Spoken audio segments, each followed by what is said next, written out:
The 13th Tribe, by Arthur Koestler. Part 1. Rise and Fall of the Khazars. In Khazaria, sheep, honey, and Jews exist in large quantities. Appendices, Descriptio Imperii Moslemici, 10th century. I rise. 1. About the time when Charlemagne was crowned Emperor of the West, the eastern confines of Europe between the Caucasus and the Volga were ruled by a Jewish state, known as the Khazar Empire. At the peak of its power, from the 7th to the 10th centuries AD, it played a significant part in shaping the destinies of medieval, and consequently of modern Europe.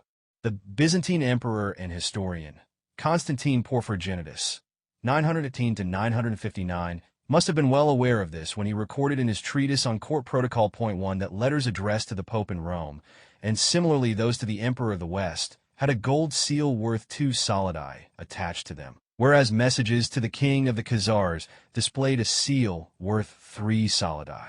This was not flattery but realpolitik. In the period with which we are concerned, wrote Barry, it is probable that the Khan of the Khazars was of little less importance in view of the imperial foreign policy than Charles the Great and his successors. Point 2. The country of the Khazars, a people of Turkish stock, occupied a strategic key position at the vital gateway between the Black Sea and the Caspian, where the great eastern powers of the period confronted each other.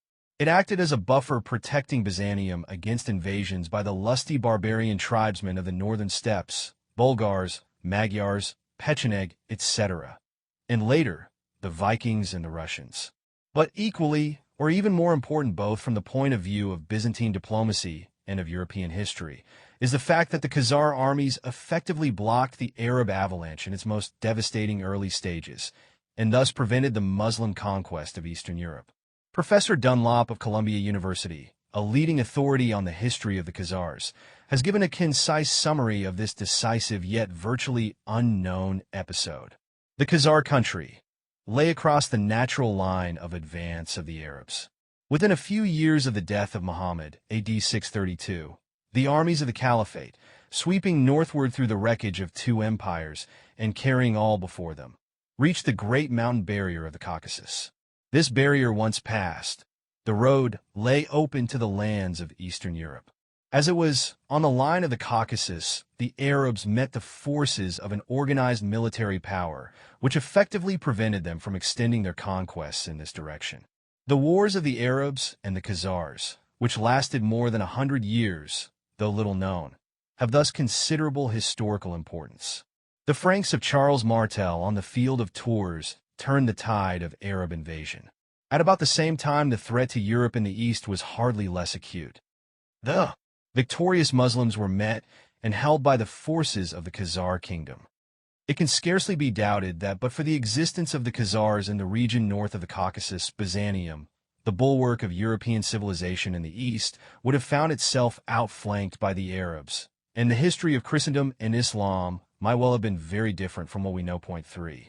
It is perhaps not surprising, given these circumstances, that in 732, after a resounding Khazar victory over the Arabs, the future Emperor Constantine married a Khazar princess. In due time their son became the Emperor Leo IV, known as Leo the Khazar. Ironically, the last battle in the war, AD 737, ended in a Khazar defeat. But by that time the impetus of the Muslim holy war was spent, the caliphate was rocked by internal dissensions, and the Arab invaders retraced their steps across the Caucasus without having gained a permanent foothold in the north, whereas the Khazars became more powerful than they had previously been. A few years later, probably AD 740, the king, his court, and the military ruling class embraced the Jewish faith, and Judaism became the state religion of the Khazars. No doubt their contemporaries were as astonished by this decision as modern scholars were when they came across the evidence in the Arab, Byzantine, Russian, and Hebrew sources. One of the most recent comments is to be found in a work by the Hungarian Marxist historian, Dr. Antal Bartha. His book on the Magyar society in the 8th and 9th centuries has several chapters on the Khazars, as during most of that period the Hungarians were ruled by them. Yet their conversion to Judaism is discussed in a single paragraph, with obvious embarrassment. It reads, "Our investigations cannot go into problems pertaining to the history of ideas, But we must call the reader's attention to the matter of the Khazar kingdom's state religion. It was the Jewish faith which became the official religion of the ruling strata of society. Needless to say, the acceptance of the Jewish faith as the state religion of an ethnically non-Jewish people could be the subject of interesting speculations. We shall, however, confine ourselves to the remark that this official conversion, in defiance of Christian proselytizing by Byzantium, the Muslim influence from the East, and in spite of the political pressure of these two powers, to a religion which had no support from any political power, but was persecuted by nearly all, has come as a surprise to all historians concerned with the Khazars, and cannot be considered as accidental, but must be regarded as a sign of the independent policy pursued by that kingdom, which leaves us only slightly more bewildered than before. Yet whereas the sources differ in minor detail, the major facts are beyond dispute. What is in dispute is the fate of the Jewish Khazars after the destruction of their empire, in the 12th or 13th century. On this problem the sources are scant, but various late medieval Khazar settlements are mentioned in the Crimea, in the Ukraine, in Hungary, Poland, and Lithuania. The general picture that emerges from these fragmentary pieces of information is that of a migration of Khazar tribes and communities into those regions of Eastern Europe, mainly Russia and Poland, where at the dawn of the modern age the greatest concentrations of Jews were found. This has led several historians to conjecture that a substantial part, and perhaps the majority of Eastern Jews, and hence of world Jewry, might be of Khazar and not of Semitic origin. The far-reaching implications of this hypothesis may explain the great caution exercised by historians in approaching this subject, if they do not avoid it altogether. Thus, in the 1973 edition of the Encyclopedia Judaica, the article Khazars is signed by Dunlop, but there is a separate section dealing with Khazar Jews after the fall of the kingdom, signed by the editors, and written with the obvious intent to avoid upsetting believers in the dogma of the chosen race. The Turkish-speaking Khazars, a fundamentalist Jewish sect of the Crimea, Poland, and elsewhere, have affirmed a connection with the Khazars, which is perhaps confirmed by evidence from folklore and anthropology, as well as language. There seems to be a considerable amount of evidence attesting to the continued presence in Europe of descendants of the Khazars. How important, in quantitative terms, is that presence of the Caucasian sons of Japheth in the tents of Shem? One of the most radical propounders of the hypothesis concerning the Khazar origins of Jewry is the professor of medieval Jewish history at Tel Aviv University, A.N. Polyak. His book Khazaria, in Hebrew, was published in 1944 in Tel Aviv, and a second edition in 1951.5. In his introduction, he writes that the facts demand a new approach, both to the problem of the relations between the Khazar Jewry and other Jewish communities, and to the question of how far we can go in regarding this Khazar Jewry as the nucleus of the large Jewish settlement in Eastern Europe. The descendants of this settlement, those who stayed where they were, those who emigrated to the United States and to other countries, and those who went to Israel, constitute now the large majority of world Jewry. This was written before the full extent of the Holocaust was known, but that does not alter the fact that the large majority of surviving Jews in the world is of Eastern European, and thus perhaps mainly of Khazar origin. If so, this would mean that their ancestors came not from the Jordan, but from the Volga, not from Canaan, but from the Caucasus, once believed to be the cradle of the Aryan race, and that genetically they are more closely related to the Hun, Uyghur, and Magyar tribes than to the seed of Abraham, Isaac, and Jacob. Should this turn out to be the case, then the term anti-Semitism would become void of meaning, based on a misapprehension shared by both the killers and their victims. The story of the Khazar Empire, as it slowly emerges from the past, begins to look like the most cruel hoax which history has ever perpetrated. 2. Attila was, after all, merely the king of a kingdom of tents. His state passed away, whereas the despised city of Constantinople remained a power. The tents vanished, the towns remained. The Hun state was a whirlwind. Thus Castle, 6 and 19th century Orientalist, implying that the Khazars shared, for similar reasons, a similar fate. Yet the Hun presence on the European scene lasted a mere 80 years, from circa 372, when the Huns first started to move westward from the steppes north of the Caspian, to the death of Attila in 453. Whereas the kingdom of the Khazars held its own for the best part of 4 centuries. They too lived chiefly in tents, but they also had large urban settlements, and were in the process of transformation from a tribe of nomadic warriors into a nation of farmers, cattle breeders, fishermen, vine growers, traders, and skilled craftsmen. Soviet archaeologists have unearthed evidence for a relatively advanced civilization which was altogether different from the Hun whirlwind. They found the traces of villages extending over several miles, 7 with houses connected by galleries to huge cattle sheds, sheep pens, and stables. These measured 3 and 31 halves x 10 to 14 meters and were supported by columns. 8. Some remaining ox plows showed remarkable craftsmanship.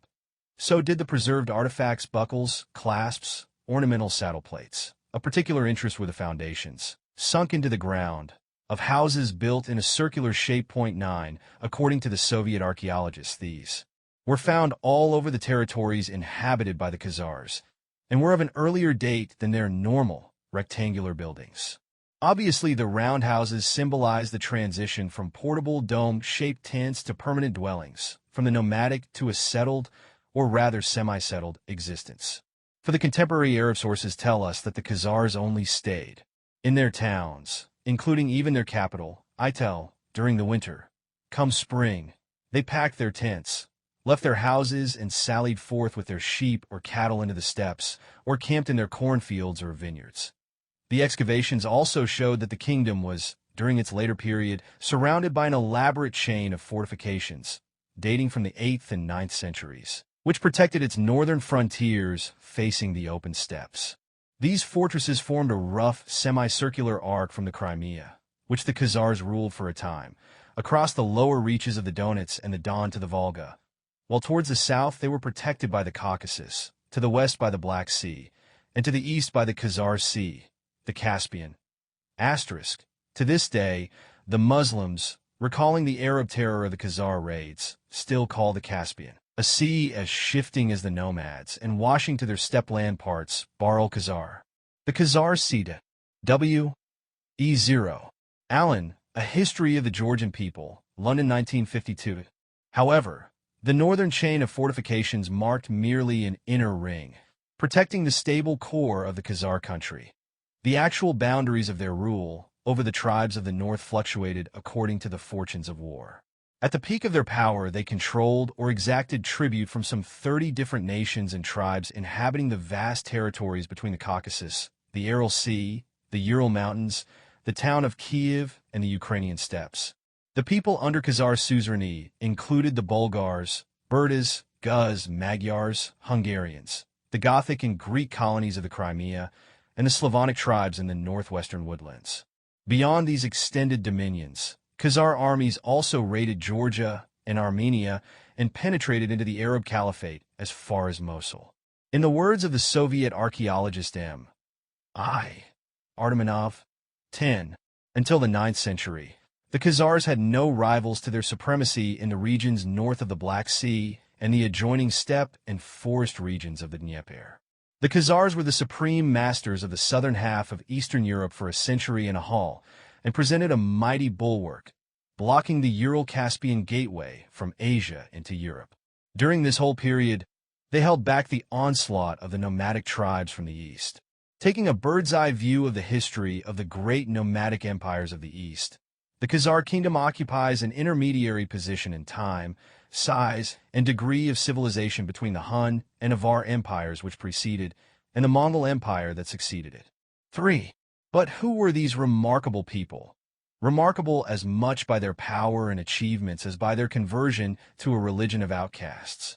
The descriptions that have come down to us originate in hostile sources and cannot be taken at face value. As to the Khazars, an Arab chronicler 11 writes, they are to the north of the inhabited earth towards the 7th clime, having over their heads the constellation of the plough. Their land is cold and wet. Accordingly, their complexions are white, their eyes blue, their hair flowing and predominantly reddish, their bodies large, and their natures cold. Their general aspect is wild. That after a century of warfare, the Arab writer obviously had no great sympathy for the Khazars. Nor had the Georgian or Armenian scribes, whose countries of a much older culture had been repeatedly devastated by Khazar horsemen. A Georgian chronicle, echoing an ancient tradition, identifies them with the hosts of Gog and Magog, wild men with hideous faces and the manners of wild beasts, eaters of blood. Point 12. An Armenian writer refers to the horrible multitude of Khazars with insolent, broad, lashless faces and long falling hair, like women. Point 13. Lastly, the Arab geographer Istokri, one of the main Arab sources, has this to say. 14. The Khazars do not resemble the Turks. They are black-haired, and are of two kinds, one called the Kara Khazars, black Khazars, who are swarthy verging on deep black, as if they were a kind of Indian, and a white kind AK Khazars, who are strikingly handsome. This is more flattering, but only adds to the confusion, for it was customary among Turkish peoples to refer to the ruling classes or clans as white, to the lower strata as black. Thus there is no reason to believe that the white Bulgars were whiter than the black Bulgars, or that the white Huns, the Ephthalites, who invaded India and Persia in the 5th and 6th centuries were of fairer skin than the other Hun tribes which invaded Europe. Istokri's black-skinned Khazars, as much else in his and his colleagues' writings, were based on hearsay and legend, and we are none the wiser regarding the Khazars' physical appearance, or their ethnic origins. The last question can only be answered in a vague and general way. But it is equally frustrating to inquire into the origins of the Huns, Alans, Avars, Bulgars, Magyars, Bashkirs, Burdas, Sabirs, Uyghurs, Sarigurs, Onagurs, Udigurs, Kutchagars, Tarniaks, Katragars, Kabars, Zabandars, Pecheneg, Guz, Cumans, Kipchaks, and dozens of other tribes, or people who at one time or another in the lifetime of the Khazar kingdom passed through the turnstiles of those migratory playgrounds. Even the Huns, of whom we know much more, are of uncertain origin. Their name is apparently derived from the Chinese Haingnu, which designates warlike nomads in general, while other nations applied the name Hun in a similarly indiscriminate way to nomadic hordes of all kinds, including the white Huns mentioned above, the Sabirs, Magyars, and Khazars. Asterisk. It is amusing to note that while the British in World War I used the term Hun in the same pejorative sense, in my native Hungary, schoolchildren were taught to look up to our glorious Hun forefathers with patriotic pride. An exclusive rowing club in Budapest was called Hunnia, and Attila is still a popular first name. That in the 1st century AD, the Chinese drove these disagreeable Hun neighbors westward, and thus started one of those periodic avalanches which swept for many centuries from Asia towards the west. From the 5th century onward, many of these westward-bound tribes were called by the generic name of Turks. The term is also supposed to be of Chinese origin, apparently derived from the name of a hill, and was subsequently used to refer to all tribes who spoke languages with certain common characteristics, the Turkic language group. Thus the term Turk, in the sense in which it was used by medieval writers, and often also by modern ethnologists, refers primarily to language and not to race.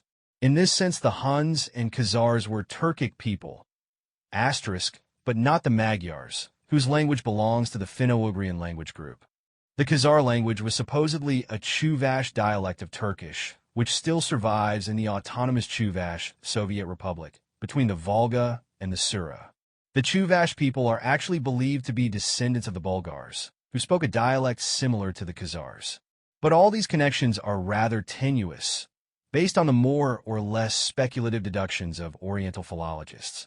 All we can say with safety is that the Khazars were a Turkic tribe who erupted from the Asian steppes, probably in the 5th century of our era.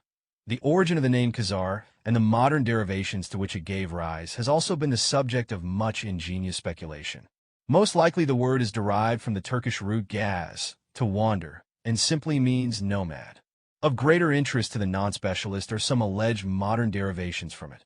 Among them the Russian Cossack and the Hungarian Huszar, both signifying martial horsemen. Asterisk.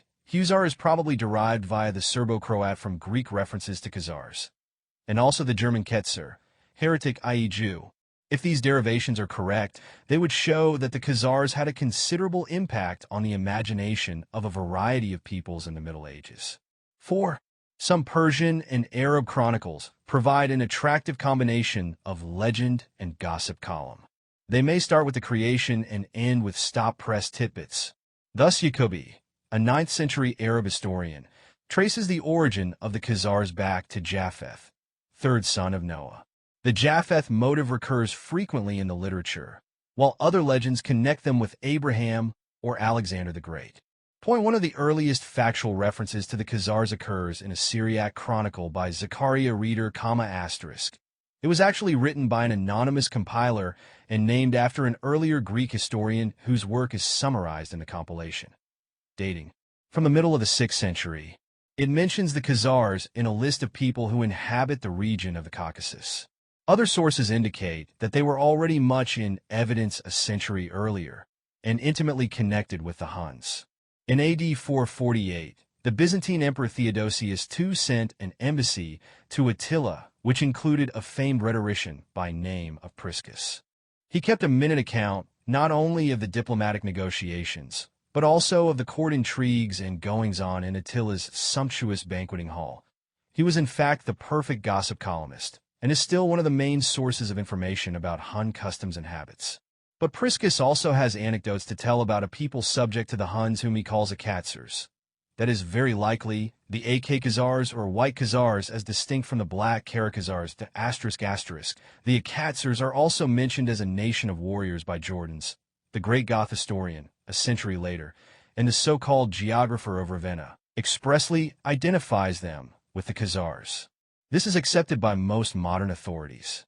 A notable exception was Marquardt, but see Dunlop's refutation of his views, op. cit. pages 7f. Castle, for instance, points out that Priscus's pronunciation and spelling follows the Armenian and Georgian, Khazir. The Byzantine emperor, Priscus tells us, tried to win this warrior race over to his side, but the greedy Khazar chieftain, named Karadak, considered the bribe offered to him inadequate and sided with the Huns. Attila defeated Karadak's rival chieftains, installed him as the sole ruler of the Khazars, and invited him to visit his court. Karadak thanked him profusely for the invitation, and went on to say that it would be too hard on a mortal man to look into the face of a god. For, as one cannot stare into the sun's disk, even less could one look into the face of the greatest god without suffering injury. Attila must have been pleased, for he confirmed Karadak in his rule. Priscus's chronicle confirms that the Khazars appeared on the European scene about the middle of the 5th century as a people under Hunnish sovereignty, and may be regarded, together with the Magyars and other tribes, as a later offspring of Attila's horde. 5. The collapse of the Hun Empire after Attila's death left a power vacuum in Eastern Europe, through which once more, wave after wave of nomadic hordes swept from east to west, prominent among them the Uyghurs and Avars. The Khazars during most of this period seemed to be happily occupied with raiding the rich Transcaucasian regions of Georgia and Armenia and collecting precious plunder. During the second half of the 6th century, they became the dominant force among the tribes north of the Caucasus. A number of these tribes, the Sibirs, Saragars, Samandars, Balanjars, etc., are from this date onward no longer mentioned by name in the sources.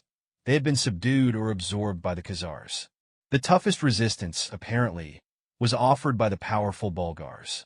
But they too were crushingly defeated circa 641, and as a result the nation split into two. Some of them migrated westward to the Danube, into the region of modern Bulgaria, others northeastward to the Middle Volga, the latter remaining under Khazar suzerainty. We shall frequently encounter both Danube Bulgars and Volga Bulgars in the course of this narrative. But before becoming a sovereign state, the Khazars still had to serve their apprenticeship under another short-lived power, the so-called West Turkish Empire, or Turkic Kingdom. It was a confederation of tribes held together by a ruler, the Kagan or Kagan asterisk, or Kakan or Kakan or Chagan, etc. Orientalists have strong idiosyncrasies about spelling. See Appendix I. I shall stick to Kagan as the least offensive to Western eyes. The H in Khazar, however, is general usage, a title which the Khazar rulers too were subsequently to adopt. This first Turkish state, if one may call it that, lasted for a century, circa 550 to 650, and then fell apart, leaving hardly any trace. However, it was only after the establishment of this kingdom that the name Turk was used to apply to a specific nation, as distinct from other Turkic-speaking peoples like the Khazars and Bulgars. Asterisk. This, however, did not prevent the name Turk still being applied indiscriminately to any nomadic tribe of the steppes as a euphemism for barbarian, or a synonym for Hun. It led to much confusion in the interpretation of ancient sources that the Khazars had been under Hun tutelage, then under Turkish tutelage. After the eclipse of the Turks in the middle of the 7th century, it was their turn to rule the Kingdom of the North, as the Persians and Byzantines came to call it. According to one tradition, 15, the great Persian king Khosroes, and Ashurwan, the Blessed, had 3 golden guest thrones in his palace, reserved for the emperors of Byzantium, China, and of the Khazars. No state visits from these potentates materialized, and the golden thrones, if they existed, must have served a purely symbolic purpose. But whether fact or legend, the story fits in well with Emperor Constantine's official account of the triple gold seal assigned by the imperial chancery to the ruler of the Khazars. 6. Thus, during the first few decades of the 7th century, just before the Muslim hurricane was unleashed from Arabia, the Middle East was dominated by a triangle of powers: Byzantium, Persia, and the West Turkish Empire. The first 2 of these had been waging intermittent war against each other for a century, and both seemed on the verge of collapse. In the sequel, Byzantium recovered, but the Persian kingdom was soon to meet its doom, and the Khazars were actually in on the kill. They were still nominally under the suzerainty of the West Turkish kingdom, within which they represented the strongest effective force, and to which they were soon to succeed. Accordingly, in 627, the Roman Emperor Heraclius concluded a military alliance with the Khazars, the first of several to follow, in preparing his decisive campaign against Persia. There are several versions of the role played by the Khazars in that campaign, which seems to have been somewhat inglorious, but the principal facts are well established. The Khazars provided Heraclius with 40,000 horsemen under a chieftain named Zebul, who participated in the advance into Persia, but then, presumably fed up with the cautious strategy of the Greeks, turned back to lay siege on Tiflis.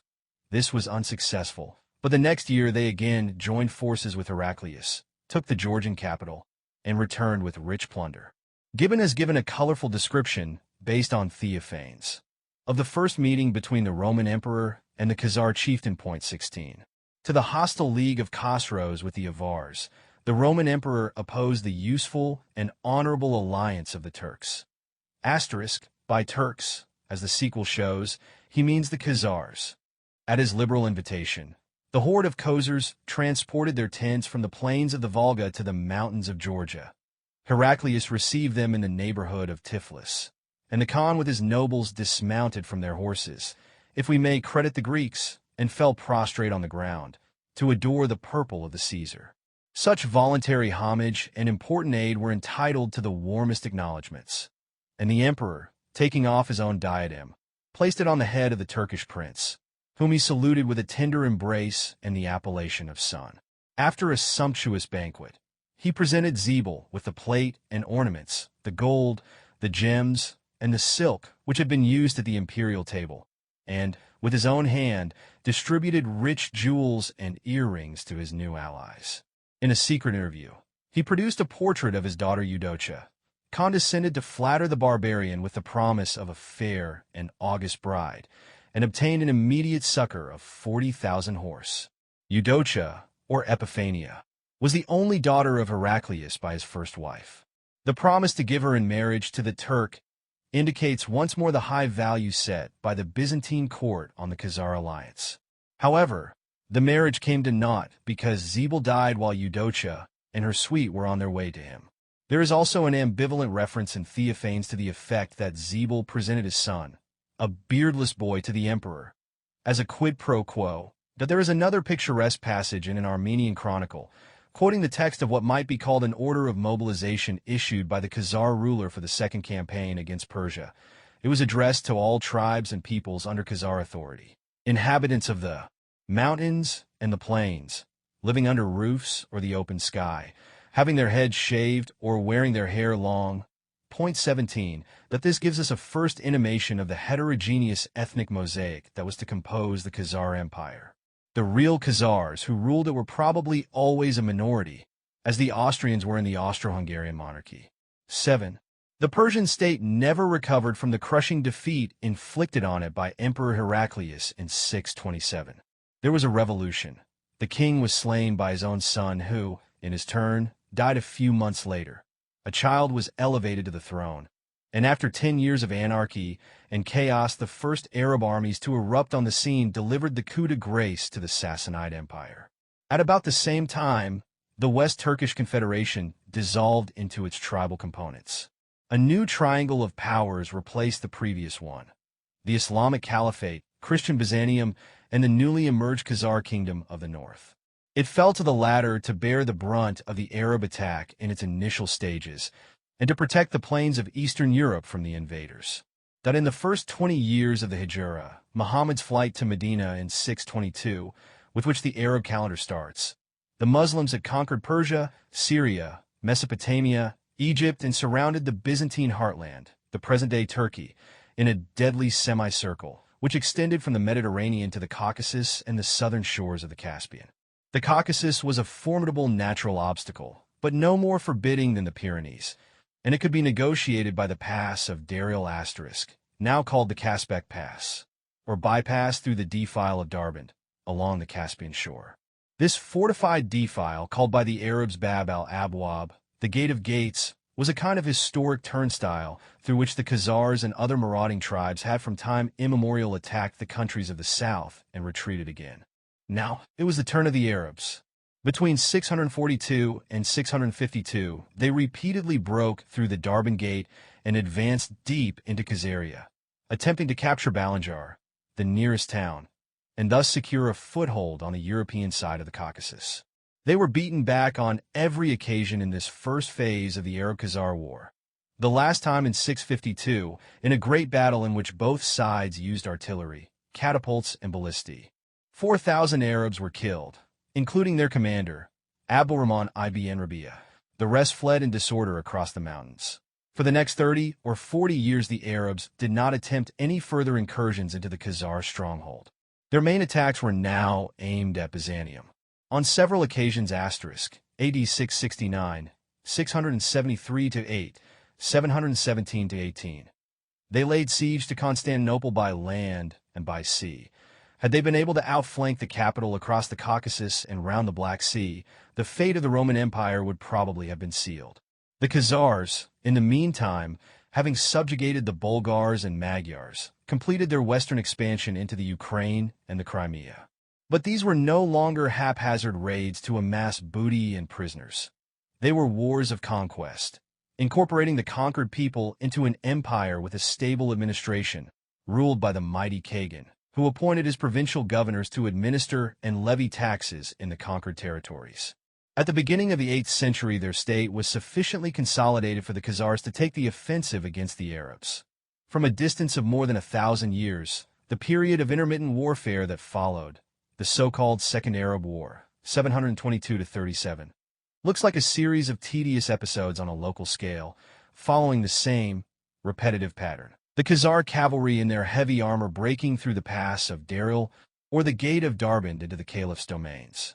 To the south, followed by Arab counterthrusts through the same pass or the defile, towards the Volga and back again. Looking thus through the wrong end of the telescope, one is reminded of the old jingle about the noble Duke of York who had 10,000 men. He marched them up to the top of the hill, and he marched them down again. In fact, the Arab sources, though they often exaggerate, speak of armies of 100,000, even of 300,000, men engaged on either side, probably outnumbering the armies which decided the fate of the Western world at the Battle of Tours about the same time. The death-defying fanaticism which characterized these wars is illustrated by episodes such as the suicide by fire of a whole Khazar town as an alternative to surrender, the poisoning of the water supply of Bab al-Abwab by an Arab general, or by the traditional exhortation which would halt the rout of a defeated Arab army and make it fight to the last man. To the garden, Muslims, not the fire, the joys of paradise being assured to every Muslim soldier killed in the Holy War. At one stage during these 15 years of fighting, the Khazars overran Georgia and Armenia, inflicted a total defeat on the Arab army in the Battle of Ardabil, AD 730, and advanced as far as Mosul and Diyarbakir, more than halfway to Damascus, capital of the Caliphate. But a freshly raised Muslim army stemmed the tide, and the Khazars retreated homewards across the mountains. The next year, Maslama Ad al-Malik, most famed Arab general of his time, who had formerly commanded the siege of Constantinople, took Balanjar, and even got as far as Samandar, another large Khazar town further north. But once more the invaders were unable to establish a permanent garrison, and once more they were forced to retreat across the Caucasus.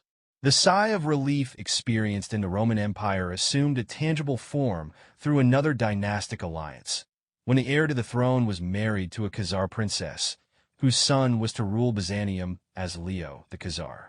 The last Arab campaign was led by the future Caliph Marwan II, and ended in a Pyrrhic victory. Marwan made an offer of alliance to the Khazar Khagan, then attacked by surprise through both passes. The Khazar army, unable to recover from the initial shock, retreated as far as the Volga. The Khagan was forced to ask for terms. Marwan, in accordance with the routine followed in other conquered countries, requested the Khagan's conversion to the true faith. The Khagan complied, but his conversion to Islam must have been an act of lip service, for no more is heard of the episode in the Arab or Byzantine sources, in contrast to the lasting effects of the establishment of Judaism as the state religion, which took place a few years later. Asterisk. The probable date for the conversion is around AD 740. See below. Content with the results achieved, Marwan bid farewell to Khazaria and marched his army back to Transcaucasia, without leaving any garrison, governor, or administrative apparatus behind. On the contrary, a short time later, he requested terms for another alliance with the Khazars against the rebellious tribes of the south. That it had been a narrow escape. The reasons which prompted Marwan's apparent magnanimity are a matter of conjecture, as so much else in this bizarre chapter of history. Perhaps the Arabs realized that, unlike the relatively civilized Persians, Armenians, or Georgians, these ferocious barbarians of the north could not be ruled by a Muslim puppet prince and a small garrison. Yet Marwan needed every man of his army to quell major rebellions in Syria and other parts of the Umayyad Caliphate, which was in the process of breaking up. Marwan himself was the chief commander in the civil wars that followed, and became in 744 the last of the Umayyad caliphs, only to be assassinated 6 years later when the caliphate passed to the Abbasid dynasty. Given this background, Marwan was simply not in a position to exhaust his resources by further wars with the Khazars. He had to content himself with teaching them a lesson which would deter them from further incursions across the Caucasus. Thus, the gigantic Muslim pincer movement across the Pyrenees in the west and across the Caucasus into Eastern Europe was halted at both ends about the same time. As Charles Martel's Franks saved Gaul and Western Europe, so the Khazars saved the eastern approaches to the Volga, the Danube, and the East Roman Empire itself. On this point, at least, the Soviet archaeologist and historian Ardmanov and the American historian Dunlop are in full agreement. I have already quoted the latter to the effect that, but for the Khazars, Byzantium, the bulwark of European civilization to the east, would have found itself outflanked by the Arabs, and that history might have taken a different course. Ardmanov is of the same opinion. 18. Khazaria was the first feudal state in Eastern Europe, which ranked with the Byzantine Empire and the Arab Caliphate. It was only due to the powerful Khazar attacks, diverting the tide of the Arab armies to the Caucasus, that Byzantium withstood them. Lastly, the professor of Russian history in the University of Oxford, Dmitry Obolensky. 19. The main contribution of the Khazars to world history was their success in holding the line of the Caucasus against the northward onslaught of the Arabs. Marwan was not only the last Arab general to attack the Khazars, he was also the last caliph to pursue an expansionist policy devoted, at least in theory, to the ideal of making Islam triumph all over the world. With the Abbasid caliphs, the wars of conquest ceased. The revived influence of the old Persian culture created a mellower climate and eventually gave rise to the splendors of Baghdad under Harun al-Rashid. 8. During the long lull between the First and Second Arab Wars, the Khazars became involved in one of the more lurid episodes of Byzantine history, characteristic of the times and of the role the Khazars played in it. That in AD 685 Justinian II, Reinat Metis, became East Roman Emperor at the age of 16. Gibbon, in his inimitable way, has drawn the youth's portrait. 20. His passions were strong, his understanding was feeble, and he was intoxicated with a foolish pride. His favorite ministers were two beings the least susceptible of human sympathy, a eunuch and a monk. The former corrected the emperor's mother with a scourge, The latter suspended the insolvent tributaries, with their heads downwards, over a slow and smoky fire. After 10 years of intolerable misrule, there was a revolution, and the new emperor, Leontius, ordered Justinian's mutilation and banishment. 21. The amputation of his nose, perhaps of his tongue, was imperfectly performed.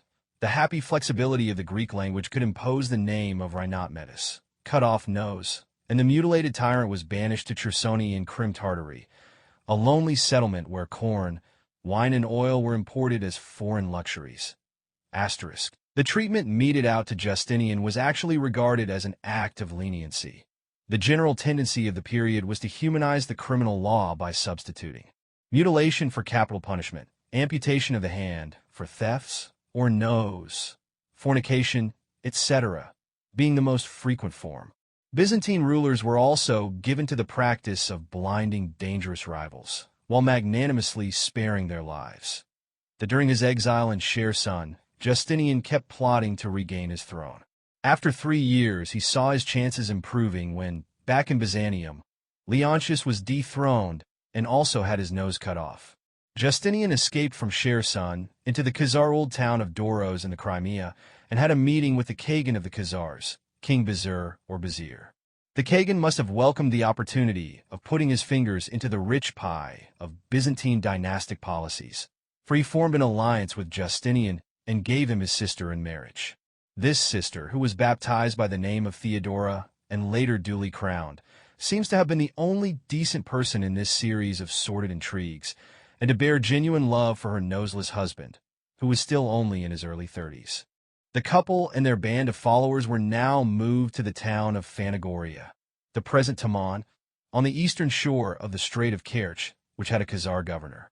Here they made preparations for the invasion of Byzantium with the aid of the Khazar armies which King Bazir had apparently promised. But the envoys of the new emperor, Tiberius III, persuaded Bazir to change his mind by offering him a rich reward in gold if he delivered Justinian, dead or alive, to the Byzantines. King Bazir accordingly gave orders to 2 of his henchmen, named Appendixes and Balgiters, to assassinate his brother-in-law. But faithful Theodora got wind of the plot and warned her husband. Justinian invited Appendixes and Balgiters separately to his quarters and strangled each in turn with a cord. Then he took ship, sailed across the Black Sea into the Danube estuary, and made a new alliance with a powerful Bulgar tribe. Their king, Turbulus, proved for the time being more reliable than the Khazar Kagan, for in 704 he provided Justinian with 15,000 horsemen to attack Constantinople.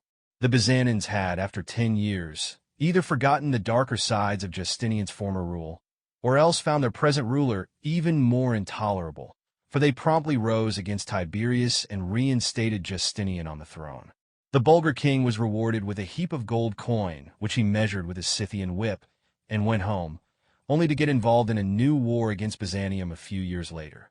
Justinian's second reign, 704 to 711, proved even worse than the first. He considered the axe, the cord, and the rack as the only instruments of royalty. Point 22, he became mentally unbalanced, obsessed with hatred against the inhabitants of Kherson, where he had spent most of the bitter years of his exile, and sent an expedition against the town. Some of Cherson's leading citizens were burned alive, others drowned, and many prisoners taken. But this was not enough to assuage Justinian's lust for revenge, for he sent a second expedition with orders to raze the city to the ground. However, this time his troops were halted by a mighty Khazar army, whereupon Justinian's representative in the Crimea, a certain Bardanes, changed sides and joined the Khazars. The demoralized Byzantine expeditionary force abjured its allegiance to Justinian and elected Bardanes as emperor, under the name of Philippicus. But since Philippicus was in Khazar hands, the insurgents had to pay a heavy ransom to the Kagan to get their new emperor back. When the expeditionary force returned to Constantinople, Justinian and his son were assassinated, and Philippicus, greeted as a liberator, was installed on the throne only to be deposed and blinded a couple of years later. The point of this gory tale is to show the influence which the Khazars at this stage exercised over the destinies of the East Roman Empire, in addition to their role as defenders of the Caucasian bulwark against the Muslims. Bardanes Philippicus was an emperor of the Khazars' making, and the end of Justinian's reign of terror was brought about by his brother-in-law, the Kagan. To quote Dunlop, it does not seem an exaggeration to say that at this juncture the Coquin was able practically to give a new ruler to the Greek Empire. 23. 9. From the chronological point of view, the next event to be discussed should be the conversion of the Khazars to Judaism around AD 740. But to see that remarkable event in its proper perspective, one should have at least some sketchy idea of the habits, customs, and everyday life among the Khazars prior to the conversion. Alas, we have no lively eyewitness reports such as Priscus's description of Attila's court. What we do have are mainly second-hand accounts and compilations by Byzantine and Arab chroniclers, which are rather schematic and fragmentary with two exceptions. One is a letter, purportedly from a Khazar king, to be discussed in Chapter 2. The other is a travelogue by an observant Arab traveler, Ibn Fadlan, who, like Priscus, was a member of a diplomatic mission from a civilized court to the barbarians of the north. The court was that of the Caliph al-Muqtadir, and the diplomatic mission traveled from Baghdad through Persia and Bokhara to the land of the Volga Bulgars. The official pretext for this grandiose expedition was a letter of invitation from the Bulgar king, who asked the Caliph, A. for religious instructors to convert his people to Islam, and B.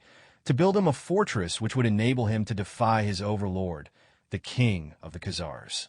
The invitation, which was no doubt prearranged by earlier diplomatic contacts, also provided an opportunity to create goodwill among the various Turkish tribes inhabiting territories through which the mission had to pass, by preaching the message of the Quran and distributing huge amounts of gold bakshish. The opening paragraphs of our traveler's account read asterisk. The following quotations are based on Zeki Validi Togen's German translation of the Arabic text and the English translation of extracts by Blake and Fry, both slightly paraphrased in the interest of readability. This is the book of Ahmad ibn Fadlan ibn al-Abbas, ibn Razid, ibn Ahmad, an official in the service of General Muhammad ibn Sulayman, the ambassador of Caliph al-Muqtadir to the king of the Bulgars, in which he relates what he saw in the land of the Turks, the Khazars, the Rus, the Bulgars, the Bashkirs, and others, their varied kinds of religion, the histories of their kings, and their conduct in many walks of life. The letter of the king of the Bulgars reached the commander of the faithful, al-Muqtadir.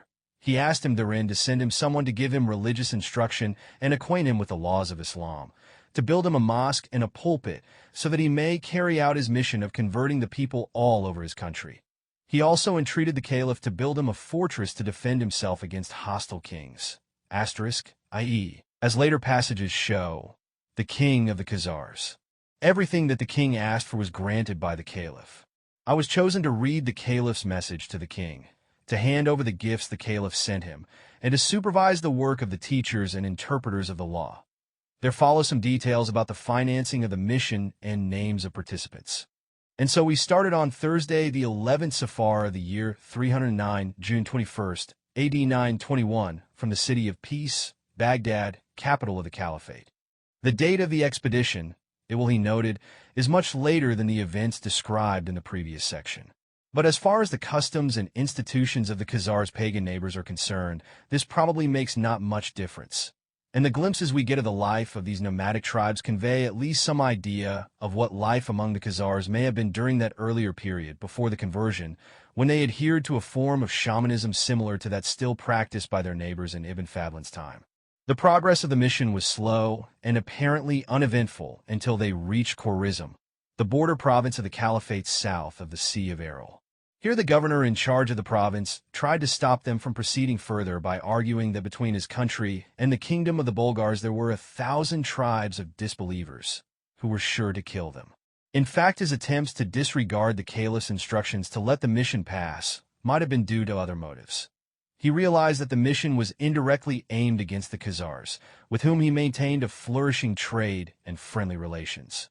In the end, however, he had to give in, and the mission was allowed to proceed to Gurganj on the estuary of the Amu Darya. Here they hibernated for 3 months, because of the intense cold, a factor which looms large in many Arab travelers' tales. The river was frozen for 3 months. We looked at the landscape, and thought that the gates of the cold hell had been opened for us. Verily I saw that the marketplace and the streets were totally empty, because of the cold.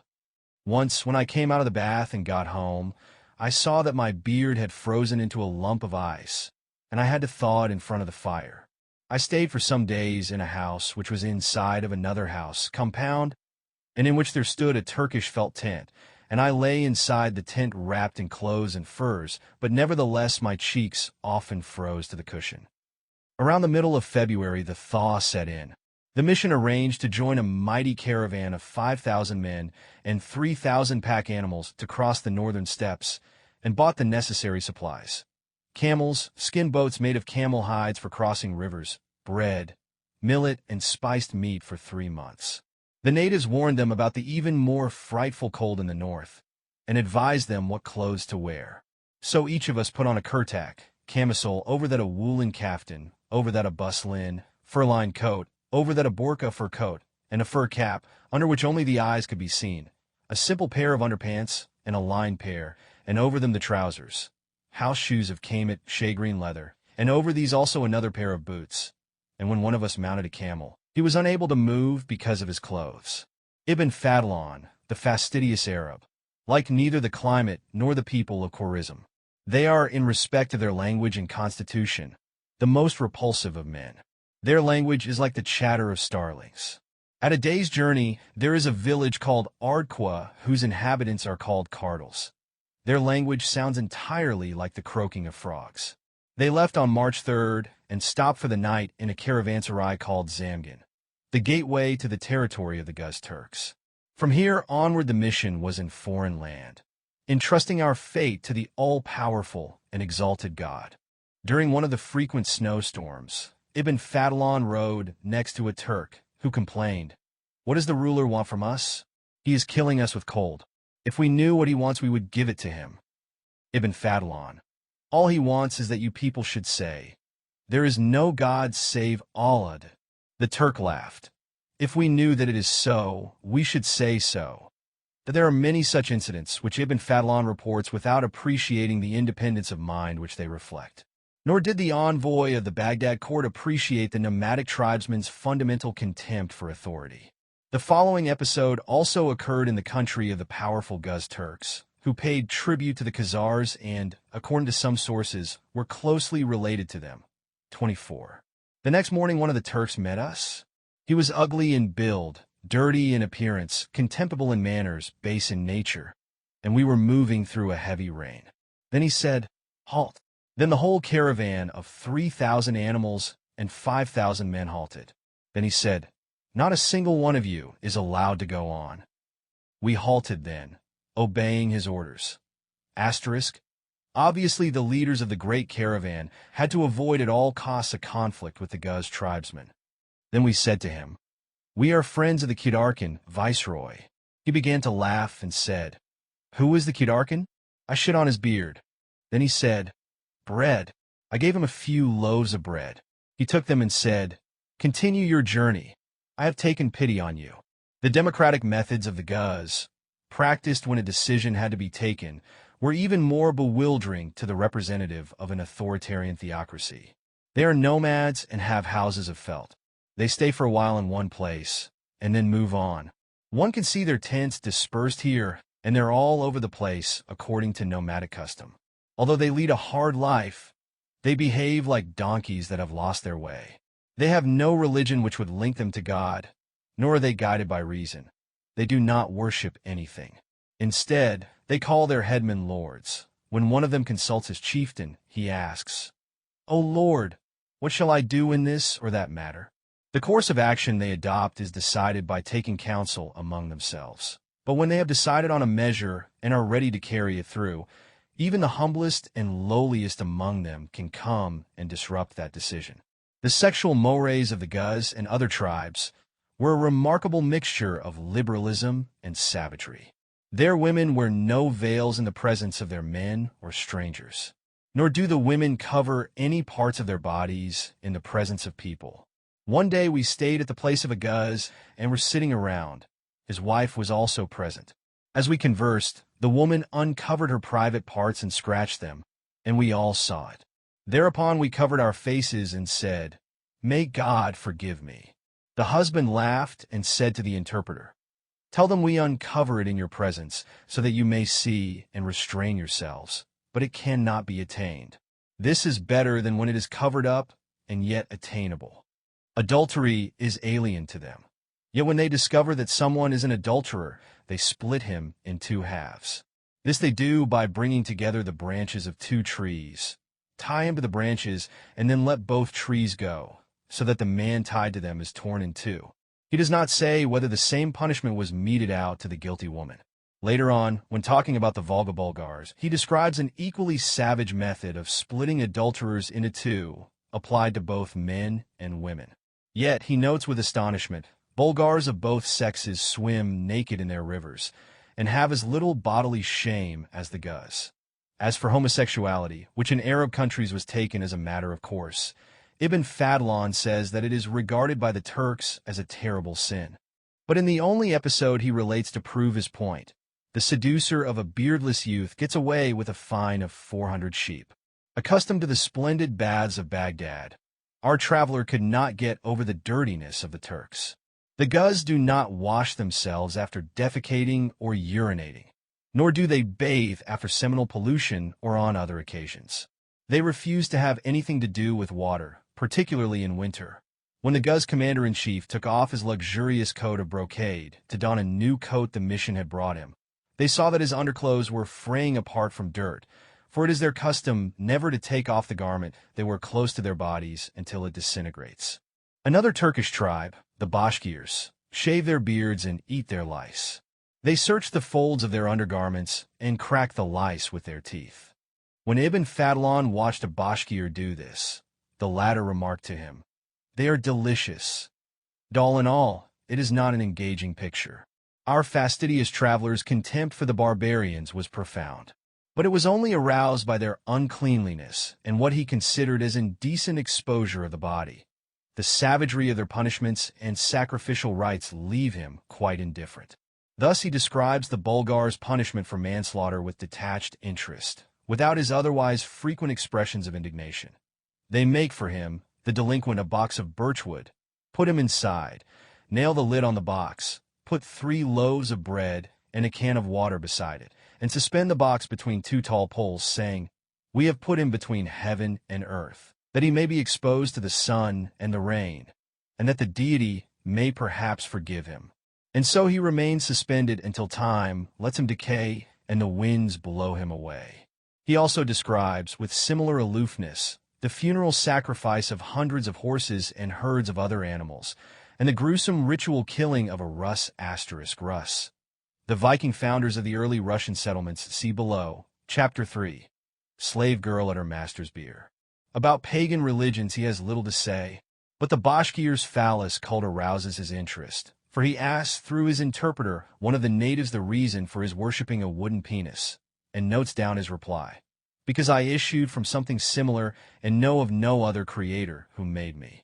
He then adds that some of them, the Bashkirs, believe in 12 deities, a god for winter, another for summer, one for the rain, one for the wind, one for the trees, one for men, one for the horse, one for water, one for the night, one for the day, a god of death, and one for the earth, while that God who dwells in the sky is the greatest among them, but takes counsel with the others, and thus all are contented with each other's doings.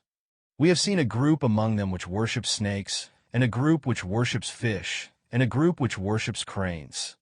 Among the Volga Bulgars, Ibn Fadlan found a strange custom. When they observe a man who excels through quick-wittedness and knowledge, they say, "For this one it is more befitting to serve our Lord." They seize him, put a rope round his neck, and hang him on a tree where he is left until he rots away. Commenting on this passage, the Turkish Orientalist Zeki Validi Togan, undisputed authority on Ibn Fadlan and his times, has this to say, 25. There is nothing mysterious about the cruel treatment meted out by the Bulgars to people who were overly clever.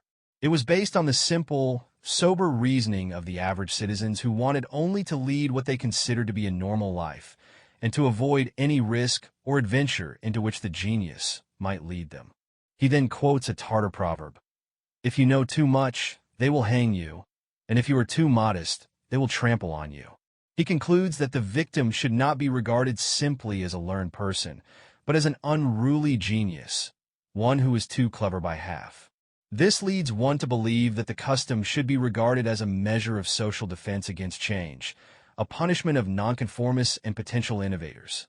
Asterisk. In support of his argument, the author reduces Turkish and Arabic quotations in the original, without translation, a nasty habit common among modern experts in the field. But a few lines further down, he gives a different interpretation. Ibn Fadlan describes not the simple murder of two clever people, but one of their pagan customs, human sacrifice, by which the most excellent among men were offered as sacrifice to God. This ceremony was probably not carried out by common Bulgars, but by their tabibs or medicine men, i.e. their shamans, whose equivalents among the Bulgars and the Rus also wielded power of life and death over the people in the name of their cult. According to Ibn Rusta, the medicine men of the Rus could put a rope round the neck of anybody and hang him on a tree to invoke the mercy of God. When this was done, they said, "This is an offering to God." Perhaps both types of motivation were mixed together. Since sacrifice is a necessity, let's sacrifice the troublemakers. Though we shall see that human sacrifice was also practiced by the Khazars, including the ritual killing of the king at the end of his reign. We may assume that many other similarities existed between the customs of the tribes described by Ibn Fadlan and those of the Khazars. Unfortunately, he was debarred from visiting the Khazar capital and had to rely on information collected in territories under Khazar dominion, and particularly at the Bulgar court. 10. It took the caliph's mission nearly a year, from June 21, 921, to May 12, 922, to reach its destination, the land of the Volga Bulgars. The direct route from Baghdad to the Volga leads across the Caucasus and Khazaria. To avoid the latter, they had to make the enormous detour round the eastern shore of the Khazar Sea, the Caspian. Even so, they were constantly reminded of the proximity of the Khazars and its potential dangers. A characteristic episode took place during their sojourn with the Guz army chief, the one with the disreputable underwear.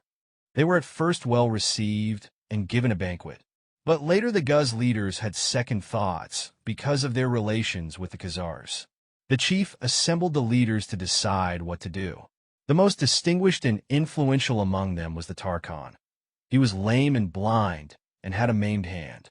The chief said to them, "These are the messengers of the king of the Arabs, and I do not feel authorized to let them proceed without consulting you." Then the Tarkhan spoke. "This is a matter the like of which we have never seen or heard before. Never has an ambassador of the Sultan traveled through our country since we and our ancestors have been here. Without doubt the Sultan is deceiving us. These people he is really sending to the Khazars to stir them up against us. The best will be to cut each of these messengers into two and to confiscate all their belongings." Another one said, "No, we should take their belongings and let them run back naked whence they came." Another said, "No, the Khazar king holds hostages from us. Let us send these people to ransom them." They argued among themselves for 7 days, while Ibn Fadlan and his people feared the worst. In the end, the Guz let them go. We are not told why. Probably Ibn Fadlan succeeded in persuading them that his mission was in fact directed against the Khazars.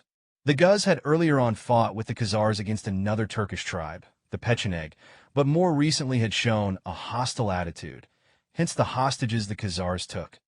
The Khazar menace loomed large on the horizon all along the journey. North of the Caspian, they made another huge detour before reaching the Bulgar encampment somewhere near the confluence of the Volga and the Kama. There the king and leaders of the Bulgars were waiting for them in a state of acute anxiety. As soon as the ceremonies and festivities were over, the king sent for Ibn Fadlan to discuss business. He reminded Ibn Fadlan in forceful language. His voice sounded as if he were speaking from the bottom of a barrel. Of the main purpose of the mission, to wit, the money to be paid to him so that I shall be able to build a fortress to protect me from the Jews who subjugated me. Unfortunately, that money, a sum of 4,000 dinars, had not been handed over to the mission, owing to some complicated matter of red tape. It was to be sent later on. On learning this, the king, a personality of impressive appearance, broad and corpulent, seemed close to despair. He suspected the mission of having defrauded the money. What would you think of a group of men who were given a sum of money destined for a people that is weak, besieged, and oppressed, yet these men defraud the money? I replied, "This is forbidden. Those men would be evil." He asked, "Is this a matter of opinion or a matter of general consent?" I replied, "A matter of general consent." That gradually Ibn Fadlan succeeded in convincing the king that the money was only delayed, asterisk. Apparently it did arrive at some time, as there is no further mention of the matter, but not to allay his anxieties. The king kept repeating that the whole point of the invitation was the building of the fortress, because he was afraid of the king of the Khazars. And apparently he had every reason to be afraid, as Ibn Fadlan relates. The Bulgar king's son was held as a hostage by the king of the Khazars. It was reported to the king of the Khazars that the Bulgar king had a beautiful daughter. He sent a messenger to sue for her. The Bulgar king used pretexts to refuse his consent. The Khazar sent another messenger and took her by force, although he was a Jew and she a Muslim, but she died at his court. The Khazar sent another messenger and asked for the Bulgar king's other daughter. But in the very hour when the messenger reached him, the Bulgar king hurriedly married her to the prince of the Askil, who was his subject, for fear that the Khazar would take her too by force, as he had done with her sister. This alone was the reason which made the Bulgar king enter into correspondence with the caliph and ask him to have a fortress built because he feared the king of the Khazars. It sounds like a refrain. Ibn Fadlan also specifies the annual tribute the Bulgar king had to pay the Khazars, one sable fur from each household in his realm. Since the number of Bulgar households, i.e. tents, is estimated to have been around 50,000, and since Bulgar sable fur was highly valued all over the world, the tribute was a handsome one. 11. What Ibn Fadlan has to tell us about the Khazars is based, as already mentioned, on intelligence collected in the course of his journey, but mainly at the Bulgar court. Unlike the rest of his narrative, derived from vivid personal observations, the pages on the Khazars contain second-hand, potted information, and fall rather flat. Moreover, the sources of his information are biased. In view of the Bulgar king's understandable dislike of his Khazar overlord, while the caliphate's resentment of a kingdom embracing a rival religion need hardly be stressed. The narrative switches abruptly from a description of the Rus court to the Khazar court. Concerning the king of the Khazars, whose title is Kagan, he appears in public only once every 4 months. They call him the Great Kagan. His deputy is called Kagan Bek. He is the one who commands and supplies the armies, manages the affairs of state, appears in public, and leads in war. The neighboring kings obey his orders. He enters every day into the presence of the Great Kagan, with deference and modesty, barefooted, carrying a stick of wood in his hand. He makes obeisance, lights the stick, and when it is burned down, he sits down on the throne on the king's right. Next to him in rank is a man called the Kandiyar Kagan, and next to that one, the Joshigar Kagan. That it is the custom of the Great Kagan not to have social intercourse with people, and not to talk with them, and to admit nobody to his presence except those we have mentioned. The power to bind or release, to mete out punishment, and to govern the country belongs to his deputy, the Kagan Bek. It is a further custom of the Great Kagan that when he dies a great building is built for him, containing 20 chambers, and in each chamber a grave is dug for him. Stones are broken until they become like powder, which is spread over the floor and covered with pitch. Beneath the building flows a river, and this river is large and rapid. They divert the river water over the grave, and they say that this is done so that no devil, no man, no worm, and no creeping creatures can get at him. After he has been buried, those who buried him are decapitated, so that nobody may know in which of the chambers is his grave. The grave is called Paradise, and they have a saying, "He has entered paradise." All the chambers are spread with silk brocade interwoven with threads of gold. That it is the custom of the king of the Khazars to have 25 wives. Each of the wives is the daughter of a king who owes him allegiance. He takes them by consent or by force. He has 60 girls for concubines, each of them of exquisite beauty. Ibn Fadlan then proceeds to give a rather fanciful description of the Kagan's harem, where each of the 85 wives and concubines has a palace of her own and an attendant or eunuch who, at the king's command, brings her to his alcove faster than the blinking of an eye. After a few more dubious remarks about the customs of the Khazar Kagan, we shall return to them later. Ibn Fadlan at last provides some factual information about the country. The king has a great city on the river Itel Volga on both banks. On one bank live the Muslims, on the other bank the king and his court. The Muslims are governed by one of the king's officials who is himself a Muslim. The lawsuits of the Muslims living in the Khazar capital and of visiting merchants from abroad are looked after by that official. Nobody else meddles in their affairs or sits in judgment over them.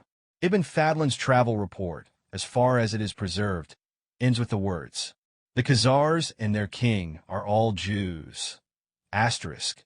This sounds like an exaggeration in view of the existence of a Muslim community in the capital. Zeki Validi accordingly suppressed the word all.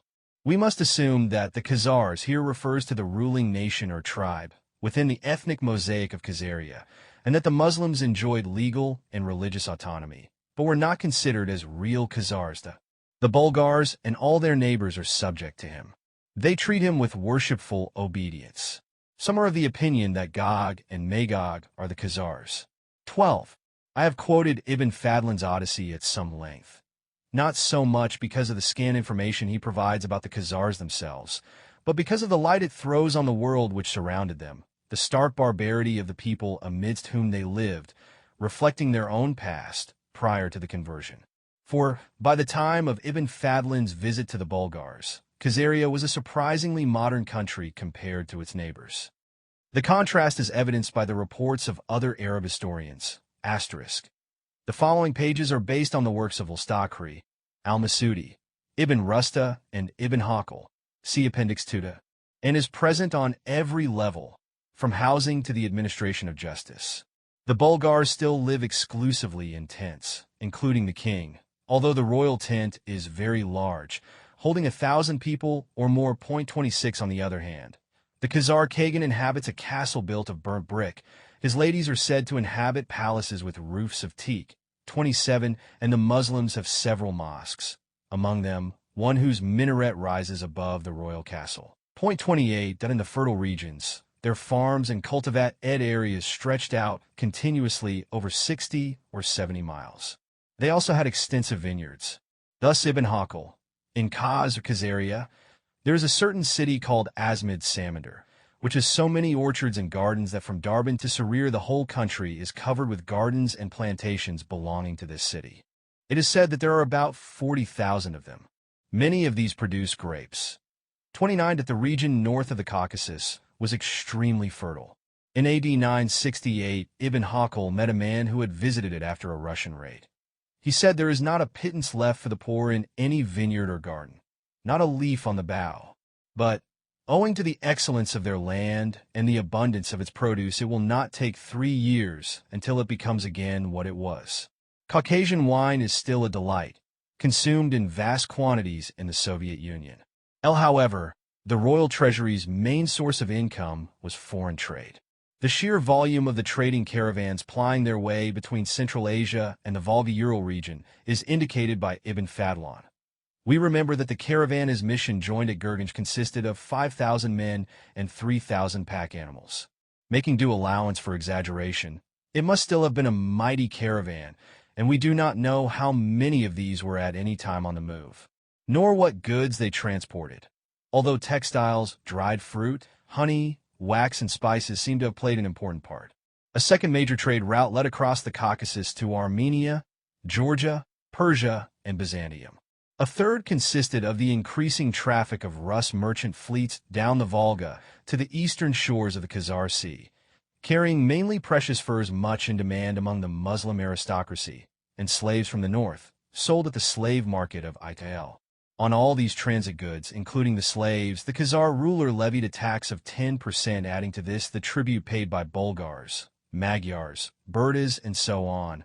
One realizes that Khazaria was a prosperous country, but also that its prosperity depended to a large extent on its military power and the prestige it conveyed on its tax collectors and customs officials. Apart from the fertile regions of the south, with their vineyards and orchards, the country was poor in natural resources. One Arab historian, Istakri, says that the only native product they exported was isinglass. This again is certainly an exaggeration.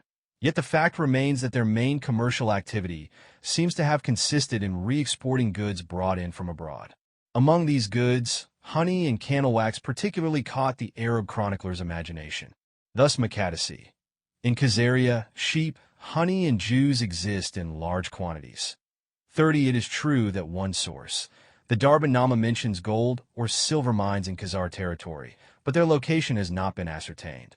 On the other hand, several of the sources mention Khazar merchandise seen in Baghdad, and the presence of Khazar merchants in Constantinople, Alexandria, and as far afield as Samarra and Fergana. Thus Khazaria was by no means isolated from the civilized world. Compared to its tribal neighbors in the north, it was a cosmopolitan country, open to all sorts of cultural and religious influences, yet jealously defending its independence against the two ecclesiastical world powers. We shall see that this attitude prepared the ground for the coup de theater, or coup d'état, which established Judaism as the state religion. The arts and crafts seem to have flourished, including haute couture. When the future Emperor Constantine V married the Khazar Kagan's daughter, see above, section 1, she brought with her dowry a splendid dress, which so impressed the Byzantine court that it was adopted as a male ceremonial robe. They called it Tsitsakian, derived from the Khazar Turkish pet name of the princess, which was Chichak or flower, until she was baptized Irene. Here, Toynbee comments, we have an illuminating fragment of cultural history. 31. When another Khazar princess married the Muslim governor of Armenia, her cavalcade contained, apart from attendants and slaves, 10 tents mounted on wheels, made of the finest silk with gold and silver-plated doors, the floors covered with sable furs. 20 others carried the gold and silver vessels and other treasures which were her dowry.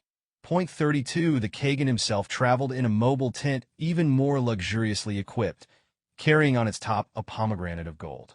13. Khazar art, like that of the Bulgars and Magyars, was mainly imitative, modeled on Persian Sassanid patterns. The Soviet archaeologist Bader 33 emphasized the role of the Khazars in the spreading of Persian-style silverware towards the north. Some of these finds may have been re-explored by the Khazars, true to their role as middlemen. Others were imitations made in Khazar workshops, the ruins of which have been traced near the ancient Khazar fortress of Sarkal. Unfortunately, Sarkal, the most important Khazar archaeological site, has been flooded by the reservoir of a newly built hydroelectric station. The jewelry unearthed within the confines of the fortress was of local manufacture. Point 30 for the Swedish archaeologist T.J.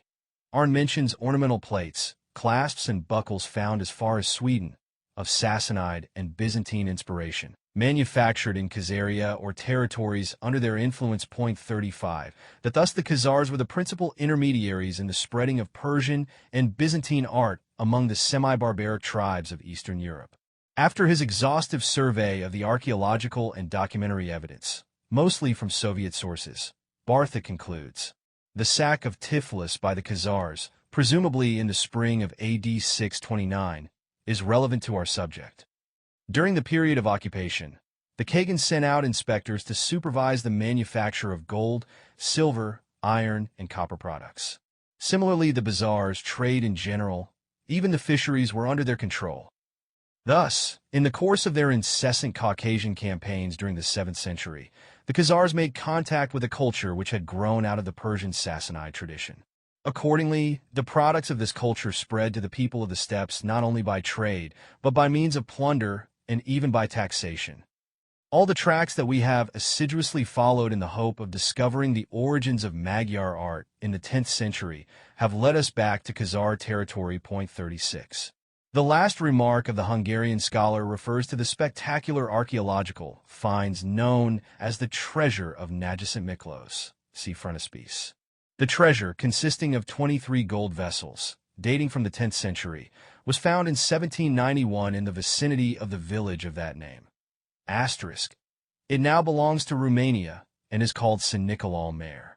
Bartha points out that the figure of the victorious prince, dragging a prisoner along by his hair, and the mythological scene at the back of the golden jar, as well as the design of other ornamental objects, show close affinities with the finds in Novi Pazar in Bulgaria and in Khazar Sarkal. as both Magyars and Bulgars were under Khazar suzerainty for protracted periods. This is not very surprising, and the warrior, together with the rest of the treasure, gives us at least some idea of the arts practiced within the Khazar Empire. The Persian and Byzantine influence is predominant, as one would expect, at asterisk. The interested reader will find an excellent collection of photographs in Eula Laszlo's The Art of the Migration Period, although his historical comments have to be treated with caution. Point 1 School of Hungarian archaeologists maintains that the 10th century gold and silversmiths working in Hungary were actually Khazars. Point 37, as we shall see later on, c. 7, 8. When the Magyars migrated to Hungary in 896, they were led by a dissident Khazar tribe, known as the Khazars, who settled with them in their new home. The Khabar Khazars were known as skilled gold and silversmiths.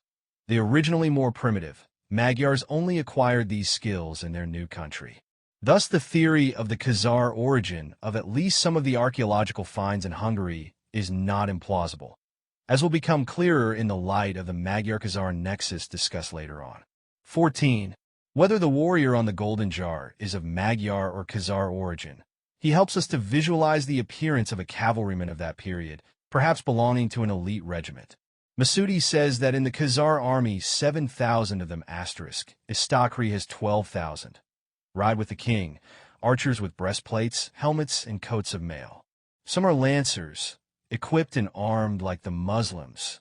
None of the kings in this part of the world has a regular standing army except the king of the Khazars, and Ibn Hakal.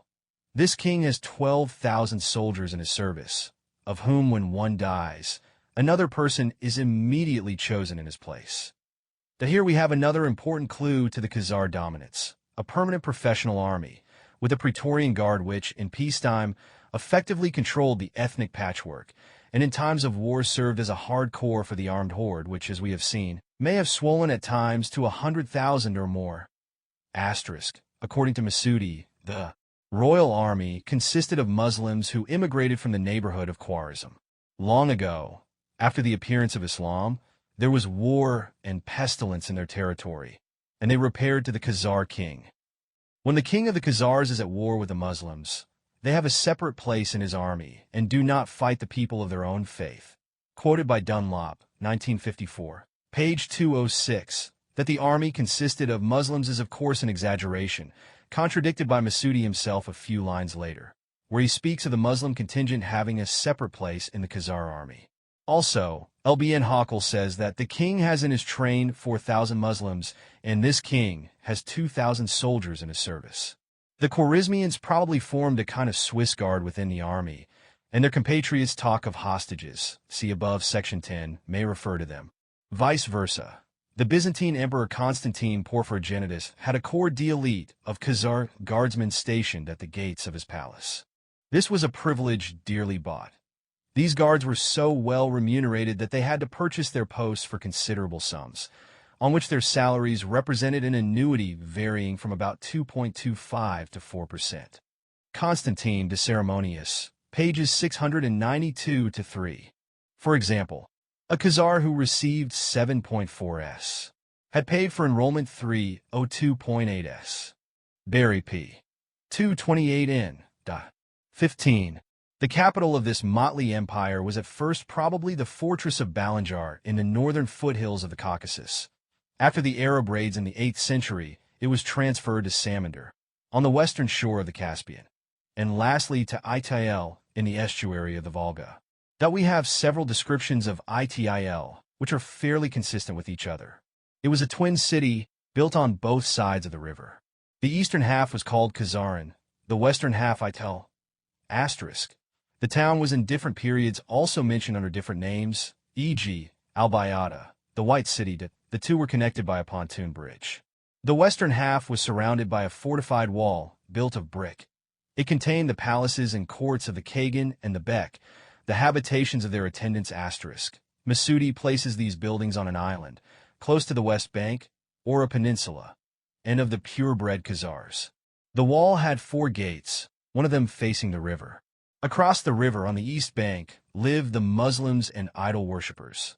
38. This part also housed the mosques, markets, baths, and other public amenities. Several Arab writers were impressed by the number of mosques in the Muslim quarter and the height of the principal minaret. They also kept stressing the autonomy enjoyed by the Muslim courts and clergy.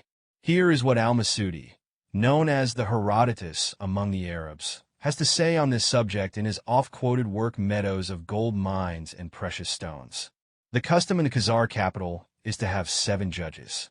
Of these 2 are for the Muslims, 2 are for the Khazars, judging according to the Torah Mosaic law, 2 for the Christians, judging according to the Gospel, and 1 for the Sequalaba, Rus and other pagans, judging according to pagan law. In the Khazar king's city are many Muslims, merchants and craftsmen, who have come to his country because of his justice and the security which he offers. They have a principal mosque and a minaret which rises above the royal castle, and other mosques there besides, with schools where the children learn the Quran. In reading these lines by the foremost Arab historian, written in the first half of the 10th century, supposedly between AD 943 and 947, one is tempted to take a perhaps too idyllic view of life in the Khazar kingdom. Thus we read in the article Khazars in the Jewish Encyclopedia. In a time when fanaticism, ignorance, and anarchy reigned in Western Europe, the kingdom of the Khazars could boast of its just and broad-minded administration. Jewish Encyclopedia, published 1901-6. In the Encyclopedia Judaica, 1971, the article on the Khazars by Dunlop is of exemplary objectivity. This, as we have seen, is partly true, but only partly. There is no evidence of the Khazars engaging in religious persecution, either before or after the conversion to Judaism. In this respect, they may be called more tolerant and enlightened than the East Roman Empire, or Islam in its early stages. On the other hand, they seem to have preserved some barbaric rituals from their tribal past. We have heard Ibn Fadlan on the killings of the royal gravediggers. He also has something to say about another archaic custom, regicide. The period of the king's rule is 40 years. If he exceeds this time by a single day, his subjects and attendants kill him, saying his reasoning is already dimmed and his insight confused. Istokri has a different version of it. When they wish to enthrone this Kagan, they put a silken cord round his neck and tighten it until he begins to choke. Then they ask him, "How long doest thou intend to rule?" If he does not die before that year, he is killed when he reaches it. Very 39 is doubtful whether to believe this kind of Arab traveler's lore, and one would indeed be inclined to dismiss it if ritual regicide had not been such a widespread phenomenon among primitive and not-so-primitive people. Fraser laid great emphasis on the connection between the concept of the king's divinity and the sacred obligation to kill him after a fixed period, or when his vitality is on the wane, so that the divine power may find a more youthful and vigorous incarnation.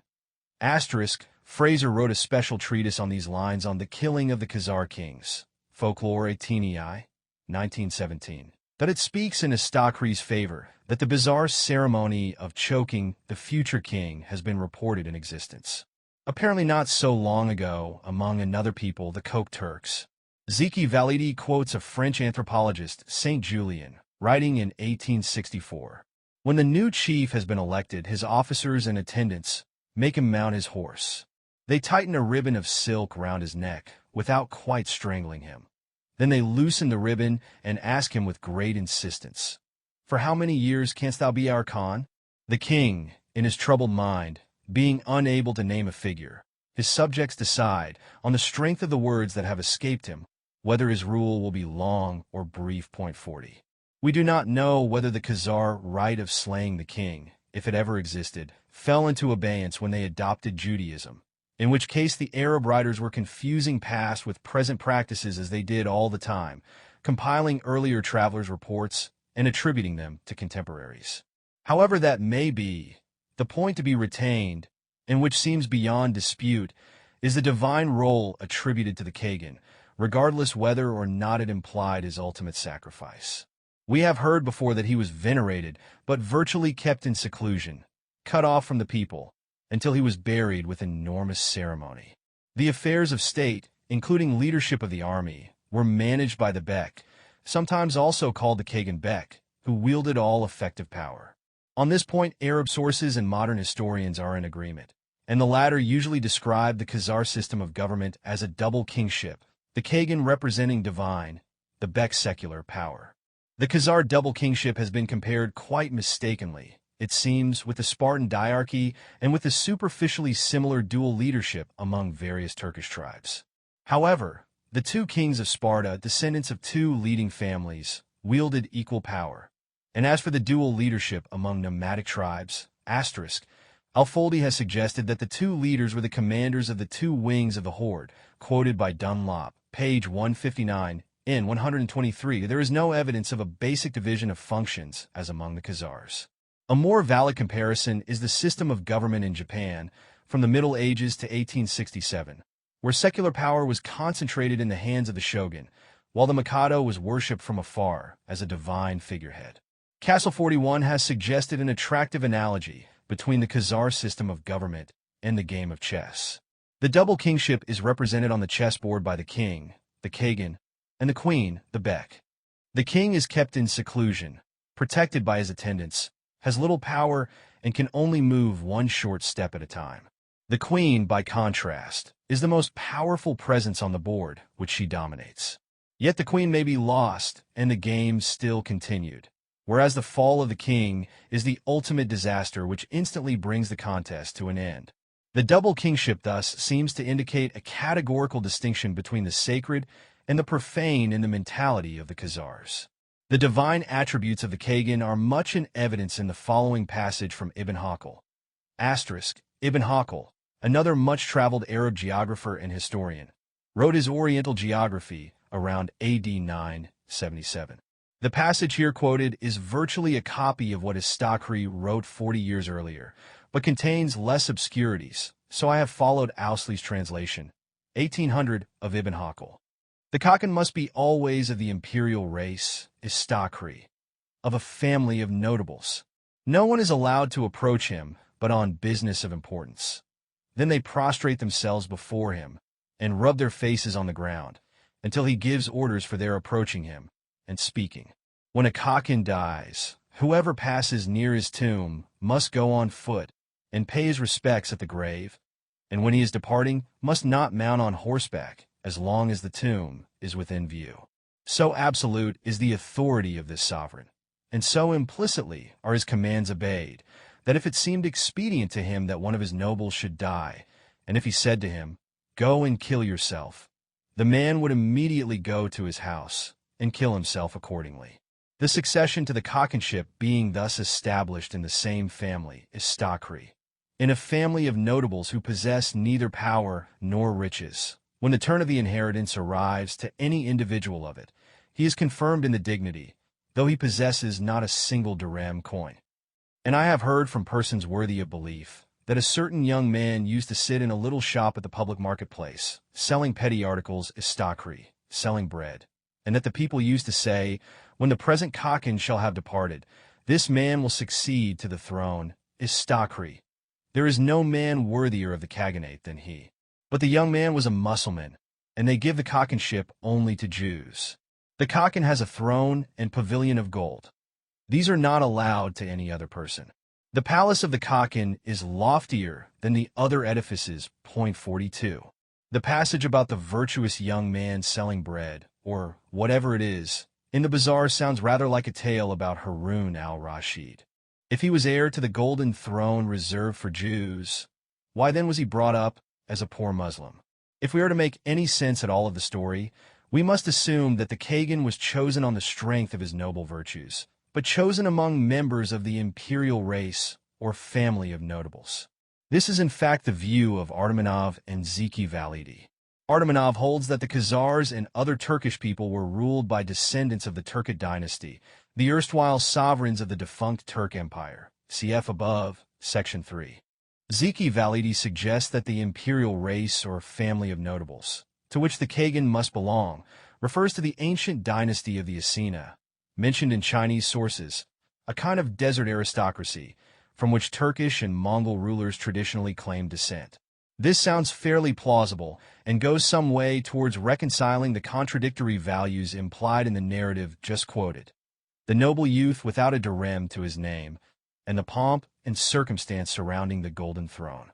We are witnessing the overlap of two traditions, like the optical interference of two wave patterns on a screen, the asceticism of a tribe of hard-living desert nomads, and the glitter of a royal court prospering on its commerce and crafts and striving to outshine its rivals in Baghdad and Constantinople. After all, the creeds professed by those sumptuous courts had also been inspired by ascetic desert prophets in the past. All this does not explain the startling division of divine and secular power, apparently unique in that period and region. As Barry wrote, 43, we have no information at what time the active authority of the Chagan was exchanged for his divine nullity, or why he was exalted to a position resembling that of the Emperor of Japan, in which his existence, and not his government, was considered essential to the prosperity of the state. That a speculative answer to this question has recently been proposed by Artemanov. He suggests that the acceptance of Judaism as the state religion was the result of a coup d'état, which at the same time reduced the Kagan, descendant of a pagan dynasty whose allegiance to Mosaic law could not really be trusted, to a mere figurehead. This is a hypothesis as good as any other, and with as little evidence to support it. Yet it seems probable that the two events, the adoption of Judaism and the establishment of the double kingship, were somehow connected. Asterisk, before the conversion, the Kagan was still reported to play an active role, as, for instance, in his dealings with Justinian. To complicate matters further, the Arab sources sometimes refer to the Kagan when they clearly mean the Bek, as Kagan was the generic term for ruler among many tribes, and they also use different names for the Bek, as the following list shows after Minor Sky, Hudud al-Alam, page 451. Constable Porfir, Ibn Rusta Khazar Masudi, Istakri, Ibn Hakal Gardizi. Gakan Gakan Gakan Melik Gakan Gakan. Bik Aisha Melik Gakan. Melik Eor Bik. The order of the rulers appears to have been switched. The 13th tribe. By Arthur Koestler. 2. Conversion. 1. The religion of the Hebrews, writes Barry, had exercised a profound influence on the creed of Islam, and it had been a basis for Christianity. It had won scattered proselytes, but the conversion of the Khazars to the undiluted religion of Jehovah is unique in history. 1. What was the motivation of this unique event? It is not easy to get under the skin of a Khazar prince covered as it was by a coat of mail. But if we reason in terms of power politics, which obeys essentially the same rules throughout the ages, a fairly plausible analogy offers itself. That at the beginning of the 8th century the world was polarized between the two superpowers representing Christianity and Islam. Their ideological doctrines were welded to power politics pursued by the classical methods of propaganda, subversion, and military conquest. The Khazar Empire represented a third force, which had proved equal to either of them, both as an adversary and an ally. But it could only maintain its independence by accepting neither Christianity nor Islam, for either choice would have automatically subordinated it to the authority of the Roman emperor or the caliph of Baghdad. There had been no lack of efforts by either court to convert the Khazars to Christianity or Islam, but all they resulted in was the exchange of diplomatic courtesies, dynastic intermarriages, and shifting military alliances based on mutual self-interest. Relying on its military strength, the Khazar kingdom, with its hinterland of vassal tribes, was determined to preserve its position as the third force, leader of the uncommitted nations of the steppes. But at the same time, their intimate contacts with Byzantium and the Caliphate had taught the Khazars that their primitive shamanism was not only barbaric and outdated compared to the great monotheistic creeds, but also unable to confer on the leaders the spiritual and legal authority which the rulers of the two theocratic world powers, the Caliph and the Emperor, enjoyed. Yet the conversion to either creed would have meant submission, the end of independence, and thus would have defeated its purpose. What could have been more logical than to embrace a third creed, which was uncommitted towards either of the two, yet represented the venerable foundation of both? That the apparent logic of the decision is, of course, due to the deceptive clarity of hindsight. In reality, the conversion to Judaism required an act of genius. Yet both the Arab and Hebrew sources on the history of the conversion, however varied in detail, point to a line of reasoning as indicated above. To quote Barry once more, there can be no question that the ruler was actuated by political motives in adopting Judaism.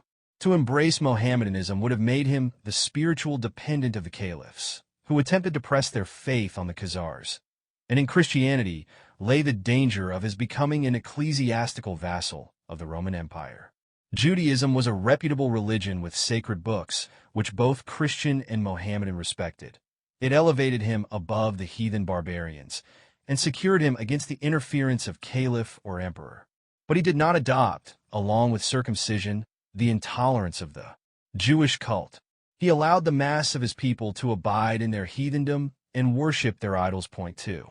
Though the Khazar court's conversion was no doubt politically motivated, it would still be absurd to imagine that they embraced overnight, blindly, a religion whose tenets were unknown to them. In fact, however, they had been well acquainted with Jews and their religious observances for at least a century before the conversion, through the continued influx of refugees from religious persecution in Byzantium, and to a lesser extent from countries in Asia Minor conquered by the Arabs. We know that Khazaria was a relatively civilized country among the barbarians of the north, yet not committed to either of the militant creeds, and so it became a natural haven for the periodic exodus of Jews under Byzantine rule, threatened by forced conversion and other pressures. Persecution in varied forms had started with Justinian I, 527–65, and assumed particularly vicious forms under Heraclius in the 7th century, Leo III in the 8th, Basil and Leo IV in the 9th, Romanus in the 10th. Thus Leo III, who ruled during the 2 decades immediately preceding the Khazar conversion to Judaism, attempted to end the anomaly of the tolerated status of Jews at one blow by ordering all his Jewish subjects to be baptized. Point 3. Although the implementation of the order seemed to have been rather ineffective, it led to the flight of a considerable number of Jews from Byzantium. Masudi relates, "In this city, Khazar are Muslims, Christians, Jews, and pagans. The Jews are the king, his attendants, and the Khazars of his kind. Asterisk, i.e., presumably the ruling tribe of White Khazars. See above, Chapter 1-3.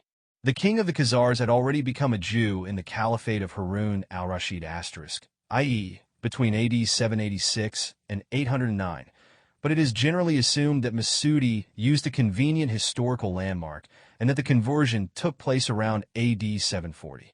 And he was joined by Jews from all lands of Islam and from the country of the Greeks, Byzantium. Indeed, the king of the Greeks at the present time, the year of the Hijra 332, AD 943–4, has converted the Jews in his kingdom to Christianity by coercion. Thus many Jews took flight from the country of the Greeks to Khazaria. 3a. The last 2 sentences quoted refer to events 200 years after the Khazar conversion, and show how persistently the waves of persecution followed each other over the centuries. But the Jews were equally persistent. Many endured torture, and those who did not have the strength to resist returned later on to their faith, like dogs to their vomit. As one Christian chronicler gracefully put it. Point 4. Equally picturesque is the description of a Hebrew writer 5 of one method of forced conversion used under the Emperor Basil against the Jewish community of Oria in southern Italy. How did they force them? Anyone refusing to accept their erroneous belief was placed in an olive mill under a wooden press and squeezed in the way olives are squeezed in the mill. Another Hebrew source 6 remarks on the persecution under the Emperor Romanus, the Greek king to whom Masudi refers, and afterwards there will arise a king who will persecute them not by destruction, but mercifully by driving them out of the country. That the only mercy shown by history to those who took to flight or were driven to it was the existence of Khazaria, both before and after the conversion. Before, it was a refugee haven. After, it became a kind of national home. The refugees were products of a superior culture, and were no doubt an important factor in creating that cosmopolitan, tolerant outlook which so impressed the Arab chroniclers quoted before. Their influence, and no doubt their proselytizing zeal asterisk. This was an age when converting unbelievers by force or persuasion was a foremost concern. That the Jews, too, indulged in it is shown by the fact that, since the rule of Justinian, Byzantine law threatened severe punishments for the attempt to convert Christians to Judaism. While for Jews molesting converts to Christianity the penalty was death by fire, Scharf, page 25, would have made itself felt first and foremost at the court and among leading notables. They may have combined in their missionary efforts theological arguments and messianic prophecies with a shrewd assessment of the political advantages the Khazars would derive from adopting a neutral religion. The exiles also brought with them Byzantine arts and crafts, superior methods in agriculture and trade, and the square Hebrew alphabet. We do not know what kind of script the Khazars used before that, but the Firist of Ibn Nadim, 7, a kind of universal bibliography written circa AD 987, informs us that in his time the Khazars used the Hebrew alphabet. It served the dual purpose of scholarly discourse in Hebrew, analogous to the use of medieval Latin in the West, and as a written alphabet for the various languages spoken in Khazaria, analogous to the use of the Latin alphabet for the various vernaculars in Western Europe. From Khazaria, the Hebrew script seemed to have spread into neighboring countries. Thus, Chwolson reports that inscriptions in a non-Semitic language, or possibly in 2 different non-Semitic languages, using Hebrew characters were found on 2 gravestones from Phanagoria and Parthenit in the Crimea. They have not been deciphered yet. Asterisk. These inscriptions are a category apart from the forgeries of Furkovich, notorious among historians, see Appendix 3. Polyak, 4/3, quoting Chwolson, D.A., 1865. The Crimea was, as we have seen, intermittently under Khazar rule, but it also had an old established Jewish community, and the inscriptions may even predate the conversion. Some Hebrew letters, Shin and Tzadiyai, also found their way into the Cyrillic alphabet. 9, and furthermore, many Polish silver coins have been found, dating from the 12th or 13th century, which bear Polish inscriptions in Hebrew lettering, e.g., Leszek Kropolski, Leszek King of Poland, side by side with coins inscribed in the Latin alphabet. Polyak comments. These coins are the final evidence for the spreading of the Hebrew script from Khazaria to the neighboring Slavonic countries. The use of these coins was not related to any question of religion. They were minted because many of the Polish people were more used to this type of script than to the Roman script, not considering it as specifically Jewish. 10. Thus, while the conversion was no doubt inspired by opportunistic motives conceived as a cunning political maneuver, it brought in its wake cultural developments which could hardly have been foreseen by those who started it. The Hebrew alphabet was the beginning. 3 centuries later, the decline of the Khazar state is marked by repeated outbreaks of a messianic Zionism, with pseudo-messiahs like David Elroy, hero of a novel by Disraeli, leading quixotic crusades for the reconquest of Jerusalem. Asterisk, see below, Chapter 4, 2. That after the defeat by the Arabs in 737, the Khagans' forced adoption of Islam had been a formality almost instantly revoked, which apparently left no impression on his people. In contrast to this, the voluntary conversion to Judaism was to produce deep and lasting effects. 2. The circumstances of the conversion are obscured by legend, but the principal Arab and Hebrew accounts of it have some basic features in common. Al-Masudi's account of the Jewish rule in Khazaria, quoted earlier on, ends with a reference to a previous work of his, in which he gave a description of those circumstances. That previous work of Masudi's is lost, but there exist 2 accounts which are based on Tile Lost Book. The first, by Damaski, written in 1327, reiterates that at the time of Harun al-Rashid, the Byzantine emperor forced the Jews to emigrate.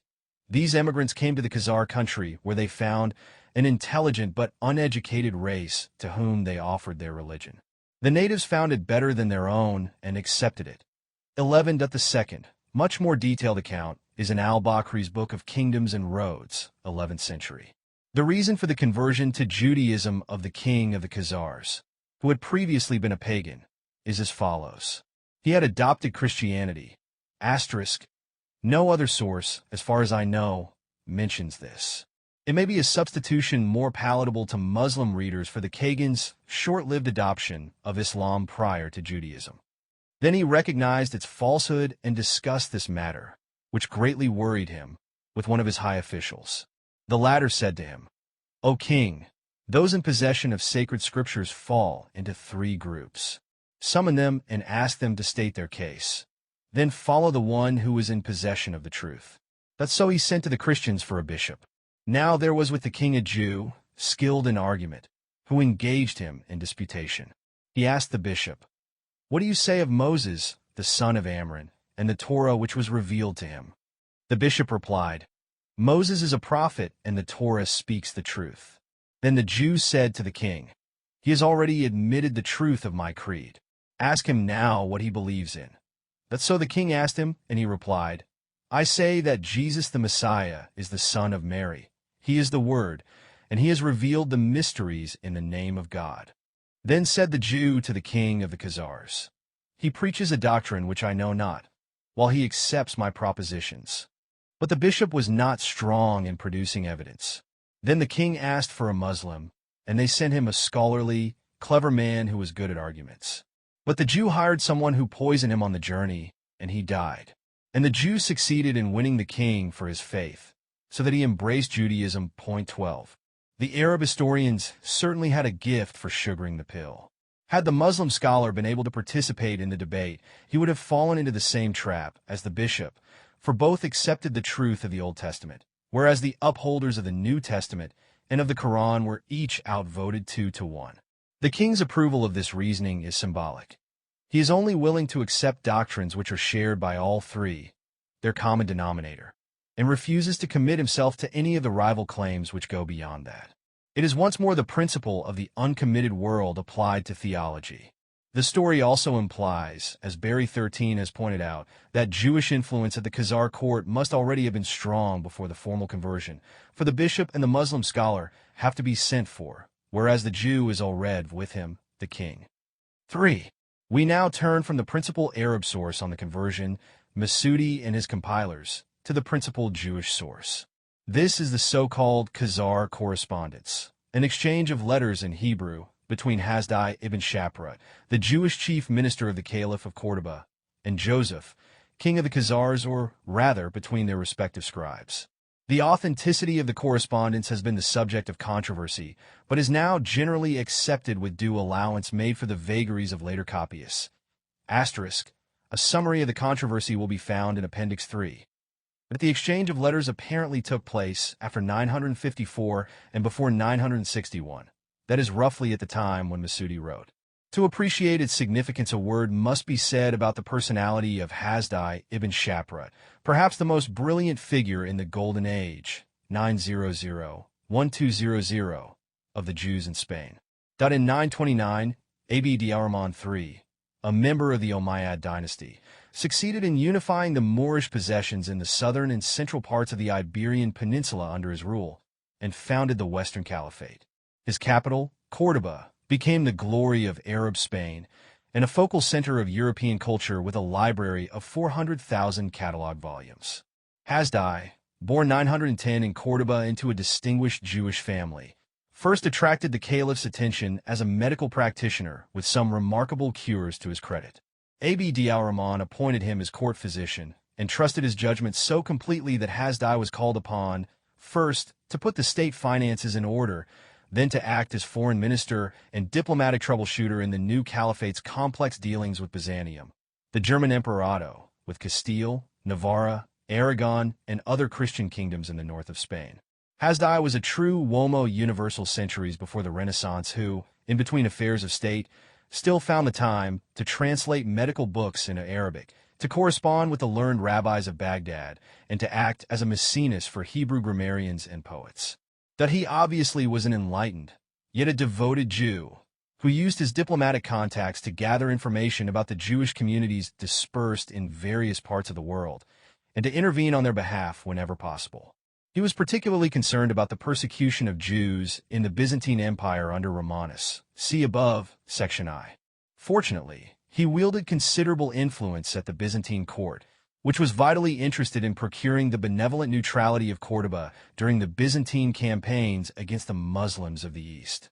Hasdai, who was conducting the negotiations, used this opportunity to intercede on behalf of Byzantine Jewry, apparently with success. 14, that according to his own account, Hasdai first heard of the existence of an independent Jewish kingdom from some merchant traders from Khorasan in Persia, but he doubted the truth of their story. Later he questioned the members of a Byzantine diplomatic mission to Cordoba, and they confirmed the merchant's account, contributing a considerable amount of factual detail about the Khazar kingdom, including the name, Joseph, of its present king. Thereupon Hasdai decided to send couriers with a letter to King Joseph. The letter, which will be discussed in more detail later on, contains a list of questions about the Khazar state, its people, method of government, armed forces, and so on, including an inquiry to which of the 12 tribes Joseph belonged. This seems to indicate that Hasdai thought the Jewish Khazars to hail from Palestine, as the Spanish Jews did, and perhaps even to represent one of the lost tribes. Joseph, not being of Jewish descent, belonged, of course, to none of the tribes. In his reply to Hasdai, he provides, as we shall see, a genealogy of a different kind, but his main concern is to give Hasdai a detailed, if legendary, account of the conversion, which took place 2 centuries earlier, and the circumstances that led to it. Joseph's narrative starts with a eulogy of his ancestor, King Bulin, a great conqueror and a wise man who drove out the sorcerers and idolaters from his land. Subsequently, an angel appeared to King Bulin in his dreams, exhorting him to worship the only true God, and promising that in exchange he would bless and multiply Bulin's offspring, and deliver his enemies into his hands, and make his kingdom last to the end of the world. This, of course, is inspired by the story of the covenant in Genesis, and it implies that the Khazars too claimed the status of a chosen race, who made their own covenant with the Lord, even though they were not descended from Abraham's seed. But at this point, Joseph's story takes an unexpected turn. King Bulin is quite willing to serve the Almighty, but he raises a difficulty. "Thou knowest, my Lord, the secret thoughts of my heart, and thou hast searched my kidneys to confirm that my trust is in thee. But the people over which I rule have a pagan mind, and I do not know whether they will believe me. If I have found favor and mercy in thine eyes, then I beseech thee to appear also to their great prince, to make him support me." The Eternal One granted Bulin's request. He appeared to this prince in a dream, and when he arose in the morning he came to the king and made it known to him.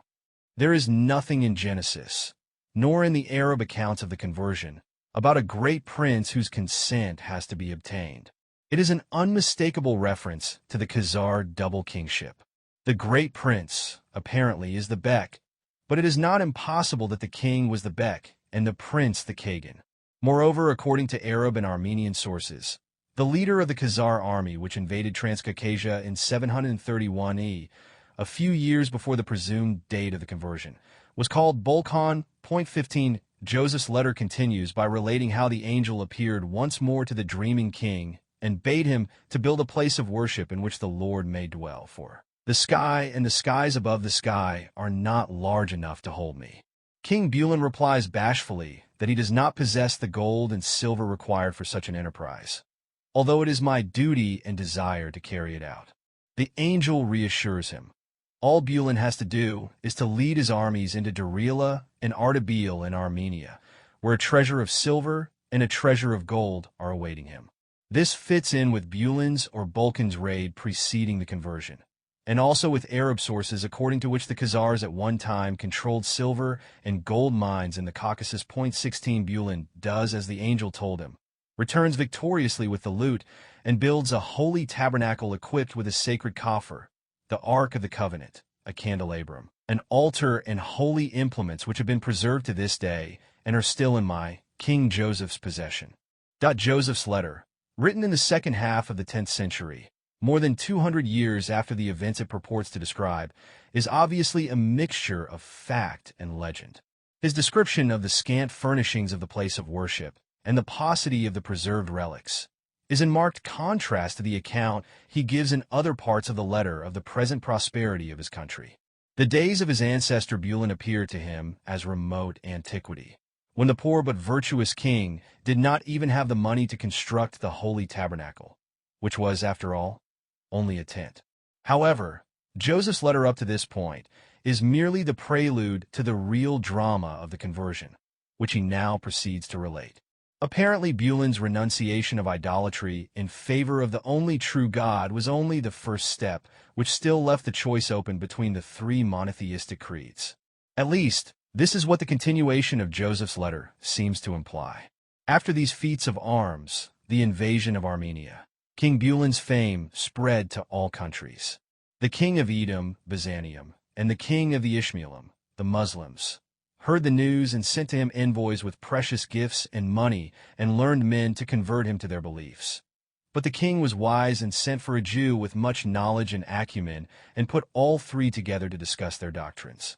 So we have another brains trust or round table conference, just as in Masudi, with the difference that the Muslim has not been poisoned beforehand. But the pattern of the argument is much the same.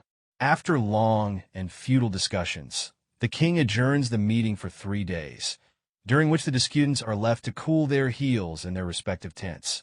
Then he reverts to a stratagem. He convokes the disputants separately. He asks the Christian which of the other two religions is nearer the truth, and the Christian answers, the Jews. He confronts the Muslim with the same question and gets the same reply. Neutralism has once more carried the day. 4. So much for the conversion. What else do we learn from the celebrated Khazar Correspondence? To take Hasdai's letter first. It starts with a Hebrew poem, in the then fashionable manner of the poet, a rhapsodic verse form which contains hidden allusions or riddles, and frequently acrostics. The poem exalts the military victories of the addressee, King Joseph. At the same time, the initial letters of the lines form an acrostic which spells out the full name of Hasdai bar Isaac bar Ezra bar Shaprat, followed by the name of Menahem ben Sharuk.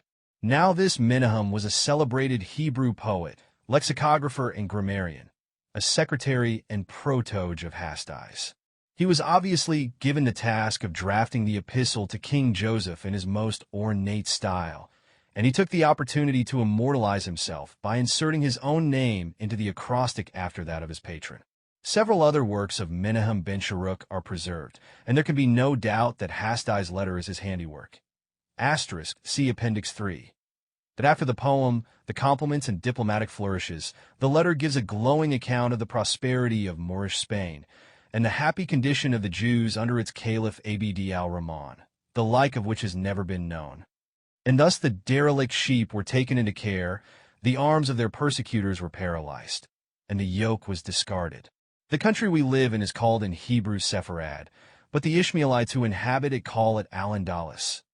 The Hasdai then proceeds to explain how he first heard about the existence of the Jewish kingdom from the merchants of Khorasan, then in more detail from the Byzantine envoys, and he reports what these envoys told him. I questioned them, the Byzantines, about it, and they replied that it was true and that the name of the kingdom is Al-Khazar. Between Constantinople and this country, there is a journey of 15 days by sea. Asterisk, this probably refers to the so-called Khazarian route, from Constantinople across the Black Sea and up the Don, then across the Don-Volga portage and down the Volga to Ital. An alternative, shorter route was from Constantinople to the east coast of the Black Sea. But they said, by land there are many other people between us and them. The name of the ruling king is Joseph. Ships come to us from their land, bringing fish, furs, and all sorts of merchandise. They are in alliance with us and honored by us. We exchange embassies and gifts. They are powerful and have a fortress for their outposts and troops which go out on forays from time to time. Asterisk, the fortress is evidently Sarkel on the Don. They are honored by us, fits in with the passage in Constantine born in the purple about the special gold seal used in letters to the Kagan. Constantine was the Byzantine emperor at the time of the embassy to Spain. This bit of information offered by Hasdai to the Khazar king about the king's own country is obviously intended to draw a detailed reply from Joseph. It was good psychology. Hasdai must have known that criticism of erroneous statements flows easier from the pen than an original exposition. Next, Hasdai relates his earlier efforts to get in touch with Joseph. First, he had sent a messenger, a certain Isaac bar Nathan, with instructions to proceed to the Khazar court. But Isaac got only as far as Constantinople, where he was courteously treated, but prevented from continuing the journey. Understandably so. Given the empire's ambivalent attitude towards the Jewish kingdom, it was certainly not in Constantine's interest to facilitate an alliance between Khazaria and the Cordoba Caliphate with its Jewish chief minister. So Hasdai's messenger returned to Spain, mission unaccomplished. But soon another opportunity offered itself. The arrival at Cordoba of an embassy from Eastern Europe. Among its members were 2 Jews, Mar Saul and Mar Joseph, who offered to deliver Hasdai's letter to King Joseph. According to Joseph's reply to Hasdai, it was actually delivered by a third person, one Isaac ben Eliezer. Having thus described in detail how his letter came to be written and his efforts to have it delivered, Hasdai proceeds to ask a series of direct questions which reflect his avidity for more information about every aspect of the Khazar land, from its geography to its rites in observing the Sabbath. The concluding passage in Hasdai's letter strikes a note quite different from that of its opening paragraphs. I feel the urge to know the truth, whether there is really a place on this earth where harassed Israel can rule itself, where it is subject to nobody.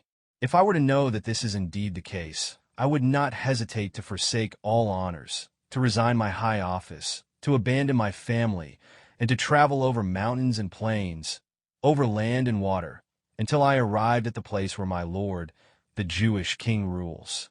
And I also have one more request: to be informed whether you have any knowledge of the possible date of the final miracle, the coming of the Messiah, which, wandering from country to country, we are awaiting.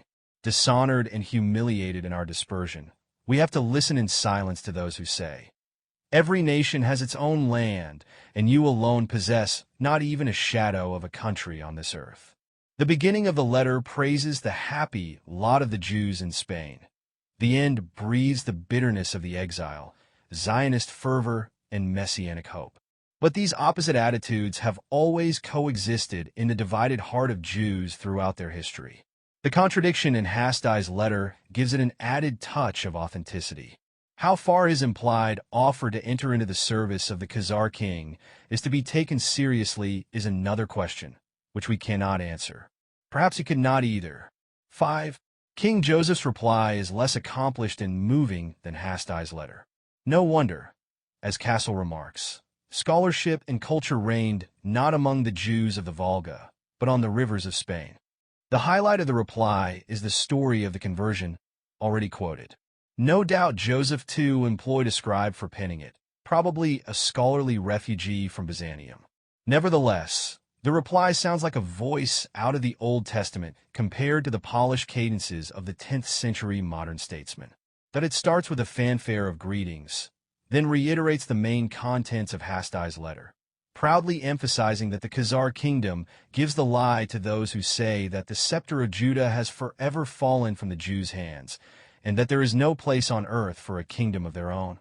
This is followed by a rather cryptic remark to the effect that already our fathers have exchanged friendly letters which are preserved in our archives and are known to our elders.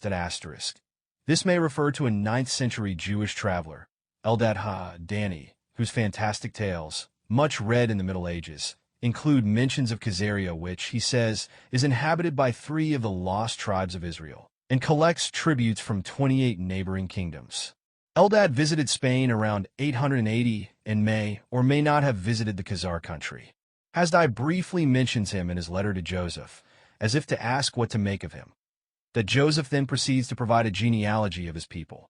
Though a fierce Jewish nationalist, proud of wielding the scepter of Judah, he cannot and does not claim for them Semitic descent. He traces their ancestry not to Shem, but to Noah's 3rd son, Japheth, or more precisely to Japheth's grandson, Togarmah, the ancestor of all Turkish tribes.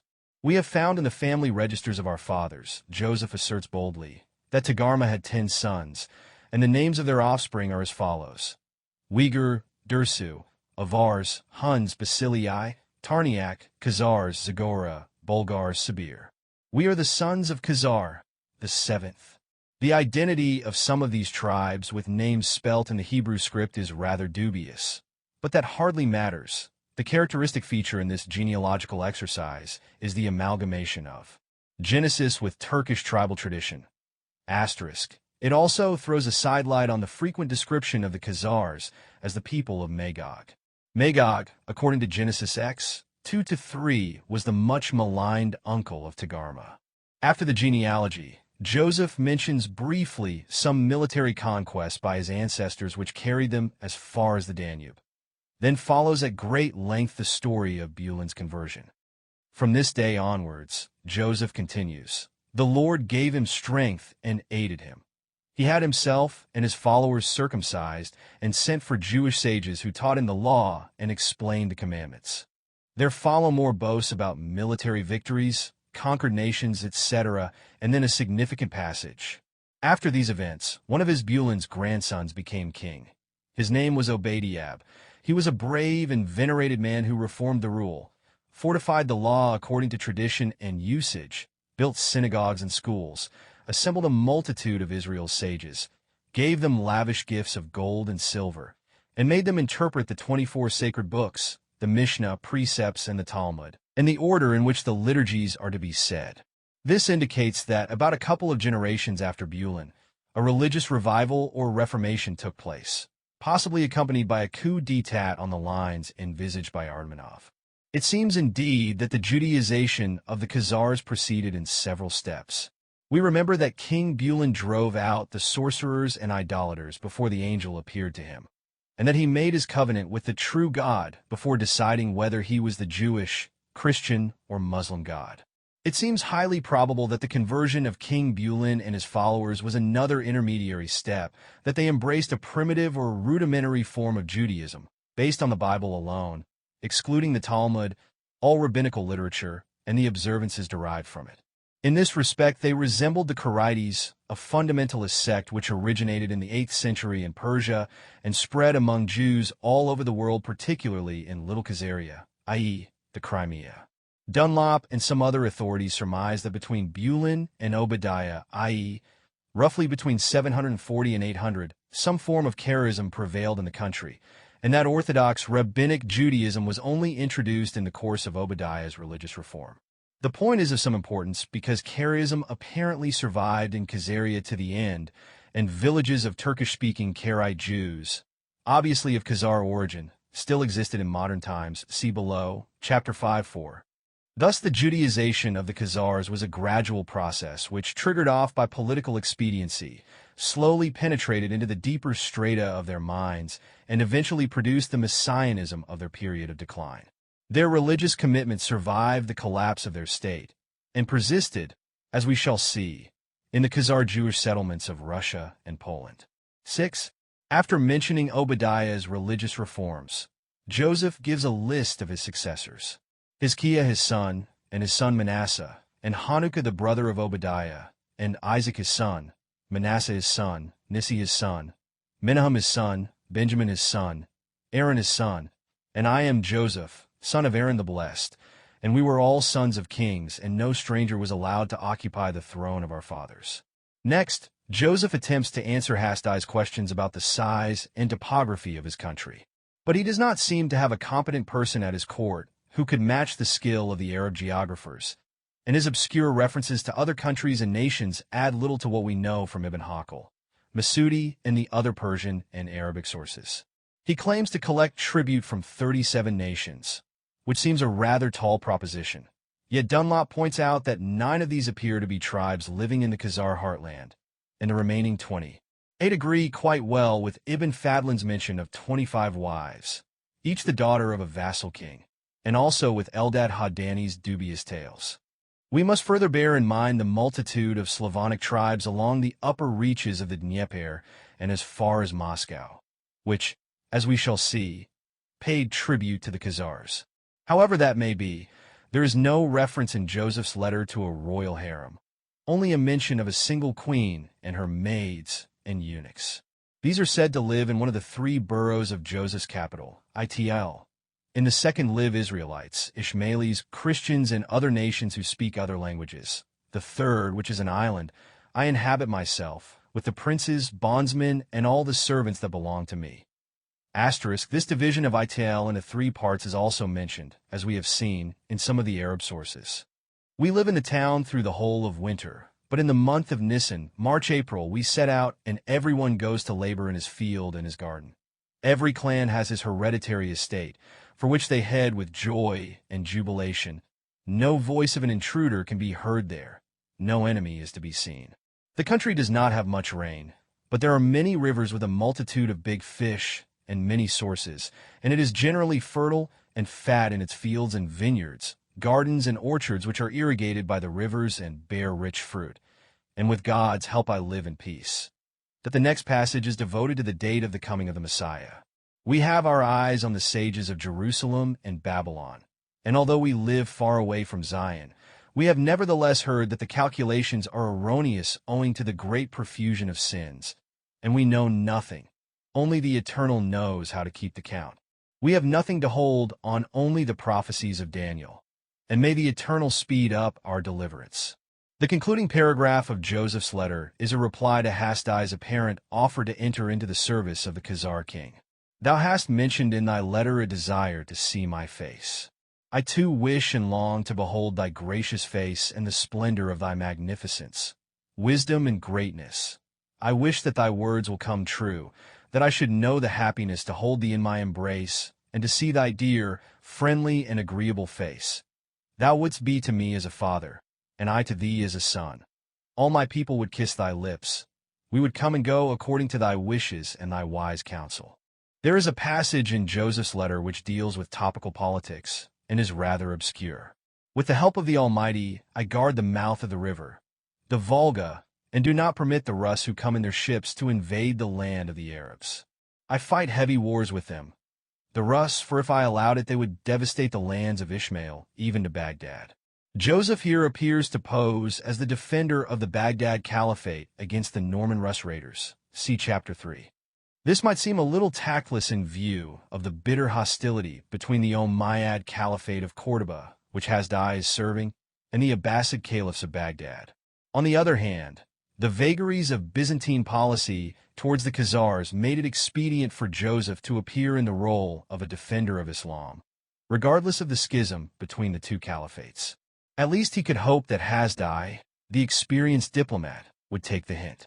The meeting between the two correspondents, if ever seriously intended, never took place. No further letters, if any were exchanged, have been preserved. The factual content of the Khazar correspondence is meager and adds little to what was already known from other sources. Its fascination lies in the bizarre, fragmentary vistas that it conveys, like an erratic searchlight focusing on disjointed regions in the dense fog that covers the period. 7. Among other Hebrew sources, there is the Cambridge document, so called after its present location in the Cambridge University Library. It was discovered at the end of the last century, together with other priceless documents in the Cairo Geniza, the storeroom of an ancient synagogue by the Cambridge scholar, Solomon Schechter. The document is in a bad state. It is a letter, or copy of a letter, consisting of about 100 lines in Hebrew.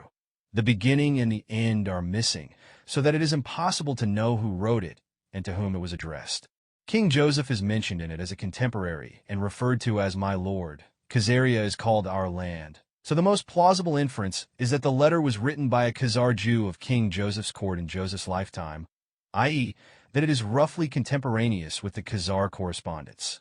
Some authorities have further suggested that it was addressed to Hasdai ibn Shaprut and handed in Constantinople to Hasdai's unsuccessful envoy, Isaac bar Nathan, who brought it back to Cordoba, whence it found its way to Cairo when the Jews were expelled from Spain. At any rate, internal evidence indicates that the document originated not later than in the 11th century, and more likely in Joseph's lifetime, in the 10th. That it contains another legendary account of the conversion, but its main significance is political. The writer speaks of an attack on Khazaria by the Alans, acting under Byzantine instigation, under Joseph's father, Aaron the Blessed. No other Greek or Arab source seems to mention this campaign. But there is a significant passage in Constantine Porphyrogenitus's De Administrando Imperio, written in 94750, which lends some credibility to the unknown letter writer's statements. Concerning Khazaria, how war is to be made upon them, and by whom. As the Guz are able to make war on the Khazars, being near them, so likewise the ruler of Alania, because the 9 climates of Khazaria, the fertile region north of the Caucasus, are close to Alania, and the Alan can, if he wishes, raid them and cause great damage and distress to the Khazars from that quarter. Now, according to Joseph's letter, the ruler of the Alans paid tribute to him, and whether in fact he did or not, his feelings toward the Kagan were probably much the same as the Bulgar king's. The passage in Constantine, revealing his efforts to incite the Alans to war against the Khazars, ironically reminds one of Ibn Fadlan's mission with a parallel purpose. Evidently, the days of the Byzantine-Khazar rapprochement were long past in Joseph's time, but I am anticipating later developments to be discussed in Chapter 3. 8. About a century after the Khazar correspondence and the presumed date of the Cambridge document, Jehuda Halevi wrote his once celebrated book, Khazari, the Khazars. Halevi 10851141 is generally considered the greatest Hebrew poet of Spain. The book, however, was written in Arabic and translated later into Hebrew, Its subtitle is The Book of Proof and Argument in Defense of the Despised Faith. Halavi was a Zionist who died on a pilgrimage to Jerusalem. The Khazari, written a year before his death, is a philosophical tract propounding the view that the Jewish nation is the sole mediator between God and the rest of mankind. At the end of history, all other nations will be converted to Judaism, and the conversion of the Khazars appears as a symbol or token of that ultimate event. But in spite of its title, the tract has little to say about the Khazar country itself, which serves mainly as a backdrop for yet another legendary account of the conversion. The king, the angel, the Jewish scholar, etc., and for the philosophical and theological dialogues between the king and the protagonists of the three religions. However, there are a few factual references which indicate that Halavi had either read the correspondence between Hasdai and Joseph or had other sources of information about the Khazar country. Thus we are informed that after the appearance of the angel, the king of the Khazars revealed the secret of his dream to the general of his army, and the general also looms large later on another obvious reference to the dual rule of Kagan and Beck. Halavi also mentions the histories and books of the Khazars, which reminds one of Joseph speaking of our archives, where documents of state are kept. Lastly, Halavi twice, in different places of the book, gives the date of the conversion as having taken place 400 years ago and in the year 4500 according to the Jewish calendar. This points to AD 740, which is the most likely date. All in all, it is a poor harvest as far as factual statements are concerned, from a book that enjoyed immense popularity among the Jews of the Middle Ages. But the medieval mind was less attracted by fact than by fable, and the Jews were more interested in the date of the coming of the Messiah than in geographical data.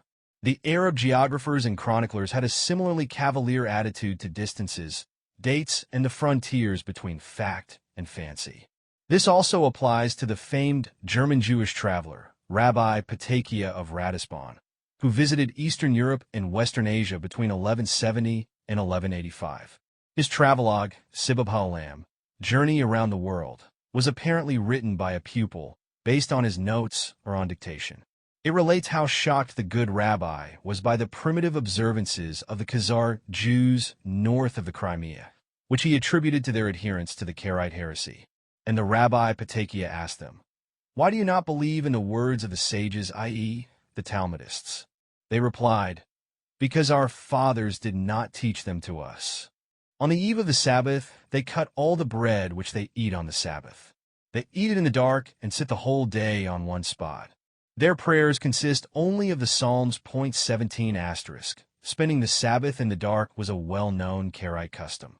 So incensed was the rabbi that, when he subsequently crossed the Khazar heartland, all he had to say was that it took him 8 days, during which he heard the wailing of women and the barking of dogs. 18. He does mention, however, that while he was in Baghdad, he had seen envoys from the Khazar kingdom looking for needy Jewish scholars from Mesopotamia and even from Egypt, to teach their children Torah and Talmud. While few Jewish travelers from the West undertook the hazardous journey to the Volga, they recorded encounters with Khazar Jews at all principal centers of the civilized world. Rabbi Patakia met them in Baghdad. Benjamin of Tudela, another famous traveler of the 12th century, visited Khazar notables in Constantinople and Alexandria. Ibrahim ben Dud, a contemporary of Judah Halavi's, reports that he had seen in Toledo some of their descendants, pupils of the wise. 19 Tradition has it that these were Khazar princes. One is tempted to think of Indian princelings sent to Cambridge to study. Yet there is a curious ambivalence in the attitude toward the Khazars of the leaders of Orthodox Jewry in the East, centered on the Talmudic Academy in Baghdad. The Jain, Hebrew for excellency, who stood at the head of the academy, was the spiritual leader of the Jewish settlements dispersed all over the Near and Middle East, while the Exilarch, or Prince of Captivity, represented the secular power over these more or less autonomous communities. Sadiya Jain, 882 to 942, most famous among the spiritual one excellencies, who left voluminous writings, repeatedly refers in them to the Khazars. He mentions a Mesopotamian Jew who went to Khazaria to settle there, as if this were an everyday occurrence. He speaks obscurely of the Khazar court. Elsewhere he explains that in the biblical expression Hiram of Tyre, Hiram is not a proper name but a royal title, like Caliph for the ruler of the Arabs, and Kagan for the king of the Khazars. That thus Khazaria was very much on the map, in the literal and metaphorical sense, for the leaders of the ecclesiastical hierarchy of Oriental Jewry. But at the same time, the Khazars were regarded with certain misgivings, both on racial grounds and because of their suspected leanings toward the Karaite heresy. One 11th century Hebrew author, Japheth ibn Ali, himself a Karaite, explains the word mamzer, bastard, by the example of the Khazars who became Jews without belonging to the race. His contemporary, Jacob ben Reuben, reflects the opposite side of this ambivalent attitude by speaking of the Khazars as a single nation who do not bear the yoke of the exile, but are great warriors paying no tribute to the Gentiles. In summing up the Hebrew sources on the Khazars that have come down to us, one senses a mixed reaction of enthusiasm, skepticism, and above all, bewilderment. A warrior nation of Turkish Jews must have seemed to the rabbis as strange as a circumcised unicorn. During 1,000 years of dispersion, the Jews had forgotten what it was like to have a king and a country. The Messiah was more real to them than the Kagan. That as a postscript to the Arab and Hebrew sources relating to the conversion, it should be mentioned that the apparently earliest Christian source annotates them both. At some date earlier than 864, the Westphalian monk Christian Druthmar of Aquitania wrote a Latin treatise expositio in Evangelium Matthaei, in which he reports that there exist people under the sky in regions where no Christians can be found, whose name is Gog and Magog, and who are Huns. Among them is one, called the Khazari, who are circumcised and observe Judaism in its entirety. This remark occurs apropos of Matthew 24.14 *, and this gospel of the kingdom shall be preached in all the world for a witness unto all nations, and then shall the end come, which has no apparent bearing on it, and no more is heard of the subject. 9.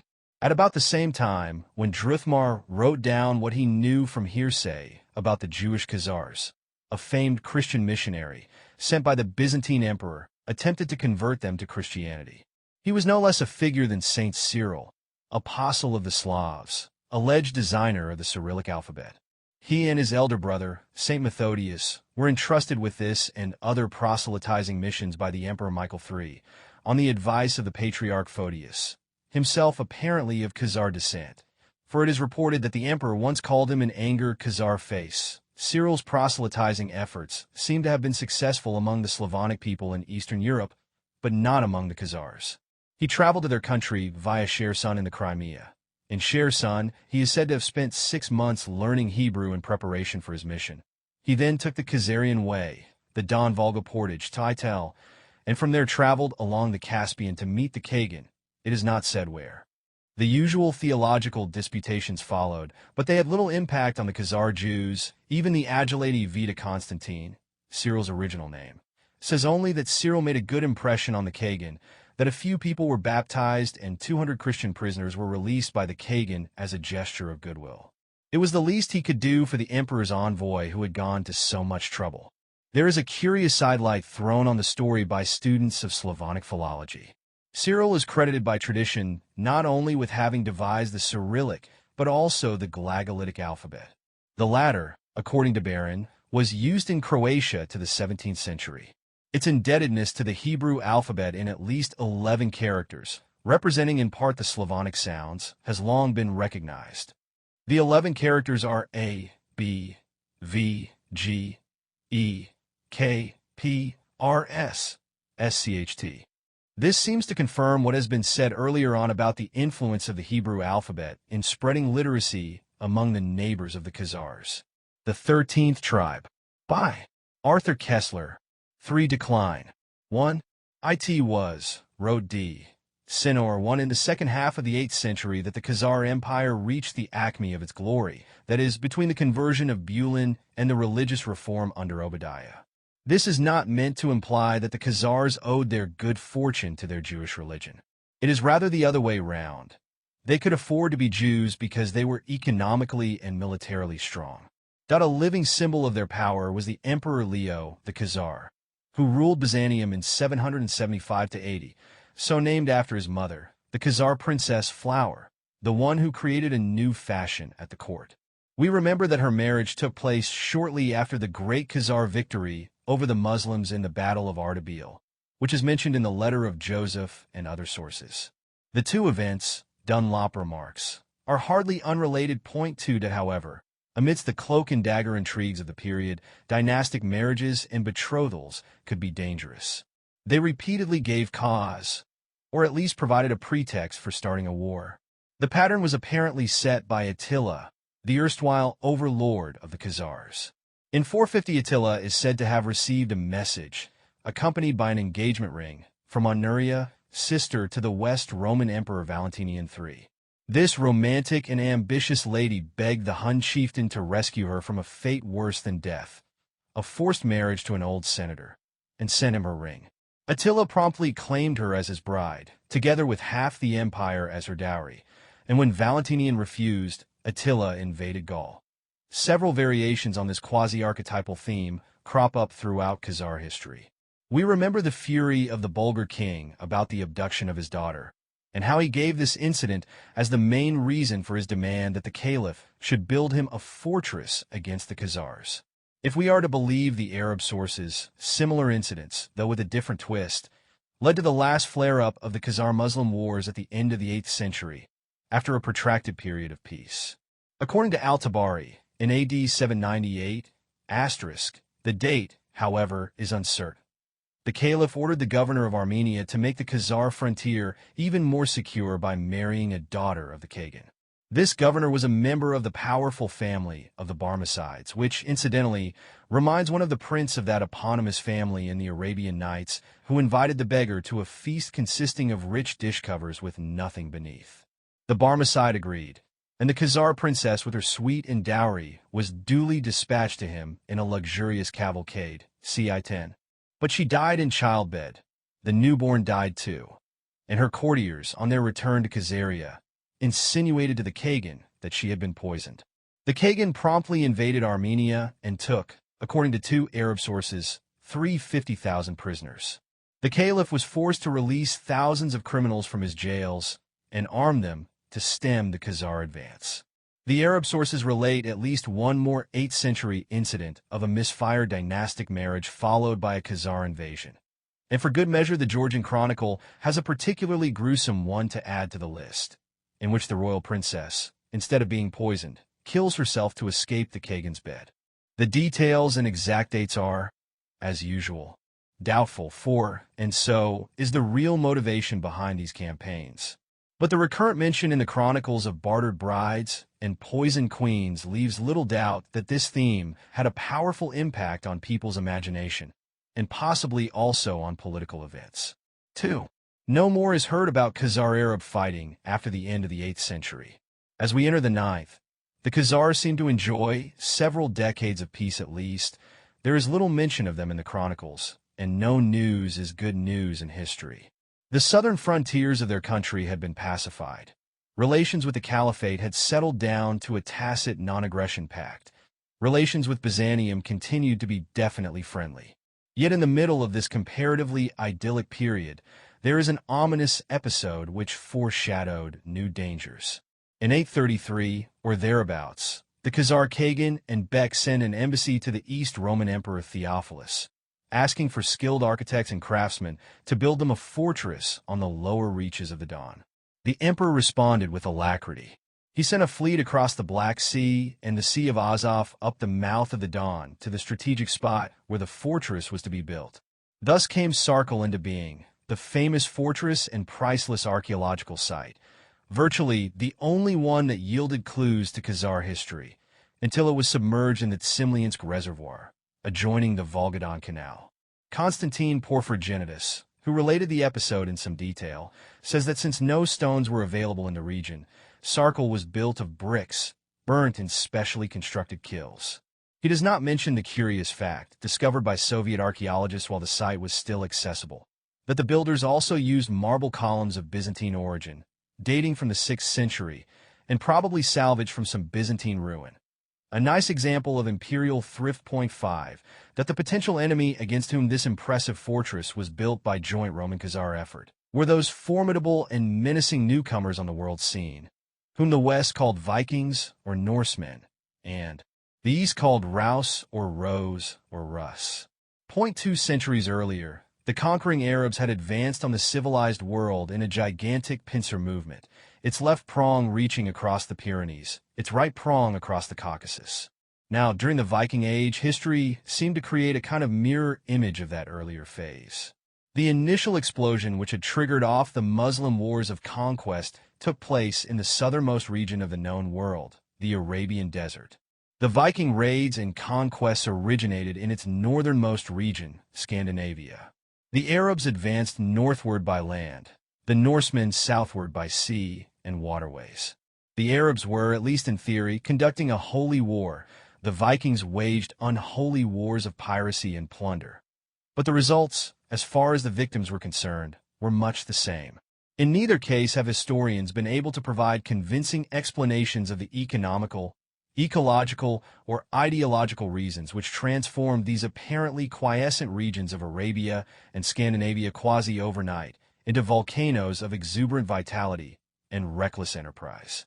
Both eruptions spent their force within a couple of centuries, but left a permanent mark on the world.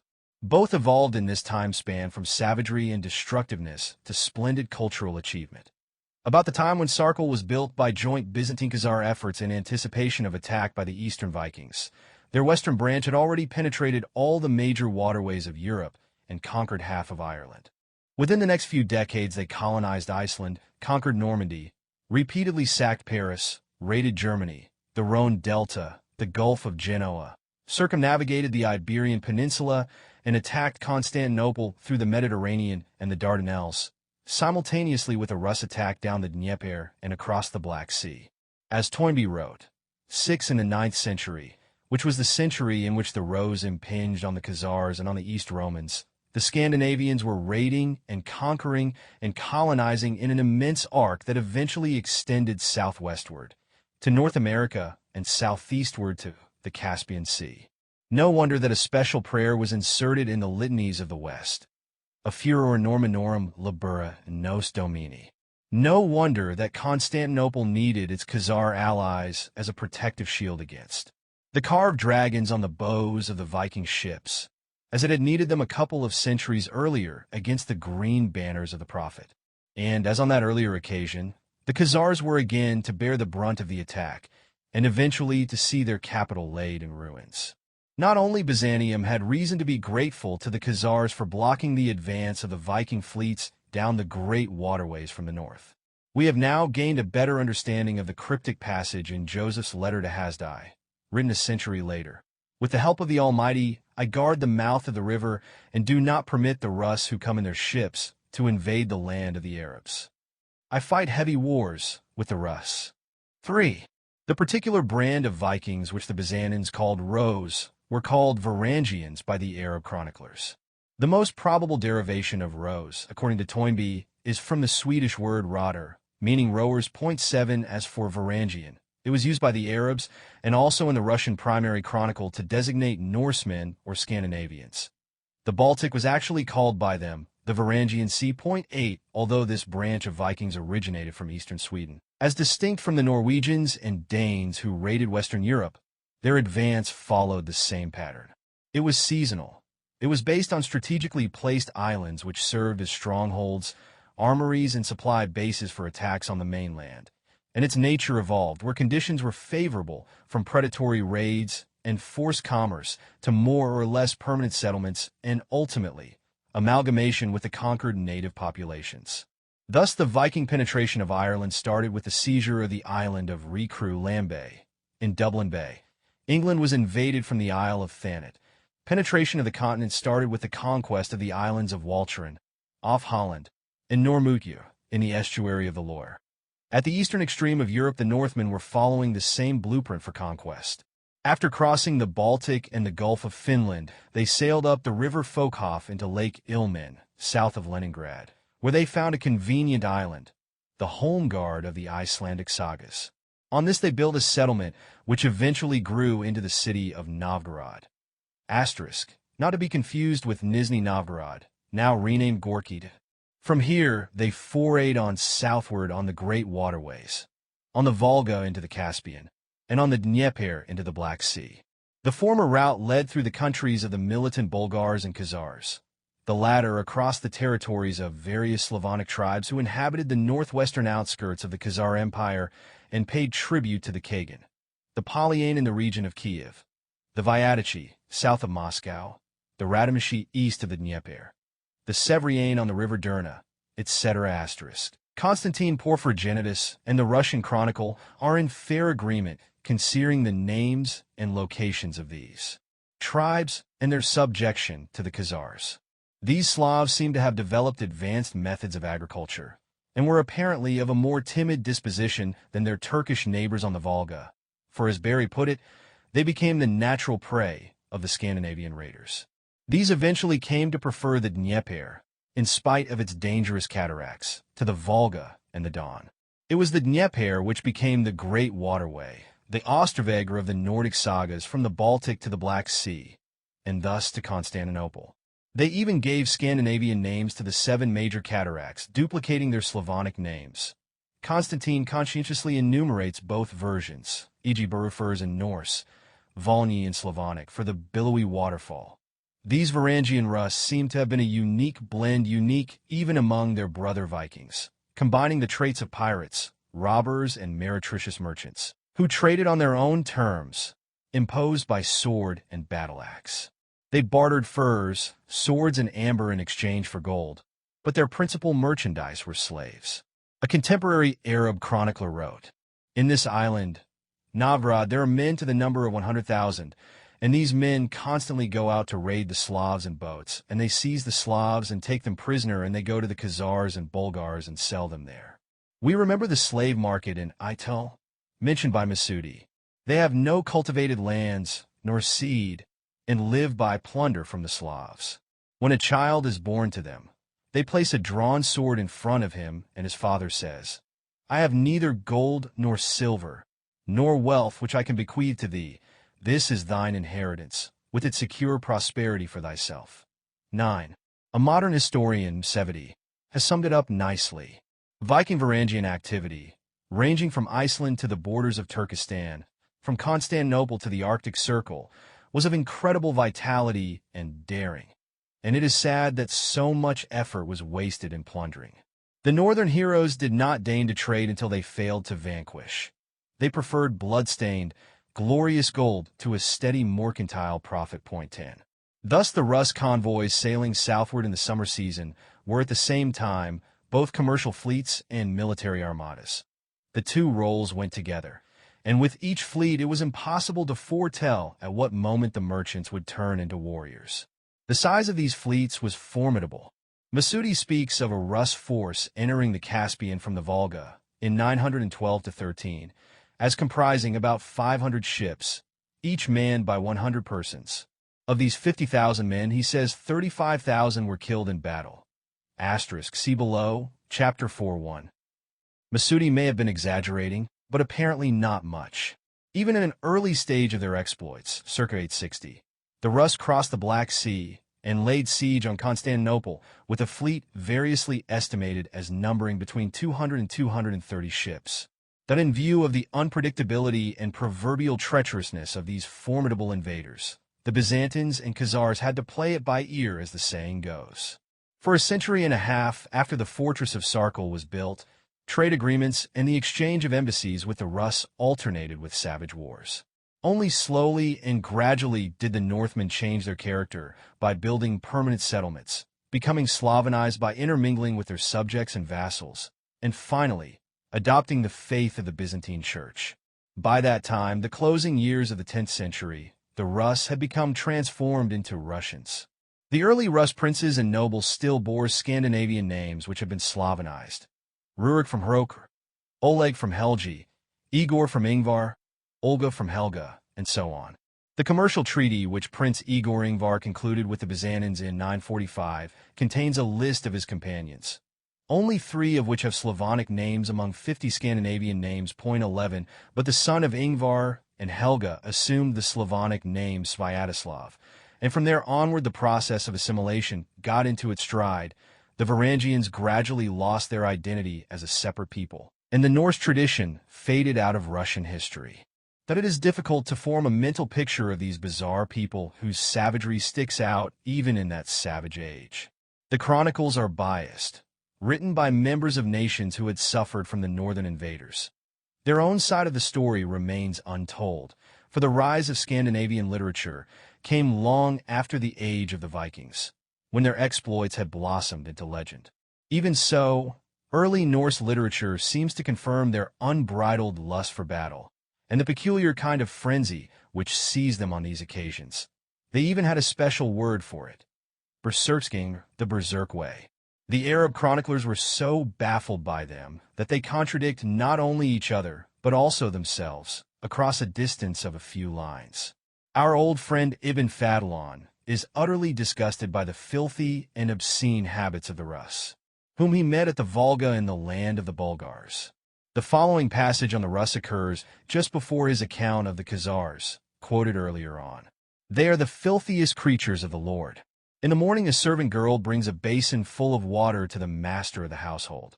He rinses his face and hair in it, spits and blows his nose into the basin, which the girl then hands on to the next person, who does likewise, until all who are in the house have used that basin to blow their noses, spit and wash their face and hair in it. Point 12. In contrast to this, Ibn Rusta writes about the same time. They are cleanly in regard to their clothing, and leaves it at that. Point 13. Again, Ibn Fadlan is indignant about the Rus copulating and defecating in public, including their king, whereas Ibn Rusta and Gardizi know nothing of such revolting habits. But their own accounts are equally dubious and inconsistent. Thus Ibn Rusta: they honor their guests and are kind to strangers who seek shelter with them, and everyone who is in misfortune among them. Point 14. They do not allow anyone among them to tyrannize them, and whoever among them does wrong or is oppressive, they find out such a one and expel him from among them. But a few paragraphs further down, he paints a quite different picture, or rather vignette, of conditions in Rus society. Not one of them goes to satisfy a natural need alone, but he is accompanied by 3 of his companions who guard him between them, and each one of them has a sword because of the lack of security and treachery among them. For if a man has even a little wealth, his own brother and his friend who is with him covet it, and seek to kill and despoil him. Point 15. Regarding their martial virtues, however, the sources are unanimous.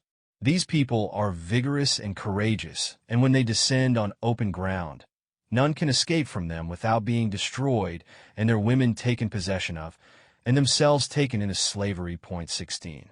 4. Such were the prospects which now faced the Khazars. Sarkel was built just in time. It enabled them to control the movements of the Rus flotillas along the lower reaches of the Don and the Don-Volga portage, the Khazarian way. By and large, it seems that during the first century of their presence on the scene, very roughly, 831-930, the plundering raids of the Rus were mainly directed against Byzantium, where, obviously, richer plunder was to be had, whereas their relations with the Khazars were essentially on a trading basis, though not without friction and intermittent clashes. At any rate, the Khazars were able to control the Rus trade routes and to levy their 10% tax on all cargoes passing through their country to Byzantium and to the Muslim lands. They also exerted some cultural influence on the Northmen, who, for all their violent ways, had a naive willingness to learn from the people with whom they came into contact. The extent of this influence is indicated by the adoption of the title Kagan by the early Rus rulers of Novgorod. This is confirmed by both Byzantine and Arab sources. For instance, Ibn Rusta, after describing the island on which Novgorod was built, states they have a king who is called Kagan Rus. Moreover, Ibn Fadlan reports that the Kagan Rus has a general who leads the army and represents him to the people. Zeki Validi has pointed out that such delegation of the army command was unknown among the Germanic people of the north, where the king must be the foremost warrior. Validi concludes that the Rus obviously imitated the Khazar system of twin rule. This is not unlikely in view of the fact that the Khazars were the most prosperous and culturally advanced people with whom the Rus, in the early stages of their conquests, made territorial contact. And that contact must have been fairly intense, since there was a colony of Rus merchants in Itil, and also a community of Khazar Jews in Kiev. That it is sad to report in this context that more than 1,000 years after the events under discussion, the Soviet regime has done its best to expunge the memory of the Khazars' historic role and cultural achievements. On January 12, 1952, the Times carried the following news item. Early Russian culture belittled Soviet historian rebuked. Another Soviet historian has been criticized by Pravda for belittling the early culture and development of the Russian people. He is Professor Artemanov, who, at a recent session of the Department of History and Philosophy at the USSR Academy of Sciences, repeated a theory which he had put forward in a book in 1937 that the ancient city of Kiev owed a great deal to the Khazar peoples. He pictures them in the role of an advanced people who fell victim to the aggressive aspirations of the Russians. All these things, says Pravda, have nothing in common with historical facts. The Khazar kingdom, which represented the primitive amalgamation of different tribes, played no positive role whatever in creating the statehood of the Eastern Slavs. Ancient sources testify that state formations arose among the Eastern Slavs long before any record of the Khazars. The Khazar kingdom, far from promoting the development of the ancient Russian state, retarded the progress of the Eastern Slav tribes. The materials obtained by our archaeologists indicate the high level of culture in ancient Russia. Only by flouting the historical truth and neglecting the facts can one speak of the superiority of the Khazar culture. The idealization of the Khazar kingdom reflects a manifest survival of the defective views of the bourgeois historians who belittled the indigenous development of the Russian people.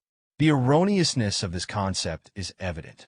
Such a conception cannot be accepted by Soviet historiography. Artemanov, whom I have frequently quoted, published, besides numerous articles in learned journals, his first book, which dealt with the early history of the Khazars, in 1937. His magnum opus, History of the Khazars, was apparently in preparation when Pravda struck. As a result, the book was published only 10 years later, 1962, carrying a recantation in its final section which amounted to a denial of all that went before and, indeed, of the author's life work. The relevant passages in it read, "The Khazar kingdom disintegrated and fell into pieces, from which the majority merged with other related peoples, and the minority, settling in Ital, lost its nationality and turned into a parasitic class with a Jewish coloration. The Russians never shunned the cultural achievements of the East. But from the Ital Khazars the Russians took nothing. Thus also, by the way, the militant Khazar Judaism was treated by other peoples connected with it, the Magyars, Bulgars, Pecheneg, Alans, and Polovsians. The need to struggle with the exploiters from Ital stimulated the unification of the Guz and the Slavs around the Golden Throne of Kiev, and this unity in its turn created the possibility and prospect for a violent growth not only of the Russian state system, but also of ancient Russian culture. This culture had always been original and never depended on Khazar influence. Those insignificant Eastern elements in Rus culture which were passed down by the Khazars, and which one usually bears in mind when dealing with the problems of culture ties between the Rus and the Khazars, did not penetrate into the heart of Russian culture, but remained on the surface and were of short duration and small significance. They offer no ground at all for pointing out a Khazar period in the history of Russian culture. The dictates of the party line completed the process of obliteration, which started with the flooding of the remains of Sarkal. 5. Intensive trading and cultural interchanges did not prevent the Rus from gradually eating their way into the Khazar Empire by appropriating their Slavonic subjects and vassals. According to the primary Russian chronicle, by 859, that is, some 25 years after Sarkal was built, the tribute from the Slavonic peoples was divided between the Khazars and the Varangians from beyond the Baltic Sea. The Varangians levied tribute on Chuds, Kravicians, etc., i.e., the more northerly Slavonic people, while the Khazars continued to levy tribute on the Vyatichi, the Sevian, and most important of all, the Polyane in the central region of Kiev. But not for long. 3 years later, if we can trust the dating in the Russian chronicle, the key town of Kiev on the Dnieper, previously under Khazar suzerainty, passed into Rus hands. This was to prove a decisive event in Russian history, though it apparently happened without an armed struggle. According to the chronicle, Novgorod was at the time ruled by the semi-legendary Prince Rurik, who held under his sway all the Viking settlements, the northern Slavonic, and some Finnish people. 2 of Rurik's men, Oskold and Dir, on traveling down the Dnieper, saw a fortified place on a mountain, the site of which they liked, and were told that this was the town of Kiev, and that it paid tribute to the Khazars. The two settled in the town with their families, gathered many Northmen to them, and ruled over the neighboring Slavs, even as Rurik ruled at Novgorod. Some 20 years later, Rurik's son, Oleg, Helgi, came down and put Oskold and Dir to death, and annexed Kiev to his sway. Kiev soon outshone Novgorod in importance. It became the capital of the Varangians and the mother of Russian towns, while the principality, which took its name, became the cradle of the first Russian state. Joseph's letter, written about a century after the Rus occupation of Kiev, no longer mentions it in his list of Khazar possessions. But influential Khazar Jewish communities survived both in the town and province of Kiev, and after the final destruction of their country, they were reinforced by large numbers of Khazar immigrants. The Russian chronicle keeps referring to heroes coming from Zemlya Zadovskaya, the country of the Jews, and the gate of the Khazars in Kiev kept the memory of its erstwhile rulers alive till modern times. 6. We have now progressed into the second half of the 9th century, and, before continuing with the tale of the Russian expansion, must turn our attention to some vital developments among the people of the steppes, particularly the Magyars. These events ran parallel with the rise of Rus power and had a direct impact on the Khazars, and on the map of Europe. The Magyars had been the Khazars' allies, and apparently willing vassals, since the dawn of the Khazar Empire. The problem of their origin and early wanderings have long perplexed scholars, Macartney wrote. 17 elsewhere, he calls it one of the darkest of historical riddles. Point 18 about their origin, all we know with certainty is that the Magyars were related to the Finns, and that their language belongs to the so-called Finno-Ugrian language family, together with that of the Vogel and Ostyak people living in the forest regions of the northern Urals. Thus they were originally unrelated to the Slavonic and Turkish nations of the steppes, in whose midst they came to live in ethnic curiosity, which they still are to this day. Modern Hungary, unlike other small nations, has no linguistic ties with its neighbors. The Magyars have remained an ethnic enclave in Europe, with the distant Finns as their only cousins. That at an unknown date during the early centuries of the Christian era, this nomadic tribe was driven out of its erstwhile habitat in the Urals and migrated southward through the steppes, eventually settling in the region between the Don and the Kuban rivers. They thus became neighbors of the Khazars, even before the latter's rise to prominence. For a while they were part of a federation of semi-nomadic people, the Onagers, the 10 Arrows or 10 tribes. It is believed that the name Hungarian is a Slavonic version of that word. 19 while Magyar is the name by which they have called themselves from time immemorial. From about the middle of the 7th to the end of the 9th centuries they were, as already said, subjects of the Khazar Empire. It is a remarkable fact that during this whole period, while other tribes were engaged in a murderous game of musical chairs, we have no record of a single armed conflict between Khazars and Magyars, whereas each of the two was involved at one time or another in wars with their immediate or distant neighbors. Volga Bulgars, Danube Bulgars, Guz, Pecheneg, and so on, in addition to the Arabs and the Rus. Paraphrasing the Russian chronicle and Arab sources, Toynbee writes that throughout this period the Magyars took tribute, on the Khazars' behalf, from the Slav and Finn peoples in the Black Earth Zone to the north of the Magyars' own domain of the steppe, and in the Forest Zone to the north of that. The evidence for the use of the name Magyar by this date is its survival in a number of place names in this region of northerly Russia. These place names presumably mark the sites of former Magyar garrisons and outposts.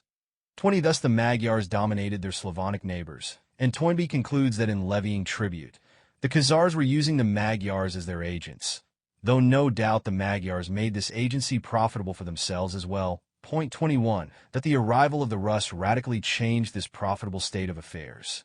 At about the time when Sarkel was built, there was a conspicuous movement of the Magyars across the Don to its west bank. From about 830 onward, the bulk of the nation was resettled in the region between the Don and the Dnieper, later to be named Lebedia. The reason for this move has been much debated among historians. Toynbee's explanation is both the most recent and the most plausible. We may infer that the Magyars were in occupation of the steppe to the west of the Don by permission of their Khazar suzerains. Since the steppe country had previously belonged to the Khazars, and since the Magyars were the Khazars' subordinate allies, we may conclude that the Magyars had not established themselves in this Khazar territory against the Khazars' will. Indeed, we may conclude that the Khazars had not merely permitted the Magyars to establish themselves to the west of the Don, but had actually planted them there to serve the Khazars' own purposes. The relocation of subject peoples for strategic reasons was a device that had been practiced by previous nomad empire builders. In this new location, the Magyars could help the Khazars to check the southeastward and southward advance of tile rows. The planting of the Magyars to the west of the Don will have been all of a piece with the building of the fortress Circle on tile Don's eastern bank. 22. 7. This arrangement worked well enough for nearly half a century. During this period, the relation between Magyars and Khazars became even closer, culminating in two events which left lasting marks on the Hungarian nation. First, the Khazars gave them a king, who founded the first Magyar dynasty. And second, several Khazar tribes joined the Magyars and profoundly transformed their ethnic character. The first episode is described by Constantine into Administrando, circa 950, and is confirmed by the fact that the names he mentions appear independently in the First Hungarian Chronicle, 11th century. Constantine tells us that before the Khazars intervened in the internal affairs of the Magyar tribes, these had no paramount king, only tribal chieftains. The most prominent of these was called Lebedias, after whom Lebedia was later named. And the Magyars consisted of 7 hordes, but at that time they had no ruler, either native or foreign. But there were certain chieftains among them, of which the principal chieftain was the aforementioned Lebedias. And the Kagan, the ruler of Khazaria, on account of the Magyars' valor and military assistance, gave their first chieftain, the man called Lebedias, a noble Khazar lady as wife, that he might beget children of her. But Lebedias, by some chance, had no family by that Khazar woman, another dynastic alliance which had misfired. But the Kagan was determined to strengthen the ties which bound Lebedias and his tribes to the Khazar kingdom. After a little time had passed, the Kagan, the ruler of Khazaria, told the Magyars to send to him their first chieftain. So Lebedias, coming before the Kagan of Khazaria, asked him for the reason why he had sent for him. And the Kagan said to him, "We have sent for you for this reason, that, since you are well-born and wise and brave, and the first of the Magyars, we may promote you to be the ruler of your race, and that you may be subject to our laws and orders." But Lebedias appears to have been a proud man. He declined, with appropriate expressions of gratitude, the offer to become a puppet king, and proposed instead that the honor should be bestowed on a fellow chieftain called Almas, or on Almas's son, Arpad. So the Kagan, pleased at this speech, sent Lebedias with a suitable escort back to his people, and they chose Arpad to be their king. The ceremony of Arpad's installation took place, after the custom and usage of the Khazars, raising him on their shields. But before this Arpad, the Magyars never had any other ruler, wherefore the ruler of Hungary is drawn from his race up to this day. This day, in which Constantine wrote, was circa 950, that is, a century after the event. Arpad in fact led his Magyars in the conquest of Hungary. His dynasty reigned till 1301, and his name is one of the first that Hungarian schoolboys learn. The Khazars had their fingers in many historic pies. 8. The second episode seems to have had an even more profound influence on the Hungarian national character. At some unspecified date, Constantine tells us, 23, there was a rebellion, apostasia, of part of the Khazar nation against their rulers. The insurgents consisted of 3 tribes, which were called Khazars or Khabars, and which were the Khazars' own race. The government prevailed. Some of the rebels were slaughtered, and some fled the country and settled with the Magyars, and they made friends with one another. They also taught the tongue of the Khazars to the Magyars, and up to this day they speak the same dialect, but they also speak the other language of the Magyars. And because they proved themselves more efficient in wars and the most manly of the 8 tribes, the 7 original Magyar tribes plus the Khabars, and leaders in war, they were elected to be the first horde, and there is one leader among them, that is in the originally 3 hordes of the Khazars who exist to this day. That his eyes, Constantine starts his next chapter with a list of the hordes of Khazars and Magyars. First is that which broke off from the Khazars, this above-mentioned horde of the Khazars. Etc. 24. The horde, or tribe, which actually calls itself Magyar, comes only 3rd. that it looks as if the Magyars had received, metaphorically and perhaps literally, a blood transfusion from the Khazars. It affected them in several ways. First of all, we learn, to our surprise, that at least till the middle of the 10th century, both the Magyar and Khazar languages were spoken in Hungary. Several modern authorities have commented on this singular fact. Thus Barry wrote, "The result of this double tongue is the mixed character of the modern Hungarian language, which has supplied specious argument for the two opposite opinions as to the ethnical affinities of the Magyars." 25-26 remarks that though the Hungarians have ceased to be bilingual long ago, they were so at the beginnings of their state, as testified by some 200 loanwords from the old Chuvash dialect of Turkish which the Khazars spoke. See above, Chapter 1, 3. The Magyars, like the Rus, also adopted a modified form of the Khazar double kingship. Thus Gardizi, their leader, rides out with 20,000 horsemen. They call him Kanda, Hungarian, Kinda, and this is the title of their greater king, but the title of the person who effectively rules them is Jula. And the Magyars do whatever their Jula commands. There is reason to believe that the first Julas of Hungary were Khazars. 27, that there is also some evidence to indicate that among the dissident Khazar tribes, who de facto took over the leadership of the Magyar tribes, there were Jews, or adherents of a Judaizing religion. 28, it seems quite possible, as Artemanov and Bartha have suggested. 29, that the Khazar apostasia was somehow connected with, or a reaction against, the religious reforms initiated by King Obadiah. Rabbinical law, strict dietary rules, Talmudic casuistry might have gone very much against the grain of these steppe warriors in shining armor. If they professed a Judaizing religion, it must have been closer to the faith of the ancient desert Hebrews than to rabbinical orthodoxy. They may even have been followers of the fundamentalist sect of Correspondence, and hence considered heretics. But this is pure speculation. 9. The close cooperation between Khazars and Magyars came to an end when the latter, 88-96, said farewell to the Eurasian steppes, crossed the Carpathian mountain range, and conquered the territory which was to become their lasting habitat. The circumstances of this migration are again controversial, but one can at least grasp its broad outlines. During the closing decades of the 9th century, yet another uncouth player joined the nomad game of musical chairs, the Pecheneг, asterisk, or Paxanax, or in Hungarian, Besknikt.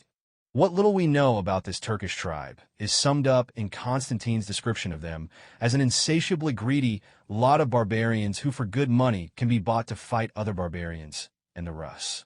They live between the Volga and the Ural rivers under Khazar suzerainty. According to Ibn Rusta, 30 the Khazars raided them every year to collect the tribute due to them. Toward the end of the 9th century, a catastrophe of a nature by no means unusual befell the Pecheneг. They were evicted from their country by their eastern neighbors. These neighbors were none other than the Guz or Oghuz, whom Ibn Fadlan so much disliked. One of the inexhaustible number of Turkish tribes which from time to time cut loose from their Central Asiatic moorings and drifted west. The displaced Pecheneг tried to settle in Khazaria, but the Khazars beat them off. Asterisk. This seems to be the plausible interpretation of Constantine's statement that the Guz and the Khazars made war on the Pechenegs. C.F. Barry, page 424. The Pechenegs continued their westward trek, crossed the Don, and invaded the territory of the Magyars. The Magyars in turn were forced to fall back further west into the region between the Dnieper and the Sareth rivers. They called this region Edel Kazi, the land between the rivers. They seem to have settled there in 889. But in 896 the Pechenegs struck again, allied to the Danube Bulgars, whereupon the Magyars withdrew into present-day Hungary. This, in rough outline, is the story of the Magyars' exit from the eastern steppes and the end of the Magyar-Khazar connection. The details are contested. Some historians 31 maintain, with a certain passion, that the Magyars suffered only one defeat, not two, at the hands of the Pechenegs, and that Edel Kazi was just another name for Lebedia, but we can leave these quibbles to the specialists. More intriguing is the apparent contradiction between the image of the Magyars as mighty warriors and their inglorious retreat from successive habitats. Thus we learn from the Chronicle of Hincmar of Reims 32 that in 862 they raided the vast Frankish Empire. the first of the savage incursions which were to terrorize Europe during the next century. We also hear of a fearful encounter which Saint Cyril, the apostle of the Slavs, had with a Magyar horde in 860 on his way to Khazaria. He was saying his prayers when they rushed at him, Leporum mor ululantes, howling in the manner of wolves. His sanctity, however, protected him from harm. 33. Another Chronicle 34 mentions that the Magyars and the Khazars came into conflict with the Franks in 881, and Constantine tells us that, some 10 years later, the Magyars made war upon Simeon, ruler of the Danube Bulgars, and trounced him soundly, and came as far as Preslav, and shut him up in the fortress called Mundraga, and returned home. 35. That how is one to reconcile all these valiant deeds with the series of retreats from the Don into Hungary, which took place in the same period? It seems that the answer is indicated in the passage in Constantine immediately following the one just quoted. But after Simeon the Bulgar again made peace with the emperor of the Greeks and got security, he sent to the Patzinaks and made an agreement with them to make war on and annihilate the Magyars. And when the Magyars went away on a campaign, the Patzinaks with Simeon came against the Magyars and completely annihilated their families, and chased away miserably the Magyars left to guard their land. But the Magyars returning, and finding their country thus desolate and ruined, moved into the country occupied by them today, i.e. Hungary. Thus the bulk of the army was away on a campaign when their land and families were attacked. And to judge by the chronicles mentioned above, they were away, raiding distant countries quite frequently, leaving their homes with little protection. They could afford to indulge in this risky habit as long as they had only their Khazar overlords and the peaceful Slavonic tribes as their immediate neighbors. But with the advent of the land-hungry Pecheneg, the situation changed. The disaster described by Constantine may have been only the last of a series of similar incidents, but it may have decided them to seek a new and safer home beyond the mountains, in a country which they already knew from at least 2 previous forays. There is another consideration which speaks in favor of this hypothesis. The Magyars seem to have acquired the raiding habit only in the second half of the 9th century, about the time when they received that critical blood transfusion from the Khazars. It may have proved a mixed blessing. The Khazars, who were more efficient in war and more manly, became, as we saw, the leading tribe, and infused their hosts with the spirit of adventure, which was soon to turn them into the scourge of Europe, as the Huns had earlier been. They also taught the Magyars those very peculiar and characteristic tactics employed since time immemorial by every Turkish nation: Huns, Avars, Turks, Pecheneg, Cumans, and by no other. Light cavalry using the old devices of simulated flight, of shooting while fleeing, of sudden charges with fearful, wolf-like howling. 36. That these methods proved murderously effective during the 9th and 10th centuries when Hungarian raiders invaded Germany, the Balkans, Italy, and even France, but they did not cut much ice against the Pecheneg, who used the same tactics and could howl just as spine-chillingly. Thus, indirectly, by the devious logic of history, the Khazars were instrumental in the establishment of the Hungarian state, whereas the Khazars themselves vanished into the mist. Macartney, pursuing a similar line of thought, went even further in emphasizing the decisive role played by the Khabar transfusion. The bulk of the Magyar nation, the true Finno-Ugrians comparatively, although not very, pacific and sedentary agriculturalists, made their homes in the undulating country, west of the Danube. The plain of the Alfold was occupied by the nomadic race of Khazars, true Turks, herdsmen, horsemen, and fighters, the driving force in the army of the nation. This was the race which in Constantine's day still occupied pride of place as the first of the hordes of the Magyars. It was, I believe, chiefly this race of Khazars which raided the Slavs and Russians from the steppe, led the campaign against the Bulgars in 895, in large part, and for more than half a century afterwards, was the terror of half Europe. 37. And yet the Hungarians managed to preserve their ethnic identity. The brunt of 60 years of restless and remorseless warfare fell on the Khazars, whose ranks must have been thinned by it to an extraordinary extent. Meanwhile, the true Magyars, living in comparative peace, increased their numbers. 38. They also succeeded, after the bilingual period, in preserving their original Finno-Ugric language in the midst of their German and Slav neighbors, in contrast to the Danube Bulgars, who lost their original Turkish language and now speak a Slavonic dialect. However, the Khabar influence continued to make itself felt in Hungary, and even after they became separated by the Carpathian Mountains, the Khazar-Magyar connection was not completely severed. According to Vasiliev, 39 in the 10th century, the Hungarian Duke Taxony invited an unknown number of Khazars to settle in his domains. It is not unlikely that these immigrants contained a fair proportion of Khazarian Jews. We may also assume that both the Khabars and the later immigrants brought with them some of their famed craftsmen, who taught the Hungarians their arts. See above, Chapter 1, 13. That in the process of taking possession of their new and permanent home, the Magyars had to evict its former occupants, Moravians and Danube Bulgars, who moved into the regions where they still live. Their other Slavonic neighbors too, the Serbs and Croats, were already more or less in situ. Thus, as a result of the chain reaction which started in the distant Urals, Guz chasing Pecheneg, chasing Magyars, chasing Bulgars and Moravians, the map of modern Central Europe was beginning to take shape. The shifting kaleidoscope was settling into a more or less stable jigsaw. 10.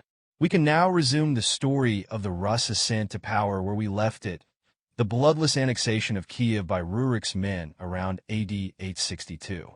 This is also the approximate date when the Magyars were pushed westward by the Pecheneg, thus depriving the Khazars of protection on their western flank. It may explain why the Rus could gain control of Kiev so easily. But the weakening of Khazar military power exposed the Byzantines, too, to attack by the Rus. Close to the date when the Rus settled in Kiev, their ships, sailing down the Dnieper, crossed the Black Sea and attacked Constantinople. Barry has described the event with much gusto. In the month of June, 8860, the Emperor Michael III, with all his forces, was marching against the Saracens. He had probably gone far when he received the amazing tidings, which recalled him with all speed to Constantinople. A Russian host had sailed across the Euxine Black Sea in 200 boats, entered the Bosphorus, plundered the monasteries and suburbs on its banks, and overrun the island of the princes. The inhabitants of the city were utterly demoralized by the sudden horror of the danger and their own impotence. The troops, tagmata, which were usually stationed in the neighborhood of the city, were far away with the emperor, and the fleet was absent. Having wrought wreck and ruin in the suburbs, the barbarians prepared to attack the city. At this crisis, the learned patriarch, Photius, rose to the occasion. He undertook the task of restoring the moral courage of his fellow citizens. He expressed the general feeling when he dwelt on the incongruity that the imperial city, queen of almost all the world, should be mocked by a band of slaves, sick, a mean and barbarous crowd. But the populace was perhaps more impressed and consoled when he resorted to the ecclesiastical magic which had been used efficaciously at previous sieges.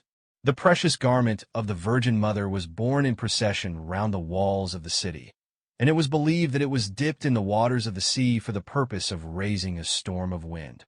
No storm arose, but soon afterwards the Russians began to retreat, and perhaps there were not many among the joyful citizens who did not impute their relief to the direct intervention of the Queen of Heaven. 40. We may add, for the sake of piquantry, that the learned patriarch, Photius, whose eloquence saved the imperial city, was none other than Khazar Face, who had sent St. Cyril on his proselytizing mission. As for the Rus retreat, it was caused by the hurried return of the Greek army and fleet, but Khazar Face had saved morale among the populace during the agonizing period of waiting. Toynbee too has interesting comments to make on this episode. In 860, he writes, the Russians perhaps came nearer to capturing Constantinople than so far they have ever come since then. 41, and he also shares the view expressed by several Russian historians, that the attack by the Eastern Northmen's Dnieper flotilla across the Black Sea was coordinated with the simultaneous attack of a Western Viking fleet, approaching Constantinople across the Mediterranean and the Dardanelles. Vasiliev and Paskiewicz and Vernadsky are inclined to believe that the two naval expeditions that thus converge on the Sea of Marmara were not only simultaneous, but were concerted, and they even make a guess at the identity of the mastermind that, in their view, worked out this strategic plan on the grand scale. They suggest that Rurik of Novgorod was the same person as Rorik of Jutland. 42. This makes one appreciate the stature of the adversary with whom the Khazars had to contend.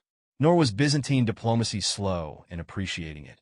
And to play the double game which the situation seemed to demand, alternating between war, when it could not be avoided, and appeasement in the pious hope that the Russians would eventually be converted to Christianity and brought into the flock of the Eastern Patriarchate.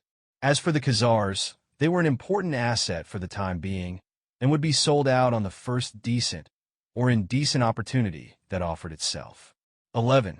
For the next 200 years, Byzantine-Russian relations alternated between armed conflict and treaties of friendship.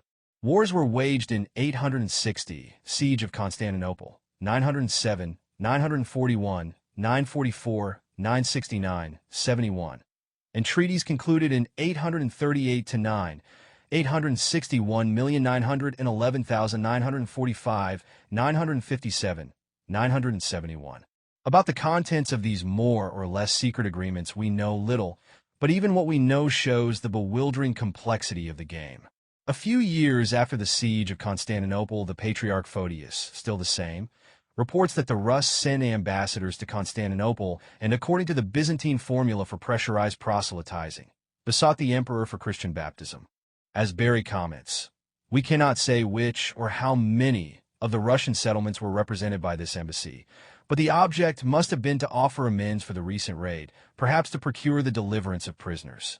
It is certain that some of the Russians agreed to adopt Christianity, but the seed did not fall on very fertile ground. For upwards of 100 years we hear no more of the Christianity of the Russians. The treaty, however, which was concluded between AD 860 and 866, led probably to other consequences. 43. Among these consequences was the recruiting of Scandinavian sailors into the Byzantine fleet. By 902 there were 700 of them. Another development was the famous Varangian Guard, a light corps of Rus and other Nordic mercenaries, including even Englishmen. In the treaties of 945 and 971, the Russian rulers of the Principality of Kiev undertook to supply the Byzantine emperor with troops on request. 44 in Constantine Potpharaginitus Day, i.e., the middle of the 10th century, Rus fleets on the Bosphorus were a customary sight. They no longer came to lay siege on Constantinople, but to sell their wares. Trade was meticulously well regulated, except when armed clashes intervened. According to the Russian Chronicle, it was agreed in the treaties of 907 and 911 that the Rus visitors should enter Constantinople through one city gate only, and not more than 50 at a time, escorted by officials, that they were to receive during their stay in the city as much grain as they required, and also up to 6 months' supply of other provisions, in monthly deliveries, including bread, wine, meat, fish, fruit, and bathing facilities, if required. To make sure that all transactions should be nice and proper, black market dealings in currency were punished by amputation of one hand. Nor were proselytizing efforts neglected as the ultimate means to achieve peaceful coexistence with the increasingly powerful Russians. But it was hard going. According to the Russian Chronicle, when Oleg, regent of Kiev, concluded the Treaty of 911 with the Byzantines, the emperors Leo and Alexander, joint rulers, after agreeing upon the tribute and mutually binding themselves by oath, kissed the cross and invited Oleg and his men to swear an oath likewise. According to the religion of the Rus, the latter swore by their weapons and by their god Purin, as well as by Volos, the god of cattle, and thus confirmed the treaty. 45. At nearly half a century and several battles and treaties later, victory for the Holy Church seemed in sight. In 957, Princess Olga of Kiev, widow of Prince Igor, was baptized on the occasion of her state visit to Constantinople, unless she had already been baptized once before her departure, which again is controversial. The various banquets and festivities in Olga's honor are described in detail in Correspondence, though we are not told how the lady reacted to the Disneyland of mechanical toys displayed in the imperial throne room, for instance, to the stuff lines which emitted a fearful mechanical roar. Another distinguished guest, Bishop Liutprand, recorded that he was able to keep his sang-froid only because he was forewarned of the surprises in store for visitors. The occasion must have been a major headache for the master of ceremonies, which was Constantine himself, because not only was Olga a female sovereign, but her retinue, too, was female. The male diplomats and advisors, 82 of them, marched self-effacingly in the rear of the Russian delegation. 46 *.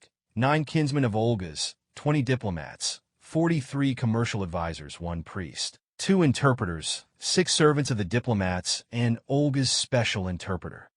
But just before the banquet, there was a small incident, symbolic of the delicate nature of Russian-Byzantine relations. When the ladies of the Byzantine court entered, they fell on their faces before the imperial family, as protocol required. Olga remained standing, but it was noticed with satisfaction that she slightly, if perceptibly, inclined her head. She was put in her place by being seated, as the Muslim state guests had been, at a separate table. 47. The Russian Chronicle has a different, richly embroidered version of this state visit. When the delicate subject of baptism was brought up, Olga told Constantine that if he desired to baptize her, he should perform this function himself. Otherwise, she was unwilling to accept baptism. The emperor concurred and asked the patriarch to instruct her in the faith. The patriarch instructed her in prayer and fasting, in almsgiving, and in the maintenance of chastity. She bowed her head, and like a sponge absorbing water, she eagerly drank in his teachings. After her baptism, the emperor summoned Olga and made known to her that he wished her to become his wife. But she replied, "How can you marry me, after yourself baptizing me and calling me your daughter? For among Christians that is unlawful, as you yourself must know." Then the emperor said, "Olga, you have outwitted me." 48. When she got back to Kiev, Constantine sent a message to her, saying, "Inasmuch as I bestowed many gifts upon you, you promised me that on your return to Rose you would send me many presents of slaves, wax and furs, and dispatch soldiery to aid me." Olga made answer to the envoys that if the emperor would spend as long a time with her in the Pachina as she had remained on the Bosphorus, she would grant his request. With these words, she dismissed the envoys. 49. This Olga Helga must have been a formidable Scandinavian Amazon. She was, as already mentioned, the widow of Prince Igor, supposedly the son of Rurik, whom the Russian Chronicle describes as a greedy, foolish, and sadistic ruler. In 941 he had attacked the Byzantines with a large fleet, and of the people they captured, some they butchered, others they set up as targets and shot at, some they seized upon, and after binding their hands behind their backs, they drove iron nails through their heads. Many sacred churches they gave to the flames. 50. In the end they were defeated by the Byzantine fleet, spouting Greek fire through tubes mounted in the prows of their ships. Upon seeing the flames, the Russians cast themselves into the sea water, but the survivors returned home, where they related that the Greeks had in their possession the lightning from heaven, and had set them on fire by pouring it forth, so that the Russes could not conquer them. Asterisk, Toynbee does not hesitate to call this famous secret weapon of the Greeks napalm. It was a chemical of unknown composition, perhaps a distilled petroleum fraction, which ignited spontaneously on contact with water, and could not be put out by water. This episode was followed by another treaty of friendship 4 years later. As a predominantly maritime nation, the Rus were even more impressed by the Greek fire than others who had attacked Byzantium, and the lightning from heaven was a strong argument in favor of the Greek Church. Yet they were still not ready for conversion. When Igor was killed in 945 by the Derevlians, a Slavonic people upon which he had imposed an exorbitant tribute, the widowed Olga became regent of Kiev. She started her rule by taking fourfold revenge on the Derevlians. First, a Derevlian peace mission was buried alive. Then a delegation of notables was locked in a bathhouse and burned alive. This was followed by another massacre, and lastly the main town of the Derevlians was burnt down. Olga's bloodlust seemed truly insatiable until her baptism. From that day onward, the Chronicle informs us, she became the precursor of Christian Russia, even as daybreak precedes the sun, and as the dawn precedes the day. For she shone like the moon by night, and she was radiant among the infidels like a pearl in the mire. In due course, she was canonized as the first Russian saint of the Orthodox Church. 12. Yet in spite of the great to-do about Olga's baptism and her state visit to Constantine, this was not the last word in the stormy dialogue between the Greek Church and the Russians.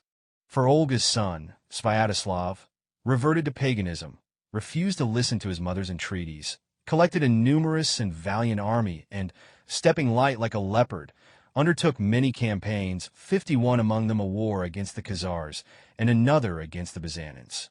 It was only in 988, in the reign of his son, Saint Vladimir, that the ruling dynasty of the Russians definitely adopted the faith of the Greek Orthodox Church, about the same time as Hungarians, Poles, and Scandinavians, including the distant Icelanders, became converted to the Latin Church of Rome.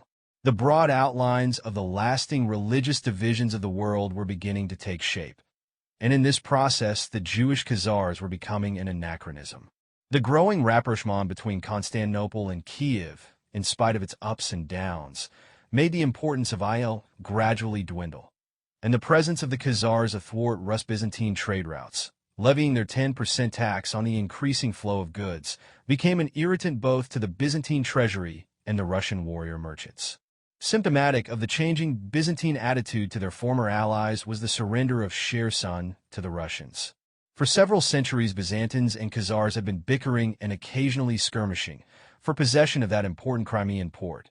But when Vladimir occupied Kherson in 987, the Byzantines did not even protest, for as Barry put it, the sacrifice was not too dear a price for perpetual peace and friendship with the Russian state, then becoming a great power. Point 52. That the sacrifice of Kherson may have been justified, but the sacrifice of the Khazar alliance turned out to be, in the long run, a short-sighted policy. The 13th Tribe. By Arthur Koestler. Fall. 1. I am discussing Russian-Byzantine relations in the 9th and 10th centuries. I have been able to quote at length from two detailed sources, Constantine's De Administrando and the primary Russian Chronicle. But on the Russian-Khazar confrontation during the same period, to which we now turn, we have no comparable source material. The archives of ITIL, if they ever existed, have gone with the wind, and for the history of the last 100 years of the Khazar Empire, we must again fall back on the disjointed, casual hints found in various Arab chronicles and geographies. The period in question extends from circa 862, the Russian occupation of Kiev, to circa 965, the destruction of Ital by Sviatoslav. After the loss of Kiev and the retreat of the Magyars into Hungary, the former western dependencies of the Khazar Empire, except for parts of the Crimea, were no longer under the Khagan's control, and the Prince of Kiev could without hindrance address the Slavonic tribes in the Dnieper basin with the cry, "Pay nothing to the Khazars." One, that the Khazars may have been willing to acquiesce in the loss of their hegemony in the west, but at the same time there was also a growing encroachment by the Rus. On the east, down the Volga and into the regions around the Caspian. These Muslim lands bordering on the southern half of the Khazar Sea, Azerbaijan, Jilin, Sherwin, Tabaristan, Jurgen, were tempting targets for the Viking fleets, both as objects of plunder and as trading posts for commerce with the Muslim Caliphate. But the approaches to the Caspian, past Ital, through the Volga Delta, were controlled by the Khazars, as the approaches to the Black Sea had been while they were still holding Kiev. And control meant that the Rus had to solicit permission for each flotilla to pass, and pay the 10% customs due, a double insult to pride and pocket. For some time there was a precarious modus vivendi. The Rus flotillas paid their due, sailed into the Khazar Sea, and traded with the people around it. But trade, as we saw, frequently became a synonym for plunder. Sometime between 864 and 8842, a Rus expedition attacked the port of Abaskin in Tabaristan. They were defeated, but in 910 they returned, plundered the city and countryside, and carried off a number of Muslim prisoners to be sold as slaves. To the Khazars this must have been a grave embarrassment, because of their friendly relations with the Caliphate, and also because of the crack regiment of Muslim mercenaries in their standing army. 3 years later, AD 913, matters came to a head in an armed confrontation which ended in a bloodbath. This major incident, already mentioned briefly, chapter 3.3, has been described in detail by Masudi, while the Russian chronicle passes it over in silence. Masudi tells us that sometime after the year of the Hijra 300, AD 912 to 913, a Rus fleet of 500 ships, each manned by 100 persons, was approaching Khazar territory. When the ships of the Rus came to the Khazars posted at the mouth of the strait, they sent a letter to the Khazar king, requesting to be allowed to pass through his country and descend his river, and so enter the sea of the Khazars, on condition that they should give him half of what they might take in booty from the peoples of the seacoast. He granted them permission, and they descended the river to the city of Il, and passing through, came out on the estuary of the river, where it joins the Khazar Sea. From the estuary to the city of Il, the river is very large, and its waters abundant. The ships of the Rus spread throughout the sea. Their raiding parties were directed against Jilin, Jurgen, Tabaristan, a baskin on the coast of Jurgen, the Naphtha country, Baku, and the region of Azerbaijan. The Rus shed blood, destroyed the women and children, took booty, and raided and burned in all directions. 2a. They even sacked the city of Ardabil, at 3 days' journey inland. When the people recovered from the shock and took to arms, the Rus, according to their classic strategy, withdrew from the coast to the islands near Baku. The natives, using small boats and merchant vessels, tried to dislodge them. But the Rus turned on them, and thousands of the Muslims were killed or drowned. The Rus continued many months in this sea. When they had collected enough booty and were tired of what they were about, they started for the mouth of the Khazar River, informing the king of the Khazars and conveying to him rich booty, according to the conditions which he had fixed with them. The Arsiya, the Muslim mercenaries in the Khazar army, and other Muslims who lived in Khazaria learned of the situation of the Rus, and said to the king of the Khazars, "Leave us to deal with these people. They have raided the lands of the Muslims, our brothers, and have shed blood and enslaved women and children." And he could not gainsay them. So he sent for the Rus, informing them of the determination of the Muslims to fight them. The Muslims of Khazaria assembled and went forth to find the Rus, proceeding downstream, on land, from Il to the Volga estuary. When the two armies came within sight of each other, the Rus disembarked and drew up in order of battle against the Muslims, with whom were a number of Christians living in Ital, so that they were about 15,000 men, with horses and equipment. The fighting continued for 3 days. God helped the Muslims against them. The Rus were put to the sword. Some were killed and others were drowned. Of those slain by the Muslims on the banks of the Khazar River, there were counted about 30,000. 2b. 5,000 of the Rus escaped, but these too were killed by the Burdas and the Bulgars. This is Masudi's account of this disastrous Rus incursion into the Caspian in 912-13. It is of course biased.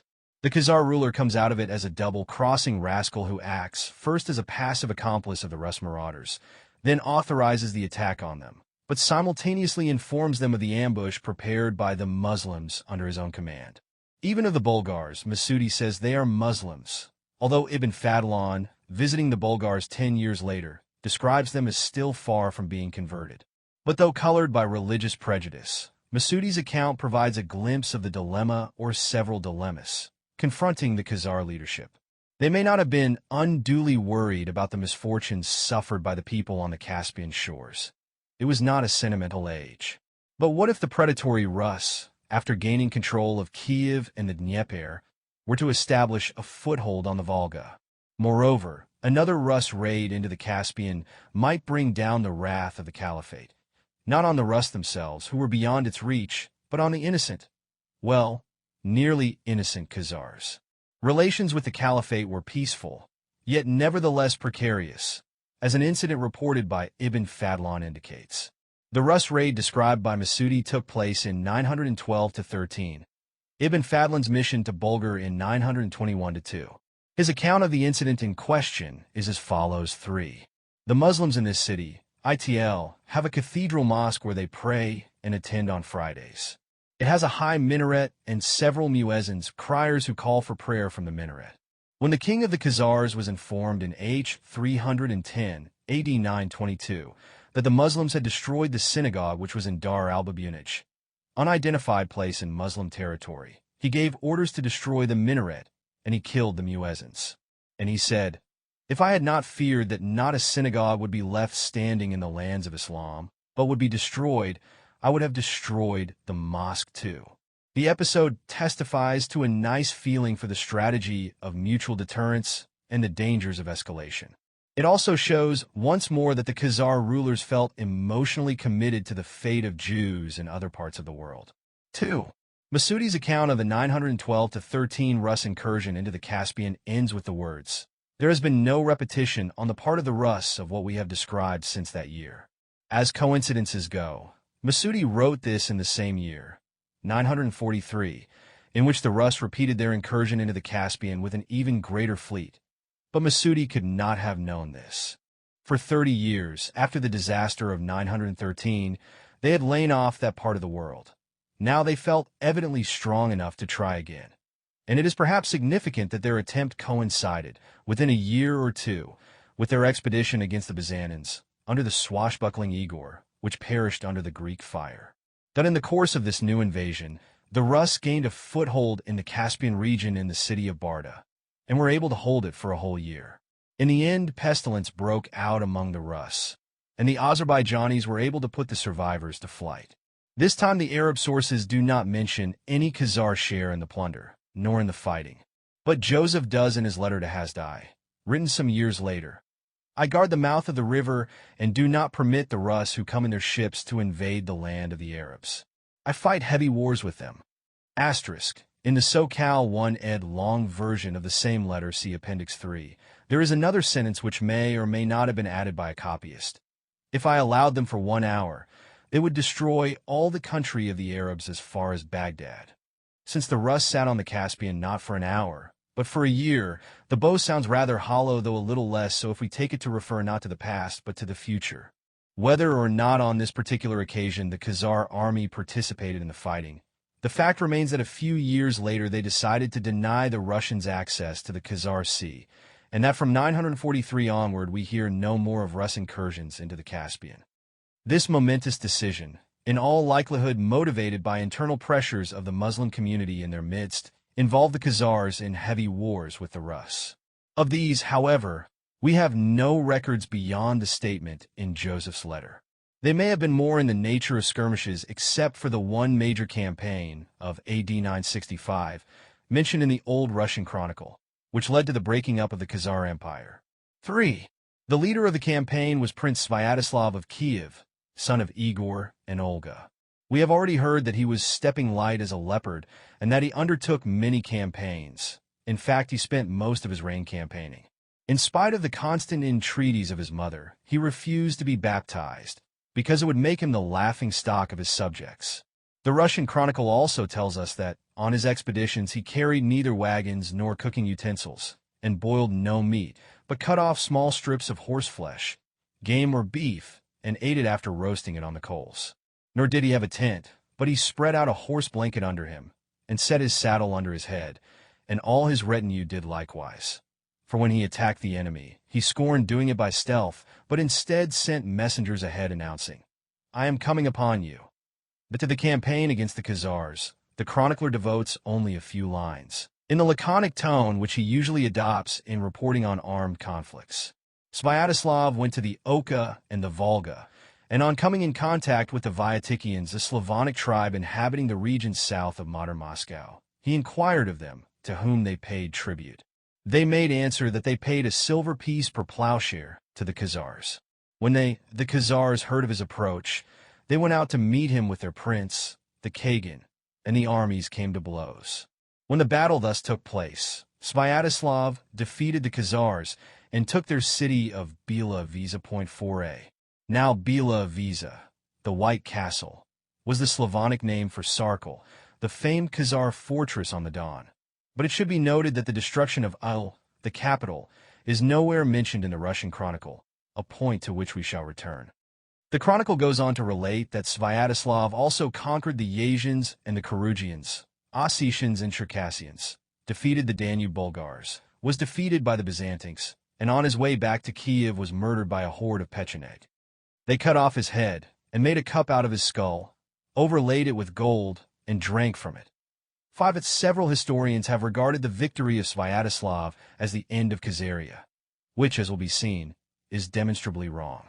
The destruction of Sarkel in 965 signaled the end of the Khazar Empire, not of the Khazar state, as 1918 signaled the end of the Austro-Hungarian Empire, but not of Austria as a nation.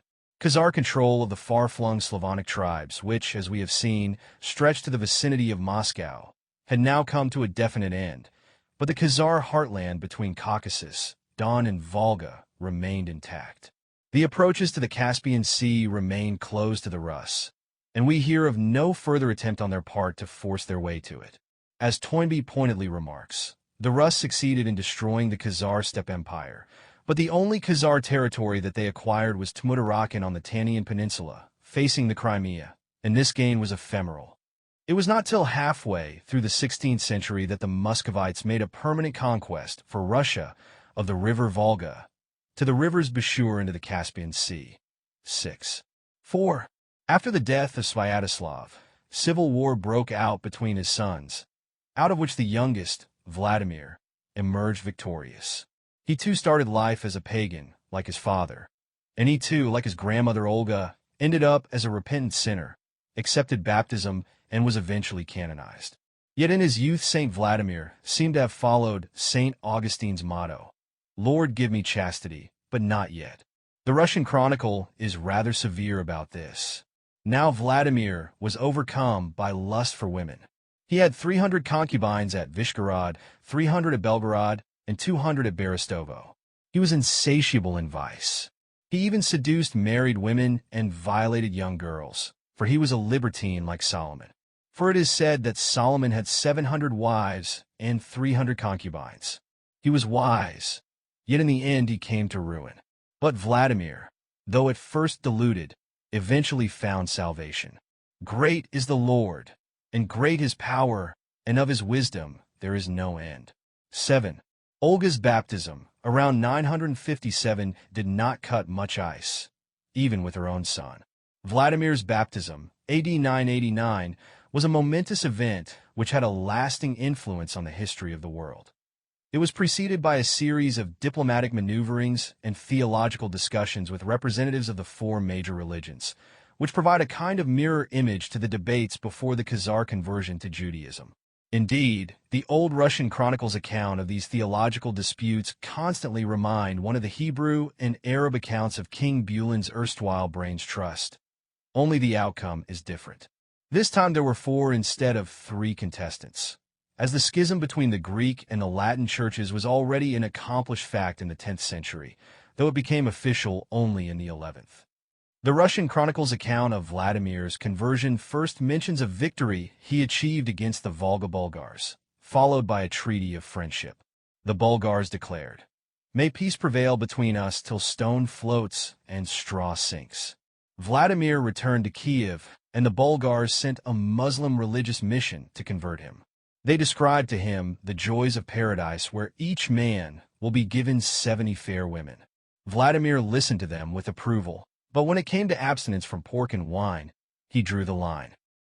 "Drinking," said he, "is the joy of the Russes. We cannot exist without that pleasure." 8. Next came a German delegation of Roman Catholics, adherents of the Latin Rite. They fared no better when they brought up, as one of the main requirements of their faith, fasting according to one's strength. Then Vladimir answered, "Depart hence. Our fathers accepted no such principle." 9. The third mission consisted of Khazar Jews. They came off worst. Vladimir asked them why they no longer ruled Jerusalem. They made answer, "God was angry at our forefathers and scattered us among the Gentiles on account of our sins." The prince then demanded, "How can you hope to teach others while you yourselves are cast out and scattered abroad by the hand of God? Do you expect us to accept that fate also?" The fourth and last missionary is a scholar sent by the Greeks of Byzantium. He starts with a blast against the Muslims, who are accursed above all men, like Sodom and Gomorrah, upon which the Lord let fall burning stones, and which he buried and submerged. For they moisten their excrement, and pour the water into their mouths, and anoint their beards with it, remembering Muhammad. Vladimir, upon hearing these statements, spat upon the earth, saying, "This is a vile thing." 10. The Byzantine scholar then accuses the Jews of having crucified God, and the Roman Catholics, in much milder terms, of having modified the rites. After these preliminaries, he launches into a long exposition of the Old and New Testaments, starting with the creation of the world. At the end of it, however, Vladimir appears only half convinced, for when pressed to be baptized he replies, I shall wait yet a little longer. He then sends his own envoys, 10 good and wise men, to various countries to observe their religious practices. In due time, this commission of inquiry reports to him that the Byzantine service is fairer than the ceremonies of other nations, and we knew not whether we were in heaven or on earth. But Vladimir still hesitates, and the chronicle continues with a non sequitur. After a year had passed, in 988, Vladimir proceeded with an armed force against Kherson, a Greek city. 11. We remember that control of this important Crimean port had been for a long time contested between Byzantines and Khazars. The valiant Chersonese refused to surrender. Vladimir's troops constructed earthworks directed at the city walls, but the Chersonese dug a tunnel under the city wall, stole the heaped-up earth, and carried it into the city, where they piled it up. Then a traitor shot an arrow into the Rus camp with a message. There are springs behind you to the east, from which water flows in pipes. Dig down and cut them off. When Vladimir received this information, he raised his eyes to heaven and vowed that if this hope was realized, he would be baptized. 12. He succeeded in cutting off the city's water supply, and Kherson surrendered. Thereupon Vladimir, apparently forgetting his vow, sent messages to the emperors Basil and Constantine, joint rulers at the time, saying, "Behold, I have captured your glorious city. I have also heard that you have an unwed sister. Unless you give her to me to wife, I shall deal with your own city as I have with Kherson." That the emperors replied, "If you are baptized, you shall have her to wife, inherit the kingdom of God, and be our companion in the faith." And so it came to pass. Vladimir at long last accepted baptism and married the Byzantine princess Anna. A few years later, Greek Christianity became the official religion not only of the rulers but of the Russian people, and from 1037 onward the Russian Church was governed by the Patriarch of Constantinople. 5. It was a momentous triumph of Byzantine diplomacy. Vernadsky calls it one of those abrupt turns which make the study of history so fascinating. And it is interesting to speculate on the possible course of history had the Russian princes adopted either of these faiths, Judaism or Islam, instead of Christianity. The acceptance of one or another of these faiths must necessarily have determined the future cultural and political development of Russia. The acceptance of Islam would have drawn Russia into the circle of Arabian culture, that is, an Asiatic Egyptian culture. The acceptance of Roman Christianity from the Germans would have made Russia a country of Latin or European culture. The acceptance of either Judaism or Orthodox Christianity ensured to Russia cultural independence of both Europe and Asia. 13. But the Russians needed allies more than they needed independence, and the East Roman Empire, however corrupt, was still a more desirable ally in terms of power, culture, and trade than the crumbling empire of the Khazars. Nor should one underestimate the role played by Byzantine statesmanship in bringing about the decision for which it had worked for more than a century. The Russian Chronicle's naive account of Vladimir's game of procrastination gives us no insight into the diplomatic maneuverings and hard bargaining that must have gone on before he accepted baptism, and thereby, in fact, Byzantine tutelage for himself and his people. Kherson was obviously part of the price, and so was the dynastic marriage to Princess Anna.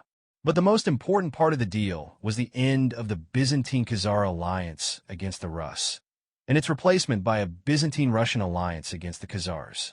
A few years later, in 1016, a combined Byzantine-Russian army invaded Khazaria, defeated its ruler, and subdued the country, see below, for 8.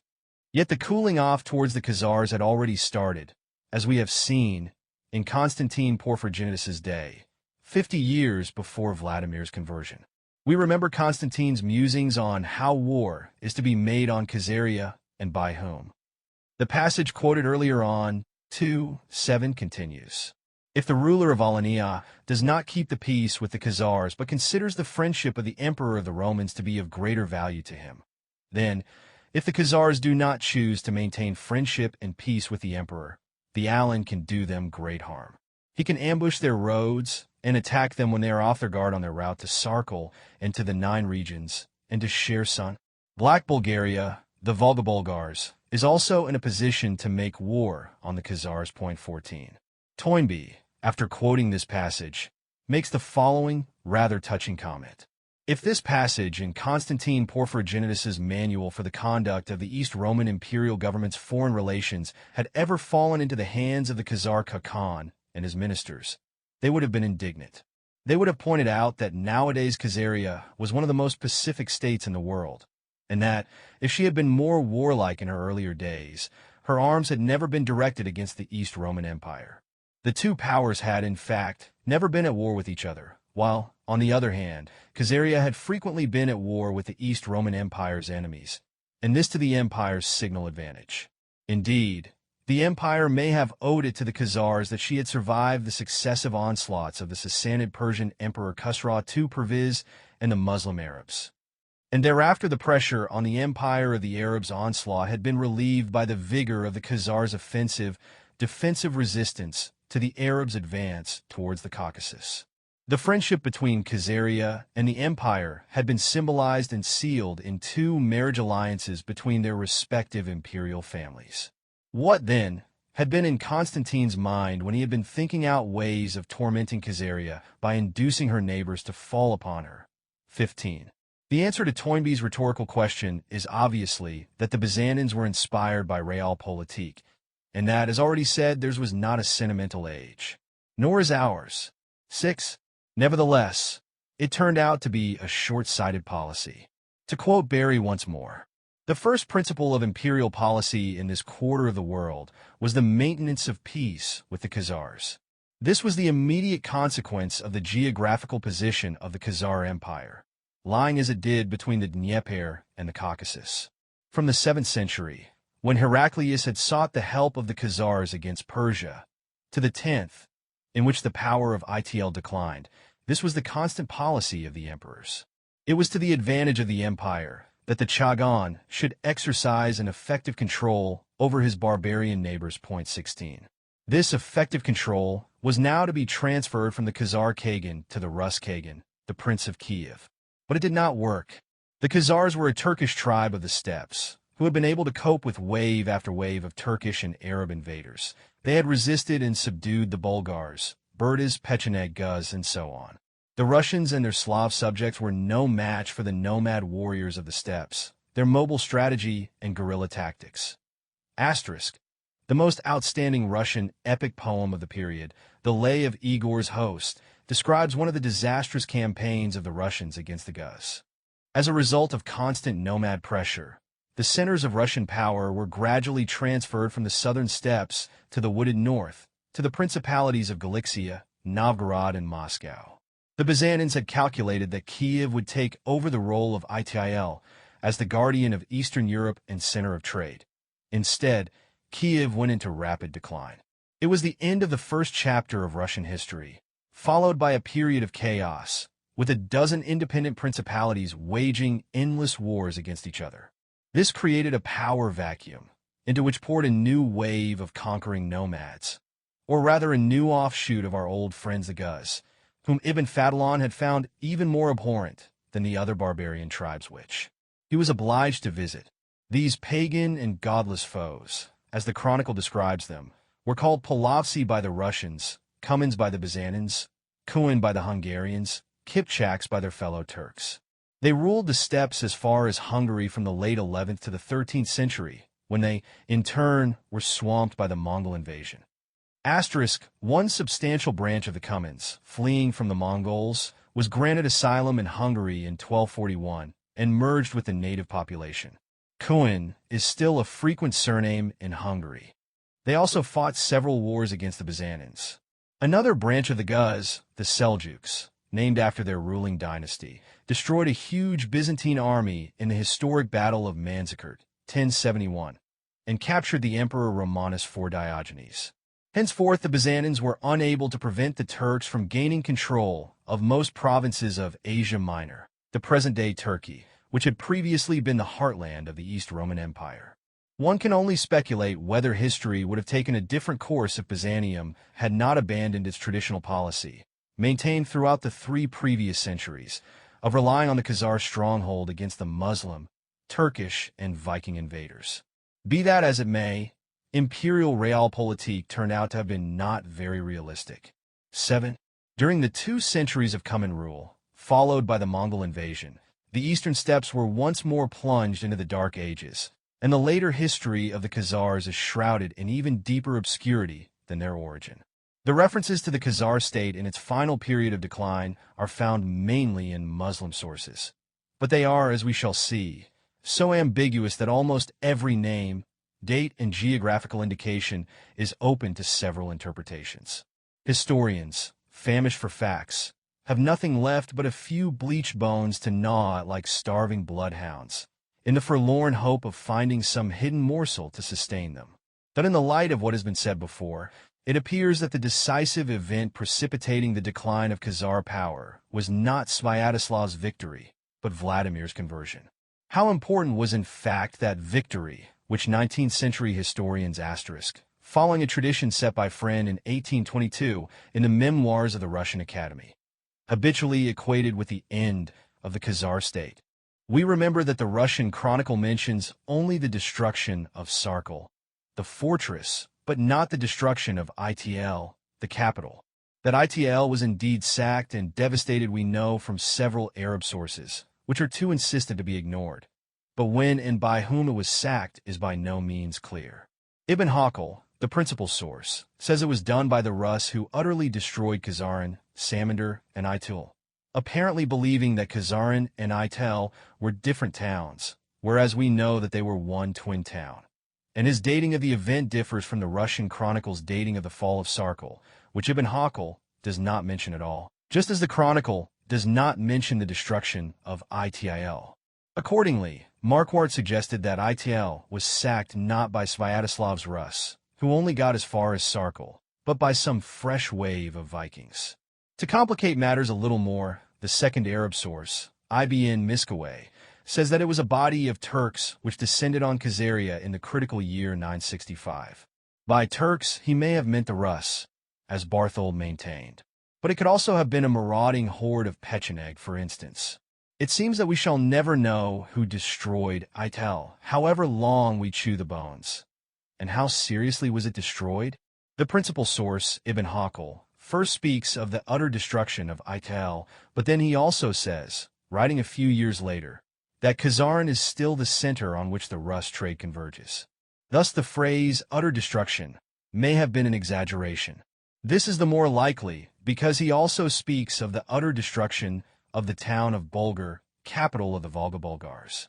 Yet the damage which the Rus caused in Bulgar could not have been too important, as we have coins that were minted there in the year 976-7, only about 10 years after Sviatoslav's raid, and in the 13th century Bighar was still an important city. As Dunlop put it, the ultimate source of all statements that the Russians destroyed Khazaria in the 10th century is no doubt Ibn Hakel. Ibn Hakel, however, speaks as positively of the destruction of Bulgar on the Middle Volga. It is quite certain that at the time of the Mongol attacks in the 13th century Bulgar was a flourishing community. Was the ruin of Khazaria also temporary? 17. It obviously was. Khazar and Ital, and the other towns of the Khazars, consisted mostly of tents, wooden dwellings, and round houses built of mud, which were easily destroyed and easily rebuilt. Only the royal and public buildings were of brick. The damage done must nevertheless have been serious, for several Arab chroniclers speak of a temporary exodus of the population to the Caspian shore or islands. Thus Ibn Hakel says the Khazars of Ital fled from the Rus to one of the islands of the Nafta coast, Baku, but later returned to Ital and Khazaran with the aid of the Muslim Shah of Sherwin. This sounds plausible since the people of Sherwin had no love for the Rus who had plundered their shores earlier on. Other Arab chroniclers, Ibn Miskawayh and Makadisi, writing later than Ibn Yakel, also speak of an exodus of Khazars and their return with Muslim help. According to Ibn Miskawayh, as a price for this help, they all adopted Islam, with the exception of their king. Muqaddasi has a different version, which does not refer to the Rus invasion. He only says that the inhabitants of the Khazar town went down to the sea and came back converted to Islam. The degree of his reliability is indicated by the fact that he describes Bulgar as being closer to the Caspian than Ital, which amounts to placing Glasgow south of London. Asterisk. Yet one modern authority, Barthold, called him one of the greatest geographers of all time, quoted by Dunlop, 1954, page 245, that in spite of the confused and biased nature of these accounts, which seems all too obvious, there is probably some truth in them. The psychological shock of the invasion, the flight to the sea, and the necessity of buying Muslim help may have led to some deal which gave the Muslim community in Khazaria a greater say in the affairs of state. We remember a similar deal with Marwan 2 centuries earlier, I-7, which involved the Kagan himself, but left no mark on Khazar history. According to yet another Arab source, Biruni, who died in 1048, Il, in his time, was in ruins, or rather, once more in ruins. 18 it was rebuilt. Again, but henceforth it went under the name of Saxon. Asterisk. The probability is that Saxon was identical with, or at least at no great distance from Khazar, and the name may be the older Saritian revived, Dunlop, p.248, quoting Minersky. It figures repeatedly in the chronicles well into the 12th century as a large town on the Volga, surpassed by none in Turkestan. 19 and eventually, according to one source, became the victim of inundations. Another century later, the Mongol ruler Bata built his capital on its site. 20, that in summing up what the Russian chronicle and the Arab sources tell us about the catastrophe of 965, we can say that Ital was devastated to an unknown extent by the Rus or some other invaders, but rebuilt more than once, and that the Khazar state emerged from the ordeal considerably weakened. But there can be little doubt that inside its shrunken frontiers it survived for at least another 200 years, i.e., to the middle of the 12th century, and perhaps, though more doubtfully, until the middle of the 13th. 8. The first non-Arab mention of Khazaria after the fatal year 965 seems to occur in a travel report by Ibrahim ibn Yaqub, the Spanish Jewish ambassador to Otto the Great, who, writing probably in 973, describes the Khazars as still flourishing in his time. 21 next in chronological order is the account in the Russian Chronicle of Jews from Khazaria arriving in Kiev AD 986, in their misfired attempt to convert Vladimir to their faith. That as we enter the 11th century, we read first of the already mentioned joint Byzantine-Rus campaign of 1016 against Khazaria, in which the country was once more defeated. The event is reported by a fairly reliable source, the 12th century Byzantine chronicler Cedrenus. 22. A considerable force was apparently needed, for Cedrenus speaks of a Byzantine fleet, supported by an army of Russians. The Khazars evidently had the qualities of a jack-in-the-box, derived from their Turkish origin, or Mosaic faith, or both. Cedrenus also says that the name of the defeated Khazar leader was Georges Tsal. Georges is a Christian name. We know from an earlier report that there were Christians as well as Muslims in the Kagan's army. The next mention of the Khazars is a laconic entry in the Russian chronicle for the year 1023, according to which Prince Mstislav marched against his brother Prince Yaroslav with a force of Khazars and Kasogians. The Kasogians or Cossacks were a Caucasian tribe under Khazar rule and may or may not have been the ancestors of the Cossacks. Now Mstislav was the ruler of the short-lived Principality of Tmutarakan, centered on the Khazar town of Tamatarka, now Taman, on the eastern side of the Straits of Kerch. This, as already said, was the only Khazar territory that the Rus occupied after their victory of 965. The Khazars in Mstislav's army were thus probably levied from the local population by the Russian prince. 7 years later, AD 1030, a Khazar army is reported to have defeated a Kurdish invading force, killed 10,000 of its men, and captured their equipment. This would be added evidence that the Khazars were still very much alive and kicking if one could take the report at face value. But it comes from a single 12th century Arab source, Ibn al-Athir, not considered very reliable. Plodding on in our chronology, anxious to pick up what morsels of evidence are left, we come across a curious tale about an obscure Christian saint, Eustratius. Around AD 1100, he was apparently a prisoner in Kherson in the Crimea and was ill-treated by his Jewish master, who forced ritual Passover food on him. 23 One need not put much trust in the authenticity of the story. Saint Eustratius is said to have survived 15 days on the cross. The point is that it takes a strong Jewish influence in the town for granted. In Kherson of all places, a town nominally under Christian rule, which the Byzantines tried to deny to the Khazars, which was conquered by Vladimir, but reverted later, circa 990, to Byzantium. They were still equally powerful in Tenotorican. For the year 1079, the Russian chronicle has an obscure entry.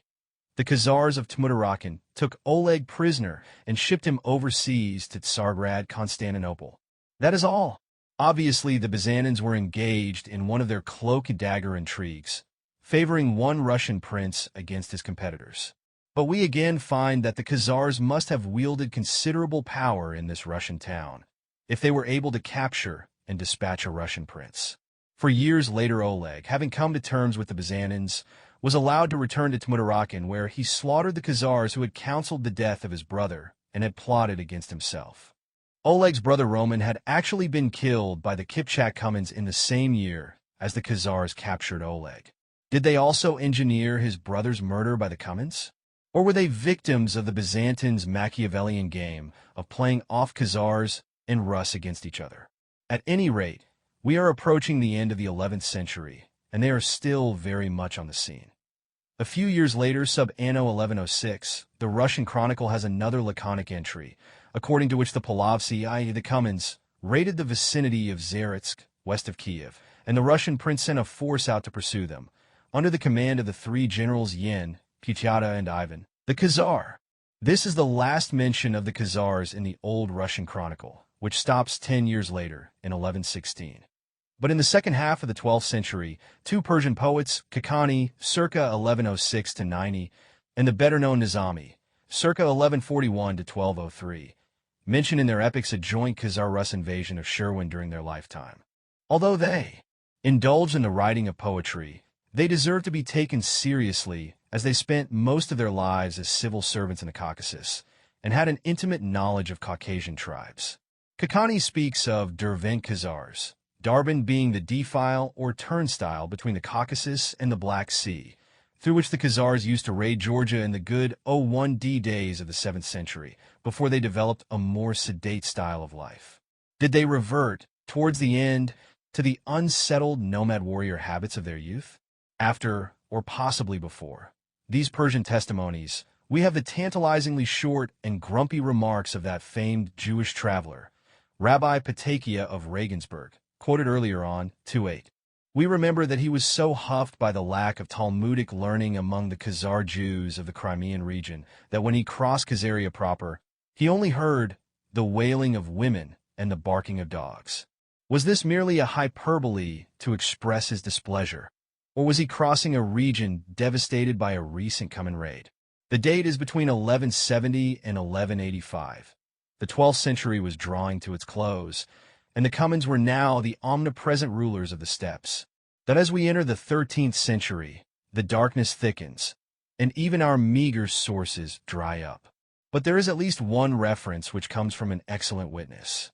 It is the last mention of the Khazars as a nation, and is dated between 1245 to 7. By that time, the Mongols had already swept the Cumans out of Eurasia and established the greatest nomad empire the world had as yet seen, extending from Hungary to China.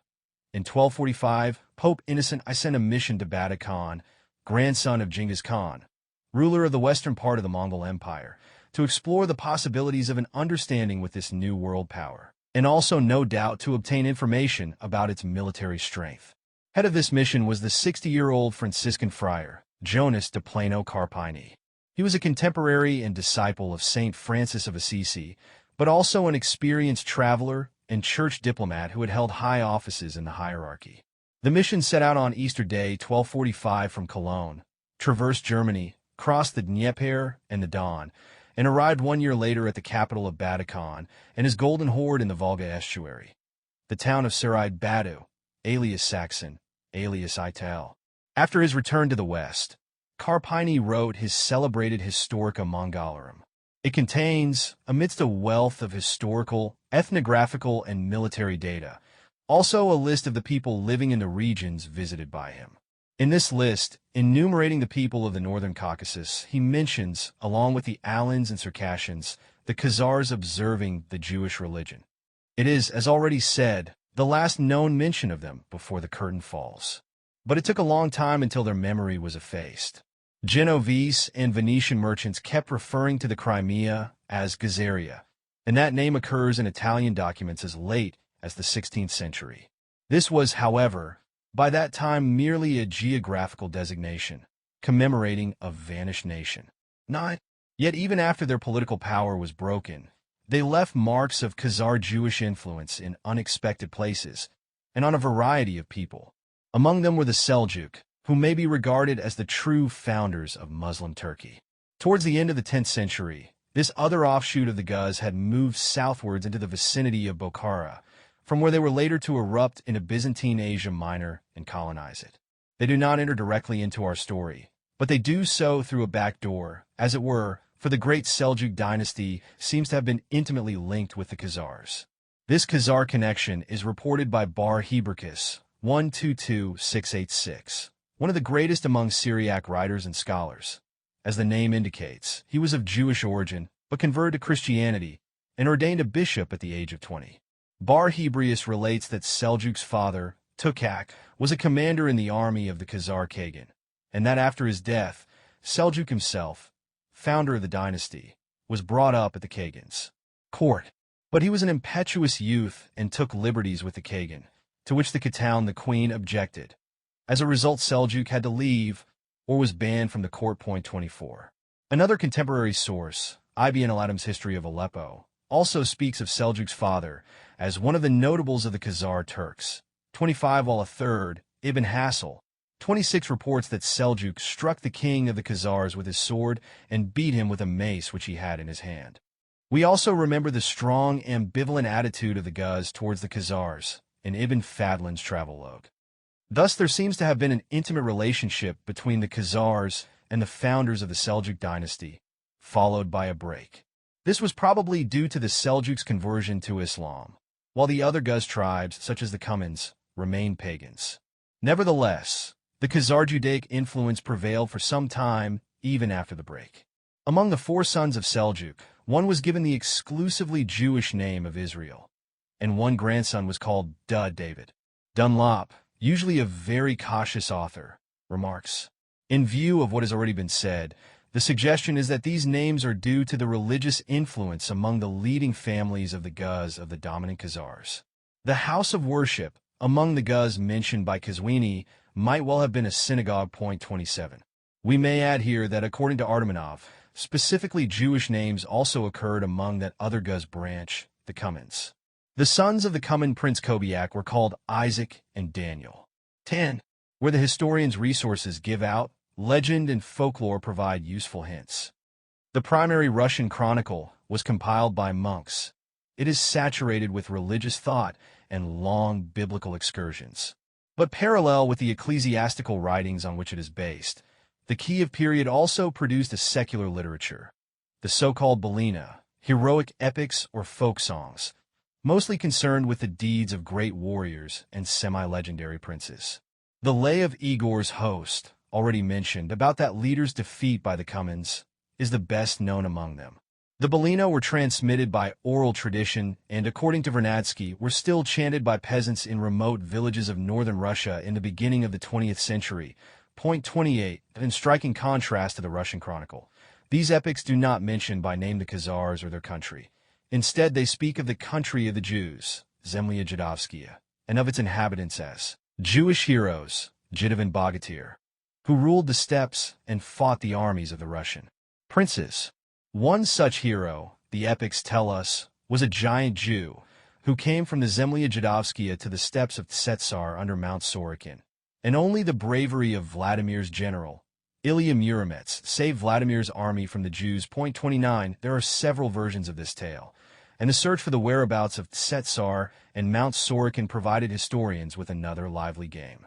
But as Polyak has pointed out, the point to retain is that in the eyes of the Russian people, the neighboring Khazaria in its final period was simply the Jewish state, and its army was an army of Jews. 30. This popular Russian view differs considerably from the tendency among Arab chroniclers to emphasize the importance of the Muslim mercenaries in the Khazar forces and the number of mosques in Ital, forgetting to count the synagogues. The legends which circulated among Western Jews in the Middle Ages provide a curious parallel to the Russian Belina. To quote Polyak again, the popular Jewish legend does not remember a Khazar kingdom, but a kingdom of the Red Jews. And Baron comments, The Jews of other lands were flattered by the existence of an independent Jewish state. Popular imagination found here a particularly fertile field. Just as the biblically minded Slavonic epics speak of Jews rather than Khazars, so did Western Jews long after spin romantic tales around those red Jews, so styled perhaps because of the slight Mongolian pigmentation of many Khazars. 31. 11. Another bit of semi-legendary, semi-historical folklore connected with the Khazars survived into modern times, and so fascinated Benjamin Disraeli that he used it as material for a historical romance, The Wondrous Tale of Ulroy. In the 12th century, there arose in Khazaria a messianic movement, a rudimentary attempt at a Jewish crusade, aimed at the conquest of Palestine by force of arms. The initiator of the movement was a Khazar Jew, one Solomon ben Duji, or Rui or Roy, aided by his son Menahem and a Palestinian scribe. They wrote letters to all the Jews, near and far, in all the lands around them. They said that the time had come in which God would gather Israel, his people from all lands, to Jerusalem, the holy city, and that Solomon ben Duji was Elijah, and his son the Messiah. Asterisk. The main sources for this movement are a report by the Jewish traveler Benjamin of Tudela, see above, 2:8. A hostile account by the Arab writer Yehya al-Maghribi, and 2 Hebrew manuscripts found in the Cairo Geniza, see above, 2:7. They add up to a confusing mosaic. I have followed Barron's careful interpretation, Volume 3, page 204, Volume 4, pages 202-4, and notes. These appeals were apparently addressed to the Jewish communities in the Middle East and seem to have had little effect, for the next episode takes place only about 20 years later, when young Menahem assumed the name David Ulroy and the title of Messiah. Though the movement originated in Khazaria, its center soon shifted to Kurdistan. Here David assembled a substantial armed force, possibly of local Jews, reinforced by Khazars, and succeeded in taking possession of the strategic fortress of Ahmadai, northeast of Mosul. From here he may have hoped to lead his army to Edessa and fight his way through Syria into the Holy Land. The whole enterprise may have been a little less quixotic than it seems now, in view of the constant feuds between the various Muslim armies and the gradual disintegration of the Crusader strongholds. Besides, some local Muslim commanders might have welcomed the prospect of a Jewish crusade against the Christian Crusaders. Among the Jews of the Middle East, David certainly aroused fervent messianic hopes. One of his messengers came to Baghdad and, probably with excessive zeal, instructed its Jewish citizens to assemble on a certain night on their flat roofs, whence they would be flown on clouds to the Messiah's camp. A goodly number of Jews spent that night on their roofs awaiting the miraculous flight. But the rabbinical hierarchy in Baghdad, fearing reprisals by the authorities, took a hostile attitude to the pseudo-Messiah and threatened him with a ban. Not surprisingly, David Ulroy was assassinated, apparently in his sleep, allegedly by his own father-in-law, whom some interested party had bribed to do the deed. His memory was venerated, and when Benjamin of Tudela traveled through Persia 20 years after the event, they still spoke lovingly of their leader. But the cult did not stop there. According to one theory, the 6-pointed shield of David, which adorns the modern Israeli flag, started to become a national symbol with David Ulroy's crusade. Ever since, writes Barron, it has been suggested the 6-cornered shield of David, theretofore mainly a decorative motif or a magical emblem, began its career toward becoming the chief national religious symbol of Judaism. Long used interchangeably with the pentagram or the seal of Solomon, it was attributed to David in mystic and ethical German writings from the 13th century on, and appeared on the Jewish flag in Prague in 1527. 32. Barron appends a qualifying note to this passage, pointing out that the connection between Ulroy and the 6-pointed star still awaits further elucidation and proof. However that may be, we can certainly agree with Barron's dictum, which concludes his chapter on Khazaria. During the half-millennium of its existence and its aftermath in the East European communities, this noteworthy experiment in Jewish statecraft doubtless exerted a greater influence on Jewish history than we are, as yet, able to envisage. The 13th Tribe, by Arthur Koestler. Part 2. The Heritage. V. Exodus. 1. The evidence quoted in the previous pages indicates that, contrary to the traditional view held by 19th-century historians, The Khazars, after the defeat by the Russians in 965, lost their empire but retained their independence within narrower frontiers and their Judaic faith well into the 13th century. They even seem to have reverted to some extent to their erstwhile predatory habits. Baron comments, in general, the reduced Khazar kingdom persevered. It waged a more or less effective defense against all foes until the middle of the 13th century, when it fell victim to the great Mongol invasion set in motion by Genghis Khan. Even then, it resisted stubbornly until the surrender of all its neighbors. Its population was largely absorbed by the Golden Horde, which had established the center of its empire in Khazar territory. But before and after the Mongol upheaval, the Khazars sent many offshoots into the unsubdued Slavonic lands, helping ultimately to build up the great Jewish centers of Eastern Europe. 1. Here, then, we have the cradle of the numerically strongest and culturally dominant part of modern Jewry. The offshoots to which Baron refers were indeed branching out long before the destruction of the Khazar state by the Mongols, as the ancient Hebrew nation had started branching into the Diaspora long before the destruction of Jerusalem. Ethnically, the Semitic tribes on the waters of the Jordan and the Turco-Khazar tribes on the Volga were of course miles apart, but they had at least two important formative factors in common. Each lived at a focal junction where the great trade routes connecting east and west, north and south intersect, a circumstance which predisposed them to become nations of traders, of enterprising travelers, or rootless cosmopolitans, as hostile propaganda has unaffectionately labeled them.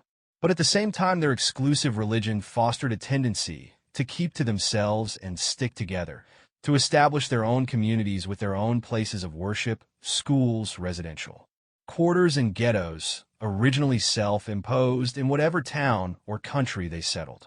This rare combination of wanderlust and ghetto mentality, reinforced by messianic hopes and chosen race pride, both ancient Israelites and medieval Khazars shared, even though the latter traced their descent not to Shem but to Japheth. 2. This development is well illustrated by what one might call the Khazar diaspora in Hungary. Though we remember that long before the destruction of their state, several Khazar tribes, known as the Khazars, joined the Magyars and migrated to Hungary. Moreover, in the 10th century, the Hungarian Duke Taxony invited a second wave of Khazar emigrants to settle in his domains. See above, 3-9. 2 centuries later, John Cinemas, the Byzantine chronicler, mentions troops observing the Jewish law, fighting with the Hungarian army in Dalmatia. AD 1154.2, there may have been small numbers of real Jews living in Hungary from Roman days. But there can be little doubt that the majority of this important portion of modern Jewry originated in the migratory waves of Khazars, who play such a dominant part in early Hungarian history. Not only was the country, as Constantine tells us, bilingual at its beginning, but it also had a form of double kingship, a variation of the Khazar system. The king sharing power with his general in command, who bore the title of Gyula or Eula, still a popular Hungarian first name.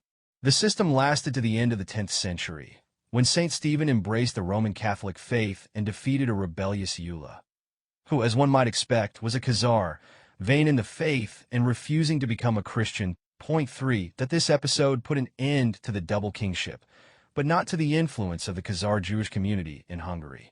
A reflection of that influence can be found in the Golden Bull, the Hungarian equivalent of Magna Carta, issued AD 1222 by King Andrew II, in which Jews were forbidden to act as mint masters, tax collectors, and controllers of the royal salt monopoly, indicating that before the edict numerous Jews must have held these important posts. But they occupied even more exalted positions. King Indra's custodian of the revenues of the royal chamber was the Chamberlain Count Tika, a Jew of Khazar origin, a rich landowner, and apparently a financial and diplomatic genius. His signature appears on various peace treaties and financial agreements, among them one guaranteeing the payment of 2,000 marks by the Austrian ruler Leopold II to the King of Hungary. One is irresistibly reminded of a similar role played by the Spanish Jew, Hasdai ibn Shaprut, at the court of the Caliph of Cordoba. Comparing similar episodes from the Palestinian diaspora in the West and the Khazar diaspora in the east of Europe makes the analogy between them appear perhaps less tenuous. It is also worth mentioning that when King Indra was compelled by his rebellious nobles to issue, reluctantly, the Golden Bull, he kept Tika in office against the bull's express provisions. The royal chamberlain held his post happily for another 11 years, until papal pressure on the king made it advisable for Tika to resign and betake himself to Austria, where he was received with open arms. However, King Indra's son Bela IV obtained papal permission to call him back. Tika duly returned and perished during the Mongol invasion. I am indebted to Mrs. St. G. Saunders for calling my attention to the Tika episode, which seems to have been overlooked in the literature on the Khazars. 4. 3. The Khazar origin of the numerically and socially dominant element in the Jewish population of Hungary during the Middle Ages is thus relatively well documented. It might seem that Hungary constitutes a special case, in view of the early Magyar-Khazar connection, but in fact the Khazar influx into Hungary was merely a part of the general mass migration from the Eurasian steppes toward the west, i.e., towards Central and Eastern Europe.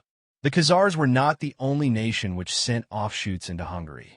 Thus, large numbers of the selfsame Pecheneg who had chased the Magyars from the Don across the Carpathians were forced to ask for permission to settle in Hungarian territory when they in turn were chased by the Cumans. And the Cumans shared the same fate when, a century later, they fled from the Mongols, and some 40,000 of them, with their slaves, were granted asylum by the Hungarian king Bela V. That at relatively quiescent times this general westward movement of the Eurasian populations was no more than a drift. At other times it became a stampede. But the consequences of the Mongol invasion must rank on this metaphoric scale as an earthquake followed by a landslide. The warriors of Chief Tejuman, called Genghis Khan, Lord of the Earth, massacred the population of whole cities as a warning to others not to resist, used prisoners as living screens in front of their advancing lines, destroyed the irrigation network of the Volga Delta, which had provided the Khazar lands with rice and other staple foods, and transformed the fertile steppes into the wild fields, Dikoi Pol, as the Russians were later to call them, an unlimited space without farmers or shepherds, through which only mercenary horsemen pass in the service of this or that rival ruler, or people escaping from such rule. Point 6. That the Black Death of 1347-8 accelerated the progressive depopulation of the former Khazar heartland between Caucasus, Don, and Volga, where the steppe culture had reached its highest level, and the relapse into barbarism was, by contrast, more drastic than in adjoining regions. As Barron wrote, the destruction or departure of industrious Jewish farmers, artisans, and merchants left behind a void which in those regions has only recently begun to be filled. 7. That not only Khazaria was destroyed, but also the Volga-Bulgar country, together with the last Caucasian strongholds of the Alans and Cumans, and the southern Russian principalities, including Kiev. During the period of disintegration of the Golden Horde, from the 14th century onward, the anarchy became, if possible, even worse. In most of the European steppes, emigration was the only way left open for populations who wanted to secure their lives and livelihood. Point 8. The migration towards safer pastures was a protracted, intermittent process which went on for several centuries. The Khazar exodus was part of the general picture, that it had been preceded, as already mentioned, by the founding of Khazar colonies and settlements in various places in the Ukraine and southern Russia. There was a flourishing Jewish community in Kiev long before and after the Rus took the town from the Khazars. Similar colonies existed in Peroslavl and Chernihiv. A Rabbi Moshe of Kiev studied in France around 1160, and a Rabbi Abraham of Chernihiv studied in 1181 in the Talmud School of London. The Lay of Igor's host mentions a famous contemporary Russian poet called Kogan, possibly a combination of Cohen, priest, and Kagan. 9. Sometime after Sarkel, which the Russians called Bieloviza, was destroyed, the Khazars built a town of the same name near Chernihiv. 10. There is an abundance of ancient place names in the Ukraine and Poland, which derive from Khazar or Zid, Jew Zidowo, Kozarzwek, Kozura, Kozarzo, Zydowska Vola, Zydatics, and so on. They may have once been villages or just temporary encampments of Khazar Jewish communities on their long trek to the West. 11. Similar place names can also be found in the Carpathian and Tatra Mountains, and in the eastern provinces of Austria. Even the ancient Jewish cemeteries of Krakow and Sandomierz, both called Kaviri, are assumed to be of Khazar Khabar origin. While the main route of the Khazar exodus led to the west, some groups of people were left behind, mainly in the Crimea and the Caucasus, where they formed Jewish enclaves surviving into modern times. In the ancient Khazar stronghold of Tamatarka, Taman, facing the Crimea across the Straits of Kerch, we hear of a dynasty of Jewish princes who ruled in the 15th century under the tutelage of the Genovese Republic, and later of the Crimean Tatars. The last of them, Prince Zachariah, conducted negotiations with the Prince of Muscovy, who invited Zachariah to come to Russia and let himself be baptized in exchange for receiving the privileges of a Russian nobleman. Zachariah refused, but Polyak has suggested that in other cases the introduction of Khazar Jewish elements into exalted positions in the Muscovite state may have been one of the factors which led to the appearance of the Jewish heresy, Zydovst, Bayashchik, among Russian priests and noblemen in the 16th century, and of the sect of Sabbath observers, Subotniki, which is still widespread among Cossacks and peasants. Point 12. And another vestige of the Khazar nation are the mountain Jews in the northeastern Caucasus, who apparently stayed behind in their original habitat when the others left. They are supposed to number around 8,000 and live in the vicinity of other tribal remnants of the olden days, Kipchaks and Oghuz. They call themselves Dagchufyudi, Highland Jews, in the Tat language which they have adopted from another Caucasian tribe, but little else is known about them. Asterisk, the above data appear in A.H. Kniper's article Caucasus, People of in the 1973 printing of the Inc. Brit, based on recent Soviet sources. A book by George Sava, Valley of the Forgotten People, London, 1946, contains a description of a purported visit to the mountain Jews, rich in melodrama but sadly devoid of factual information. That other Khazar enclaves have survived in the Crimea, and no doubt elsewhere too in localities which once belonged to their empire. But these are now no more than historic curios compared to the mainstream of the Khazar migration into the Polish-Lithuanian regions, and the formidable problems it poses to historians and anthropologists. 4. The regions in eastern Central Europe, in which the Jewish emigrants from Khazaria found a new home and apparent safety, had only begun to assume political importance toward the end of the first millennium. Around 962, several Slavonic tribes formed an alliance under the leadership of the strongest among them, the Polans, which became the nucleus of the Polish state. Thus the Polish rise to eminence started about the same time as the Khazar decline. Sarkel was destroyed in 965. It is significant that Jews play an important role in one of the earliest Polish legends relating to the foundation of the Polish kingdom.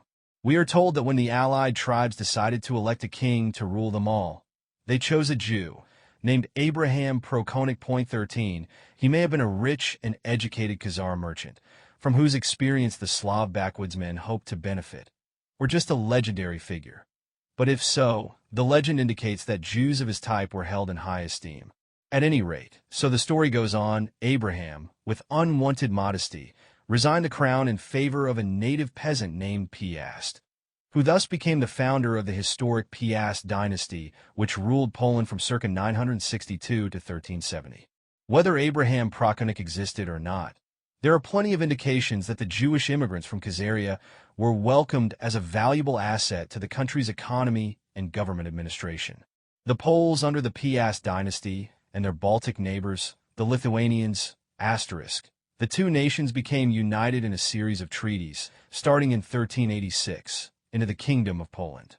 For the sake of brevity, I shall use the term Polish Jews to refer to both countries. Regardless of the fact that at the end of the 18th century Poland was partitioned between Russia, Prussia, and Austria, and its inhabitants became officially citizens of these three countries. Actually, the so-called Pale of Settlement within Imperial Russia, to which Jews were confined from 1792 onward, coincided with the areas annexed from Poland plus parts of the Ukraine. Only certain privileged categories of Jews were permitted to live outside the Pale. These, at the time of the 1897 census, numbered only 200,000, as compared to nearly 5 million inside the Pale, i.e., within former Polish territory, had rapidly expanded their frontiers and were in dire need of immigrants to colonize their territories and to create an urban civilization. They encouraged first the immigration of German peasants, burghers, and craftsmen, and later of migrants from the territories occupied by the Golden Horde, Poland and Hungary were also briefly invaded by the Mongols in 1241–42, but they were not occupied, which made all the difference to their future history, including Armenians, Southern Slavs, and Khazars. Not all these migrations were voluntary. They included large numbers of prisoners of war, such as Crimean Tatars, who were put to cultivate the estates of Lithuanian and Polish landlords in the conquered southern provinces. At the close of the 14th century, the Lithuanian principality stretched from the Baltic to the Black Sea. But in the 15th century, the Ottoman Turks, conquerors of Byzantium, advanced northward, and the landlords transferred the people from their estates in the border areas further inland. Point 14, that among the populations thus forcibly transferred was a strong contingent of Khazars, the fundamentalist Jewish sect which rejected rabbinical learning. According to a tradition which has survived among Khazars in modern times, their ancestors were brought to Poland by the great Lithuanian warrior, Prince Vytautas Witold, at the end of the 14th century as prisoners of war from Sulkat in the Crimea. 15 in favor of this tradition speaks the fact that Witold in 1388 granted a charter of rights to the Jews of Troki, and the French traveler de Lannoy found there a great number of Jews speaking a different language from the Germans and natives. Point 16, that language was, and still is, a Turkish dialect, in fact the nearest among living languages to the lingua Cumanica, which was spoken in the former Khazar territories at the time of the Golden Horde. According to Zyachkovsky, 17, this language is still used in speech and prayer in the surviving Karaite communities in Troki, Vilna, Ponyevyz, Lutsk, and Halych. The Khazars also claimed that before the Great Plague of 1710, they had some 32 or 37 communities in Poland and Lithuania. They call their ancient dialect the language of Khazar, just as Rabbi Patakia in the 12th century called their habitat north of the Black Sea the land of Khazar. And what he has to say about them, sitting in the dark through the Sabbath, ignorance of rabbinical learning, fits their sectarian attitude. Accordingly, Zyachkovsky, the eminent contemporary Turkologist, considers the Khazars from the linguistic point of view as the purest present-day representatives of the ancient Khazars. Point 18, about the reasons why this sect preserved its language for about half a millennium, while the main body of Khazar Jews shed it in favor of the Yiddish lingua franca.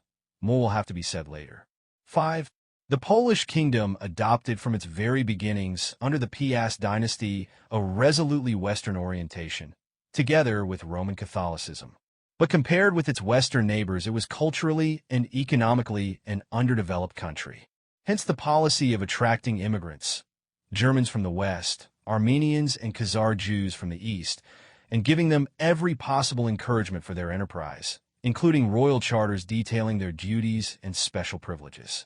That in the charter issued by Boleslav the Pious in 1264 and confirmed by Casimir the Great in 1334, Jews were granted the right to maintain their own synagogues, schools, and courts, to hold landed property, and engage in any trade or occupation they chose. Under the rule of King Stephen Thory, 1575–86, Jews were granted a parliament of their own, which met twice a year and had the power to levy taxes on their co-religionists. After the destruction of their country, Khazar Jewry had entered on a new chapter in its history. That a striking illustration for their privileged condition is given in a papal breve, issued in the second half of the 13th century, probably by Pope Clement IV, and addressed to an unnamed Polish prince. In this document, the Pope lets it be known that the Roman authorities are well aware of the existence of a considerable number of synagogues in several Polish cities, indeed no less than 5 synagogues in one city alone. Asterisk, probably Wrocław or Krakow. He deplores the fact that these synagogues are reported to be taller than the churches, more stately and ornamental, and roofed with colorfully painted leaden plates, making the adjacent Catholic churches look poor in comparison. One is reminded of Masoudi's gleeful remark that the minaret of the main mosque was the tallest building in Itil. The complaints in the breve are further authenticated by a decision of the papal legate, Cardinal Guido, dated 1267, stipulating that Jews should not be allowed more than one synagogue to a town. We gather from these documents, which are roughly contemporaneous with the Mongol conquest of Khazaria, that already at that time there must have been considerable numbers of Khazars present in Poland if they had in several towns more than one synagogue, and that they must have been fairly prosperous to build them so stately and ornamental. This leads us to the question of the approximate size and composition of the Khazar immigration into Poland. Regarding the numbers involved, we have no reliable information to guide us. We remember that the Arab sources speak of Khazar armies numbering 300,000 men involved in the Muslim-Khazar Wars, Chapter 1:7. And even if allowance is made for quite wild exaggerations, this would indicate a total Khazar population of at least 500,000 souls. Ibn Fadlan gave the number of tents of the Volga Bulgars as 50,000, which would mean a population of 300,000 to 400,000, i.e., roughly the same order of magnitude as the Khazars. On the other hand, the number of Jews in the Polish-Lithuanian kingdom in the 17th century is also estimated by modern historians at 500,000, 5% of the total population. Point 19, these figures do not fit in too badly with the known facts about a protracted Khazar migration via the Ukraine to Poland-Lithuania, starting with the destruction of Sarkal and the rise of the Piast dynasty toward the end of the first millennium, accelerating during the Mongol conquest, and being more or less completed in the 15th-16th centuries, by which time the steppe had been emptied and the Khazars had apparently been wiped off the face of the earth. Asterisk. The last of the ancient Khazar villages on the Dnieper were destroyed in the Cossack revolt under Khmelnytsky in the 17th century, and the survivors gave a further powerful boost to the number of Jews in the already existing settlement areas of Poland-Lithuania. Altogether, this population transfer was spread out over 5 or 6 centuries of trickle and flow. If we take into account the considerable influx of Jewish refugees from Byzantium and the Muslim world into Khazaria, and a small population increase among the Khazars themselves, it appears plausible that the tentative figures for the Khazar population at its peak in the 8th century should be comparable to that of the Jews in Poland in the 17th century, at least by order of magnitude. Give or take a few 100,000 as a token of our ignorance. There is irony hidden in these numbers. According to the article Statistics in the Jewish Encyclopedia, in the 16th century, the total Jewish population of the world amounted to about 1 million. This seems to indicate, as Polyak, Kucher 20 and others have pointed out, that during the Middle Ages the majority of those who professed the Judaic faith were Khazars. A substantial part of this majority went to Poland, Lithuania, Hungary, and the Balkans, where they founded that Eastern Jewish community, which in its turn became the dominant majority of world Jewry. Even if the original core of that community was diluted and augmented by immigrants from other regions, see below, its predominantly Khazar Turkish derivation appears to be supported by strong evidence, and should at least be regarded as a theory worth serious discussion. Additional reasons for attributing the leading role in the growth and development of the Jewish community in Poland and the rest of Eastern Europe, mainly to the Khazar element, and not to immigrants from the West, will be discussed in the chapters that follow. But it may be appropriate at this point to quote the Polish historian Adam Vechelani, my italics. Polish scholars agree that these oldest settlements were founded by Jewish émigrés from the Khazar state in Russia, while the Jews from southern and western Europe began to arrive and settle only later, and that a certain proportion at least of the Jewish population, in earlier times, the main bulk, originated from the east, from the Khazar country, and later from Kievan Russia. Point 21. 6. So much for size. But what do we know of the social structure and composition of the Khazar immigrant community? That the first impression one gains is a striking similarity between certain privileged positions held by Khazar Jews in Hungary and in Poland in those early days. Both the Hungarian and Polish sources refer to Jews employed as mint masters, administrators of the royal revenue, controllers of the salt monopoly, tax collectors, and moneylenders, i.e. bankers. This parallel suggests a common origin of those two immigrant communities, and as we can trace the origins of the bulk of Hungarian Jewry to the Magyar-Khazar nexus, the conclusion seems self-evident. The early records reflect the part played by immigrant Jews in the two countries' budding economic life. That it was an important part is not surprising, since foreign trade and the levying of customs duties had been the Khazars' principal source of income in the past. They had the experience which their new hosts were lacking, and it was only logical that they were called in to advise and participate in the management of the finances of court and nobility. The coins minted in the 12th and 13th centuries with Polish inscriptions and Hebrew lettering, see Chapter 2:1, are somewhat bizarre relics of these activities. The exact purpose they served is still something of a mystery.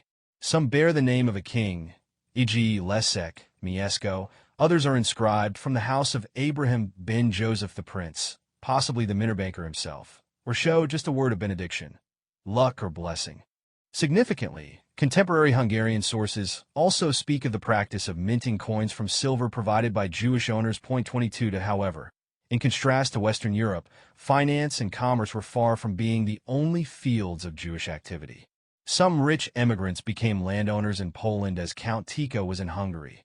Jewish landholdings comprising a whole village of Jewish farmers are recorded, for instance, in the vicinity of Breslau before 1203. 23, and in the early days there must have been Khazar peasants in considerable numbers, as the ancient Khazar place names seem to indicate. That a tantalizing glimpse of how some of these villages may have come into being is provided by the Karaite records mentioned before. They relate how Prince Witold settled a group of Karaite prisoners of war in Krasna, providing them with houses, orchards, and land to a distance of 1.5 miles. Krasna has been tentatively identified with the Jewish small town Krasnoye in Podolia. 24. But farming did not hold out a future for the Jewish community. There were several reasons for this.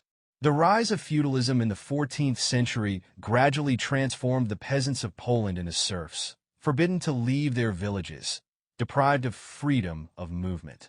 At the same time, under the joint pressure of the ecclesiastic hierarchy and the feudal landlords, the Polish Parliament in 1496 forbade the acquisition of agricultural land by Jews. But the process of alienation from the soil must have started long before that. Apart from the specific causes just mentioned, religious discrimination, combined with the degradation of the free peasants into serfs, the transformation of the predominantly agricultural nation of Khazars into a predominantly urban community reflected a common phenomenon in the history of migrations.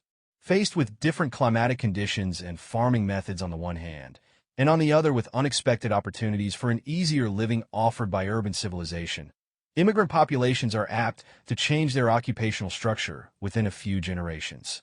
The offspring of Abruzzi peasants in the New World became waiters and restaurateurs. The grandsons of Polish farmers may become engineers or psychoanalysts.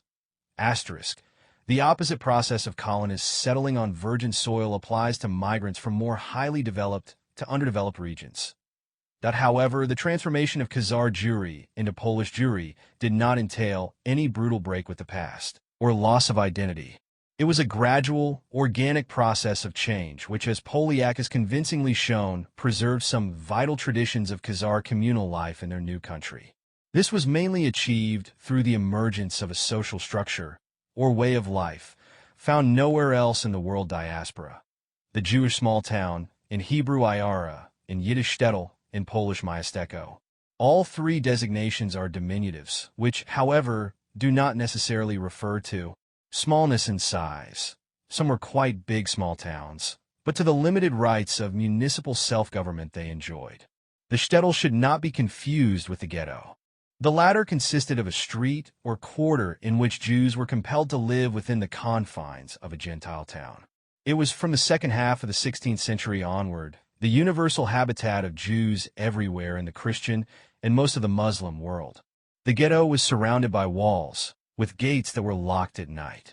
It gave rise to claustrophobia and mental inbreeding, but also to a sense of relative security in times of trouble. As it could not expand in size, the houses were tall and narrow-chested, and permanent overcrowding created deplorable sanitary conditions. It took great spiritual strength for people living in such circumstances to keep their self-respect. Not all of them did.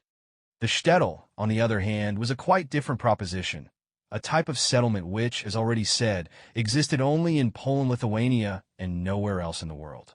It was a self-contained country town with an exclusively or predominantly Jewish population. The shtetl's origins probably date back to the 13th century and may represent the missing link, as it were, between the market towns of Khazaria and the Jewish settlements in Poland. The economic and social function of these semi-rural, semi-urban agglomerations seems to have been similar in both countries. In Khazaria, as later in Poland, they provided a network of trading posts or market towns which mediated between the needs of the big towns and the countryside. They had regular fairs at which sheep and cattle, alongside the goods manufactured in the towns and the products of the rural cottage industries, were sold or bartered. At the same time, they were the centers where artisans plied their crafts, from wheelwrights to blacksmiths, silversmiths, tailors, kosher butchers, millers, bakers, and candlestick makers. There were also letter writers for the illiterate, synagogues for the faithful, inns for travelers, and a heder, Hebrew for room, which served as a school. There were itinerant storytellers and folk bards. Some of their names, such as Velvel's Barzer, have been preserved, 25 traveling from shtetl to shtetl in Poland. And no doubt earlier on in Khazaria, if one is to judge by the survival of storytellers among Oriental people to our day. Some particular trades became virtually a Jewish monopoly in Poland. One was dealing in timber, which reminds one that timber was the chief building material and an important export in Khazaria. Another was transport. The dense net of shtetls, writes Polyak, 26, made it possible to distribute manufactured goods over the whole country by means of the superbly built Jewish type of horse cart. The preponderance of this kind of transport, especially in the east of the country, was so marked, amounting to a virtual monopoly, that the Hebrew word for carter, B'al Agala *, literally master of the cart, was incorporated into the Russian language as Balagula. Only the development of the railway in the second half of the 19th century led to a decline in this trade. Now this specialization in coach building and cartering could certainly not have developed in the closed ghettos of western Jewry. It unmistakably points to a Khazar origin. The people of the ghettos were sedentary, while the Khazars, like other semi-nomadic people, used horse or ox-drawn carts to transport their tents, goods, and chattel, including royal tents the size of a circus, fit to accommodate several hundred people. They certainly had the know-how to negotiate the roughest tracks in their new country. Other specifically Jewish occupations were innkeeping, the running of flour mills, and trading in furs, none of them found in the ghettos of Western Europe. Such in broad outlines was the structure of the Jewish shtetl in Poland. Some of its features could be found in old market towns in any country. Others show a more specific affinity with what we know, little though it is about the townships of Khazaria, which were probably the prototypes of the Polish shtetl. To these specific features should be added the pagoda style of the oldest surviving wooden shtetl synagogues dating from the 15th and 16th centuries, which is totally different from both the native style of architecture and from the building style adopted by Western Jews and replicated later on in the ghettos of Poland.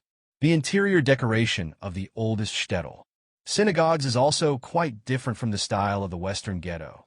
The walls of the shtetl synagogue were covered with Moorish arabesques, and with animal figures characteristic of the Persian influence found in Magyar Khazar artifacts, I-13, and in the decorative style brought to Poland by Armenian immigrants. 27, that the traditional garb of Polish Jewry is also of unmistakably Eastern origin. The typical long silk kaftan may have been an imitation of the coat worn by the Polish nobility, which itself was copied from the outfit of the Mongols in the Golden Horde fashion's travel across political divisions. But we know that kaftans were worn long before that by the nomads of the steppes.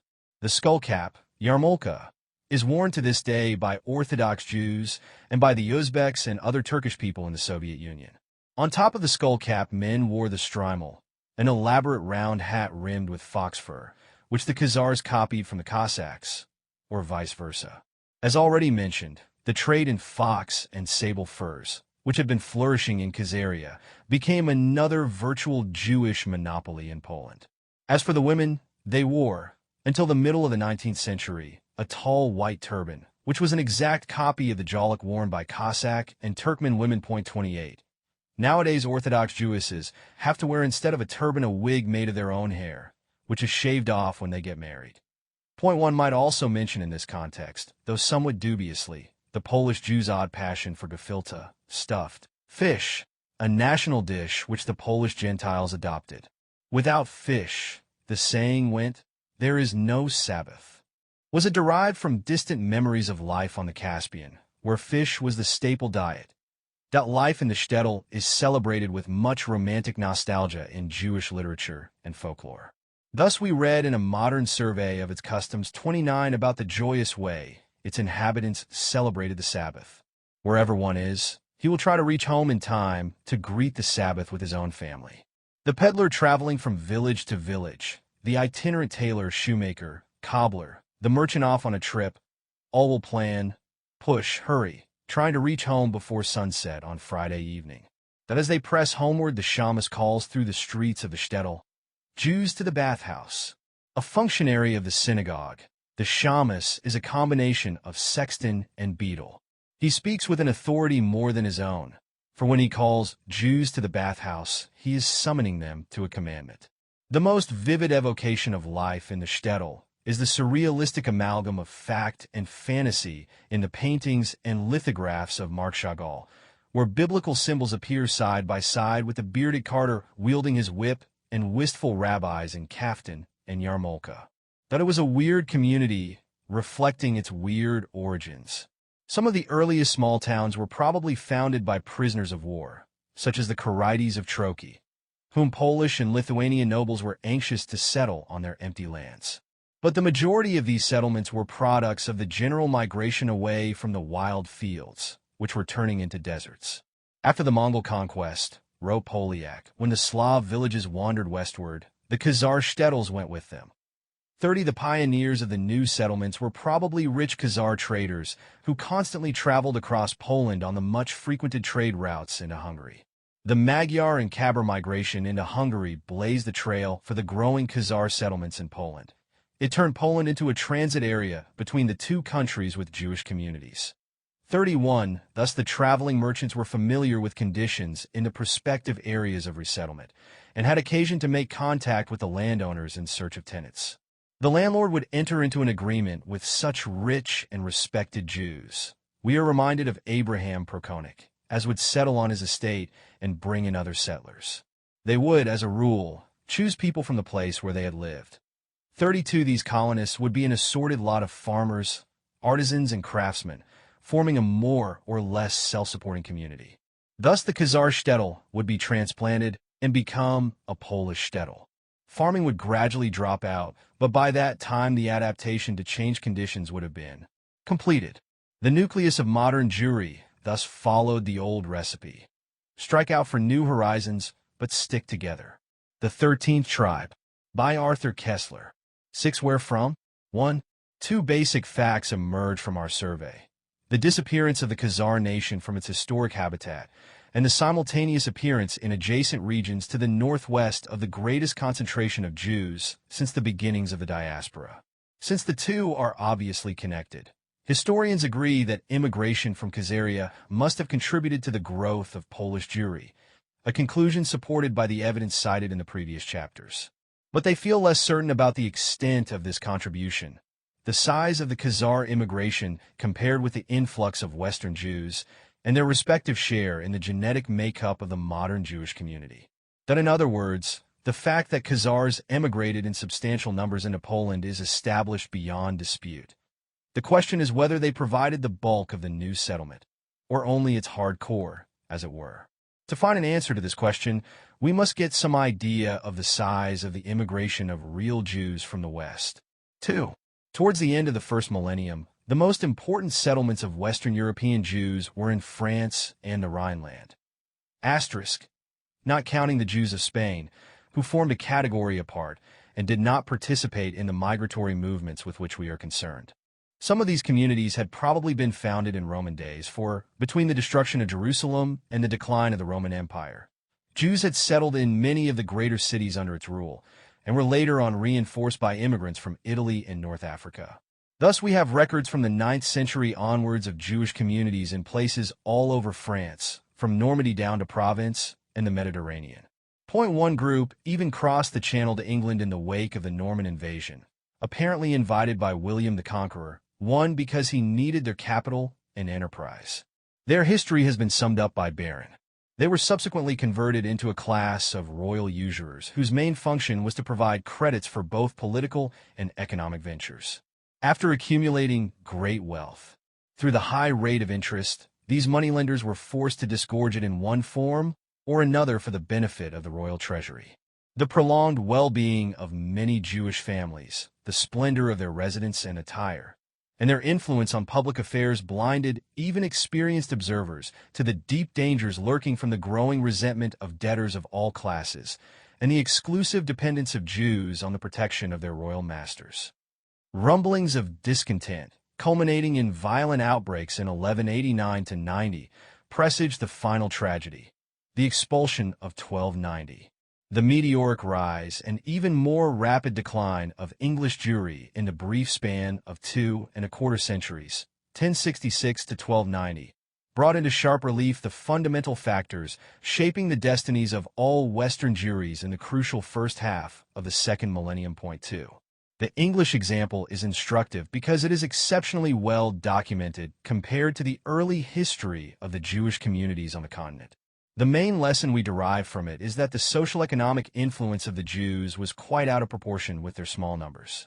There were, apparently, no more than 2,500 Jews in England at any time before their expulsion in 1290. According to the classic survey of Joseph Jacobs, The Jews of Angevin, England, based on recorded Jewish family names and other documents. Quoted by Barron, Volume 4, page 77. This tiny Jewish community in medieval England played a leading part in the country's economic establishment, much more so than its opposite number in Poland.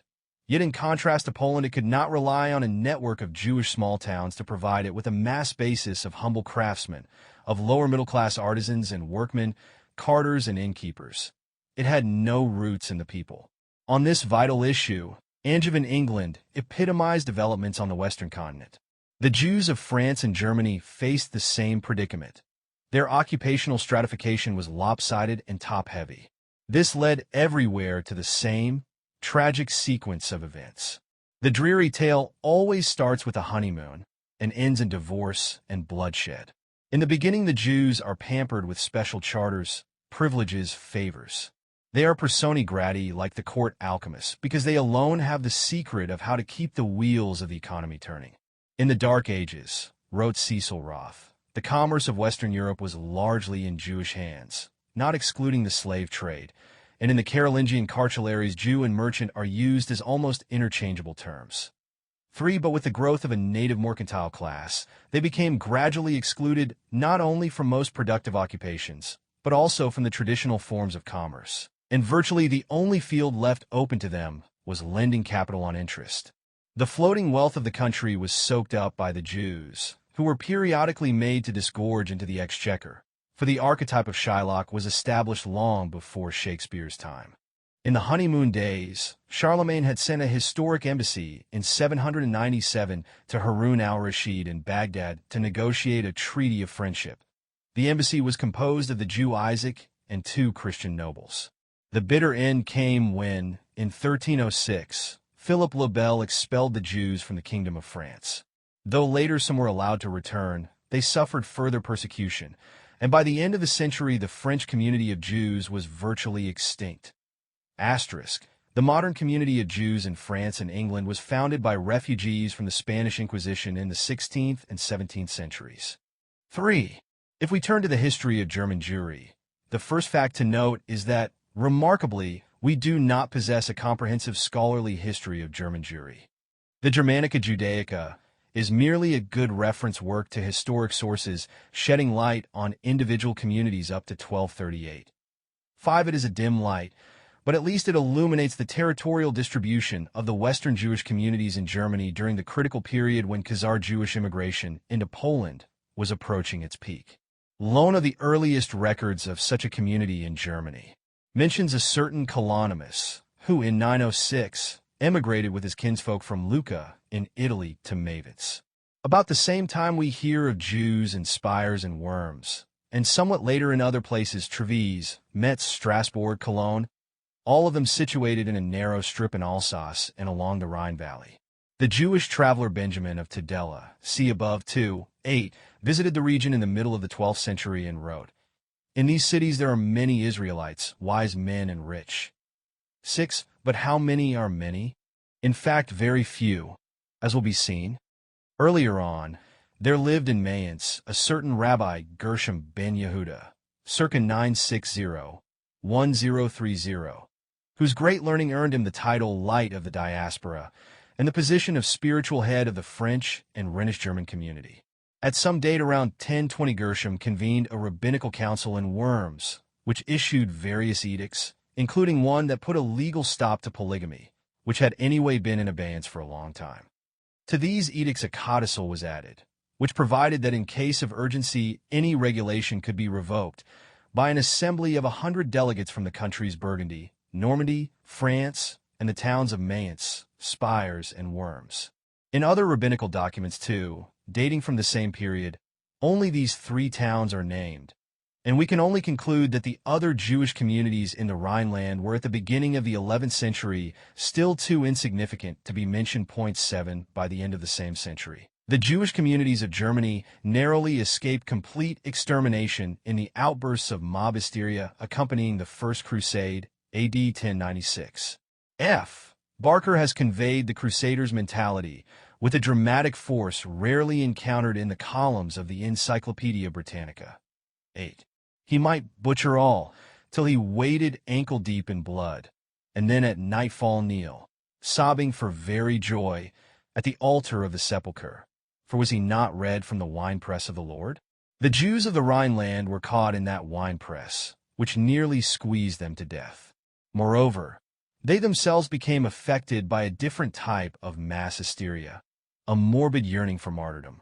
According to the Hebrew chronicler Solomon bar Simon, considered as generally reliable, 9 the Jews of Mayence, faced with the alternative between baptism or death at the hands of the mob, gave the example to other communities by deciding on collective suicide. 10. Imitating on a grand scale Abraham's readiness to sacrifice Isaac, fathers slaughtered their children and husbands their wives. These acts of unspeakable horror and heroism were performed in the ritualistic form of slaughter, with sacrificial knives sharpened in accordance with Jewish law. At times the leading sages of the community, supervising the mass immolation, were the last to part with life at their own hands. In the mass hysteria, sanctified by the glow of religious martyrdom and compensated by the confident expectation of heavenly rewards, nothing seemed to matter but to end life before one fell into the hands of the implacable foes and had to face the inescapable alternative of death at the enemy's hand or conversion to Christianity. Turning from gore to sober statistics, we get a rough idea of the size of the Jewish communities in Germany. The Hebrew sources agree on 800 victims by slaughter or suicide in Worms and vary between 900 and 1,300 for Mayence. Of course, there must have been many who preferred baptism to death, and the sources do not indicate the number of survivors, nor can we be sure that they do not exaggerate the number of martyrs. At any rate, Barron concludes from his calculations that the total Jewish population of either community had hardly exceeded the figures here, given for the dead alone, point 11, so the survivors in Worms or in Mayence could only have numbered a few hundred in each case. Yet these 2 towns, with Spires as a third, were the only ones important enough to be included in Rabbi Gersham's edict earlier on. Thus we are made to realize that the Jewish community in the German Rhineland was numerically small, even before the First Crusade, and had shrunk to even smaller proportions after having gone through the winepress of the Lord. Yet cast to the Rhine, in central and northern Germany, there were as yet no Jewish communities at all, and none for a long time to come. The traditional conception of Jewish historians that the Crusade of 1096 swept like a broom a mass migration of German Jews into Poland is simply a legend, or rather an ad hoc hypothesis invented because, as they knew little of Khazar history, they could see no other way to account for the emergence, out of nowhere, of this unprecedented concentration of Jews in Eastern Europe. Yet there is not a single mention in the contemporary sources of any migration, large or small, from the Rhineland further east into Germany, not to mention distant Poland. Thus Simon Dubnov, one of the historians of the older school, the First Crusade, which set the Christian masses in motion towards the Asiatic East, drove at the same time the Jewish masses towards the cast of Europe. 12, however, a few lines further down, he has to admit. About the circumstances of this emigration movement, which was so important to Jewish history, we possess no close information. 13, yet we do possess abundant information of what these battered Jewish communities did during the first and subsequent Crusades. Some died by their own hands. Others tried to offer resistance and were lynched, while those who survived owed their good fortune to the fact that they were given shelter for the duration of the emergency in the fortified castle of the bishop or burgrave who, at least theoretically, was responsible for their legal protection.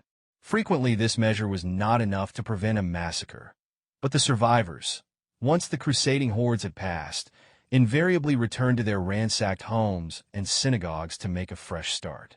Though we find this pattern repeatedly in Chronicles, in Treves, in Metz, and many other places.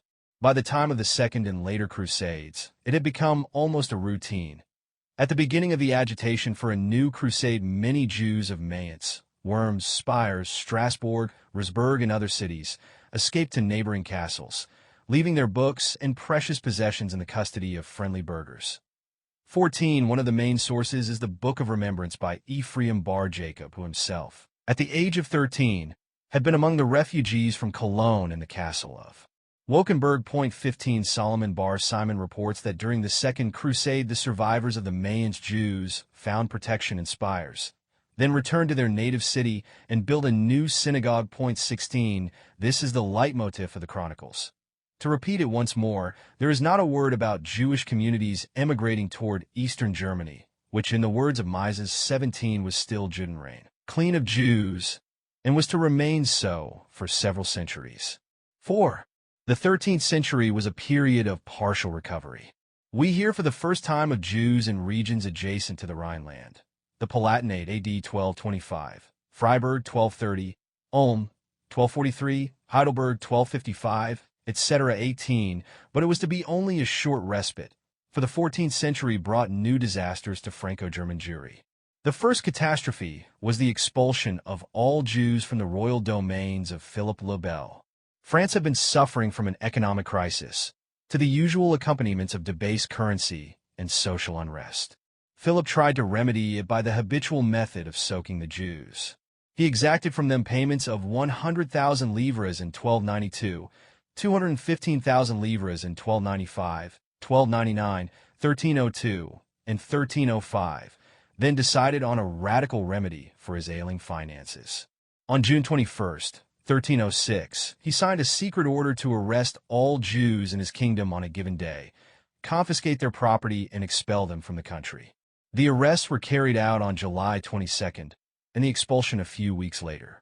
The refugees emigrated into regions of France outside the king's domain: Provence, Burgundy, Aquitaine, and a few other fertile fiefs. But according to Mises, there are no historical records whatsoever to indicate that German Jewry increased its numbers through the sufferings of the Jewish community in France in the decisive period of its destruction. 19, and no historian has ever suggested that French Jews trekked across Germany into Poland, either on that occasion or at any other time. Under Philip's successors, there were some partial recalls of Jews in 1315 and 1350, but they could not undo the damage, nor prevent renewed outbursts of mob persecution. By the end of the 14th century, France, like England, was virtually Judenrein. 5. The second catastrophe of that disastrous century was the Black Death, which between 1348 and 1350 killed off a third of Europe's population, and in some regions even two-thirds. It came from East Asia via Turkestan, and the way it was let loose on Europe, and what it did there, is symbolic of the lunacy of man. A Tartar leader named Janibeg in 1347 was besieging the town of Kaffa, now Feodosia, in the Crimea, then a Genoese trading port.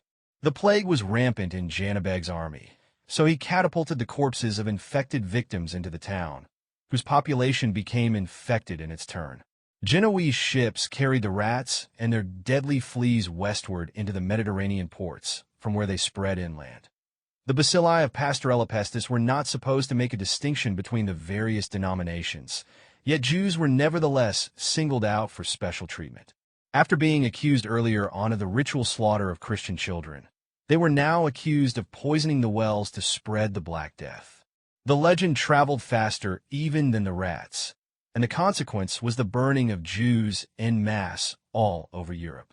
Once more, suicide by mutual self-immolation became a common expedient to avoid being burned alive. The decimated population of Western Europe did not reach again its pre-plague level until the 16th century. As for its Jews, who had been exposed to the twofold attack of rats and men, only a fraction survived.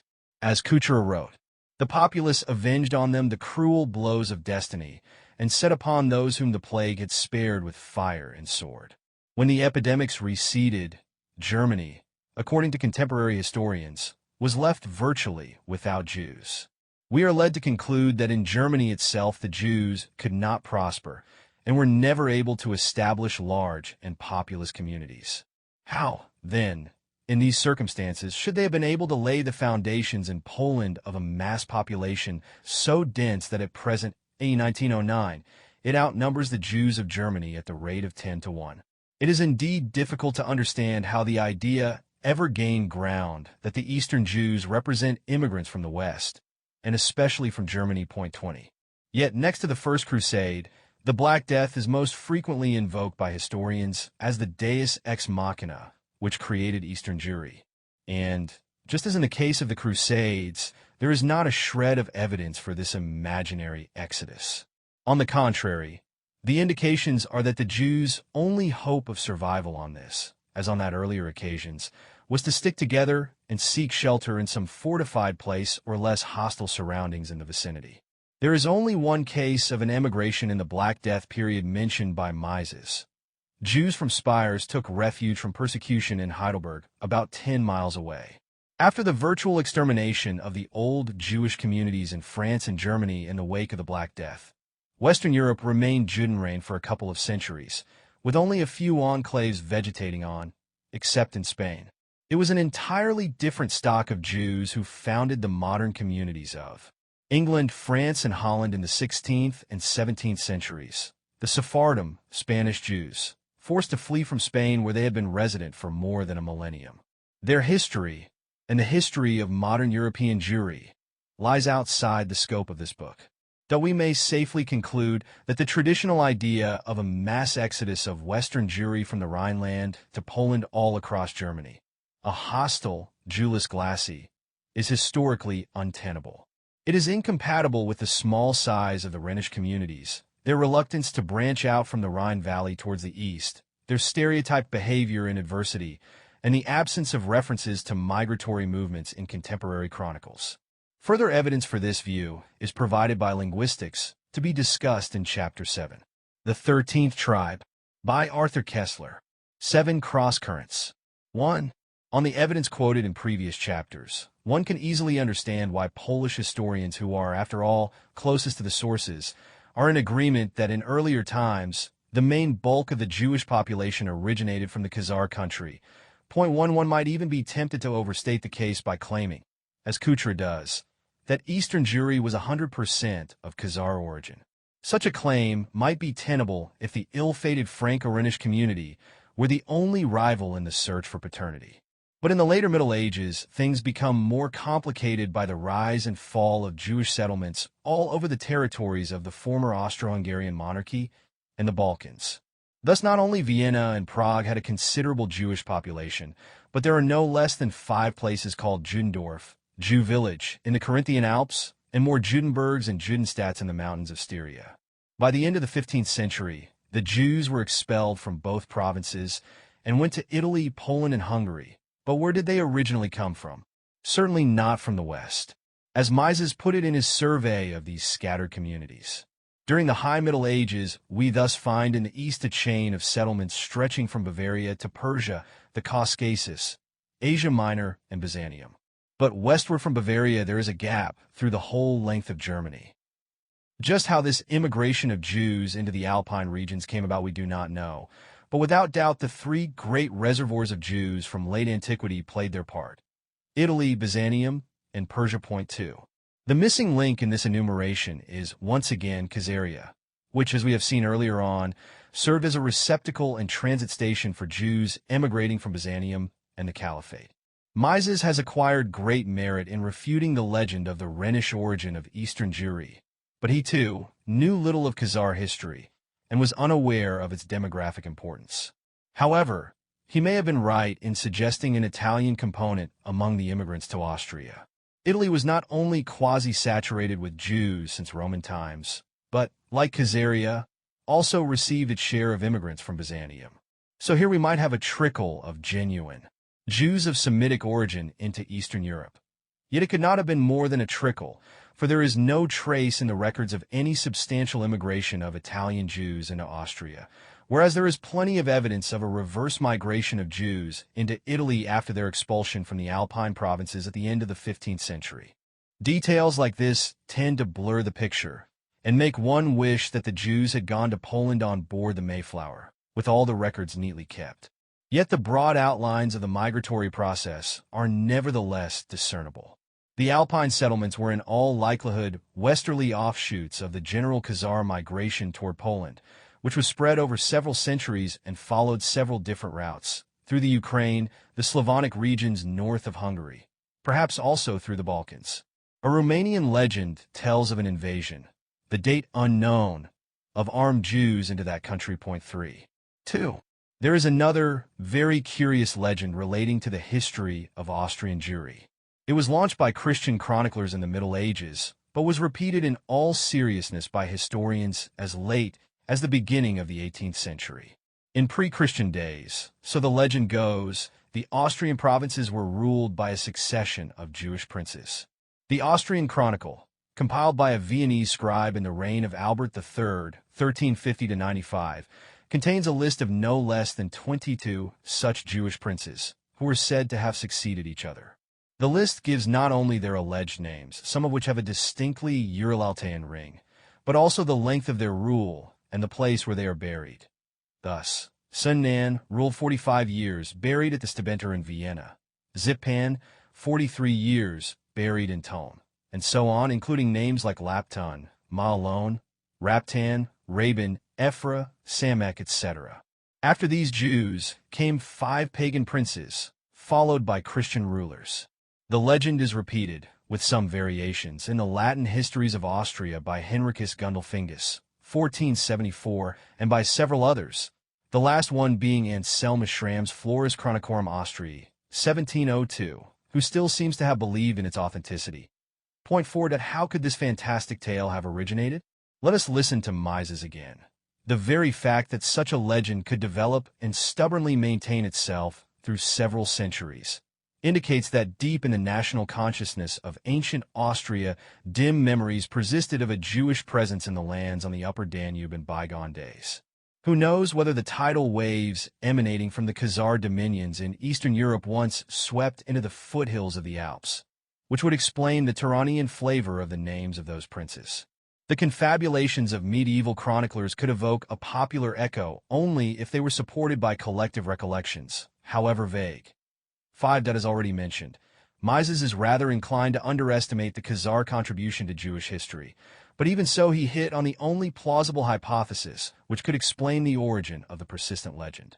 One may even venture to be a little more specific.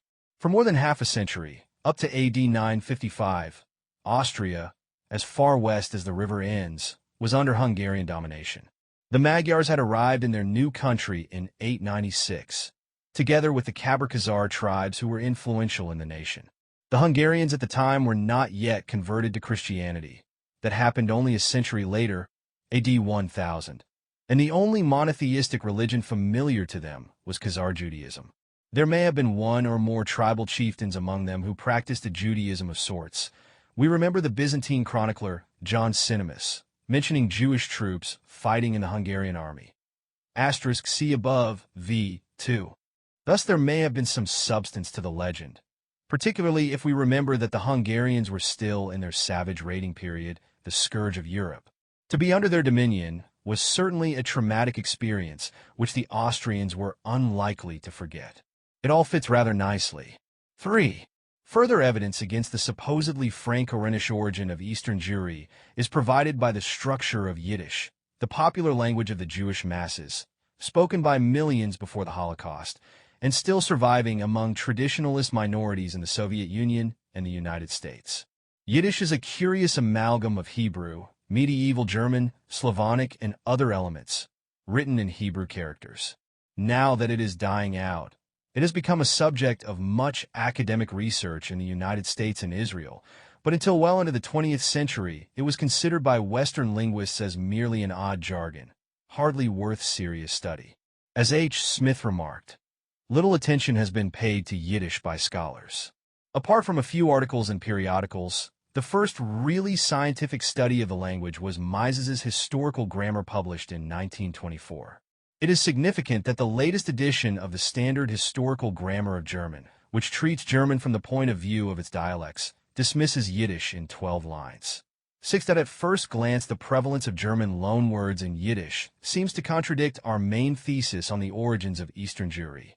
We shall see presently that the opposite is true, but the argument involves several steps.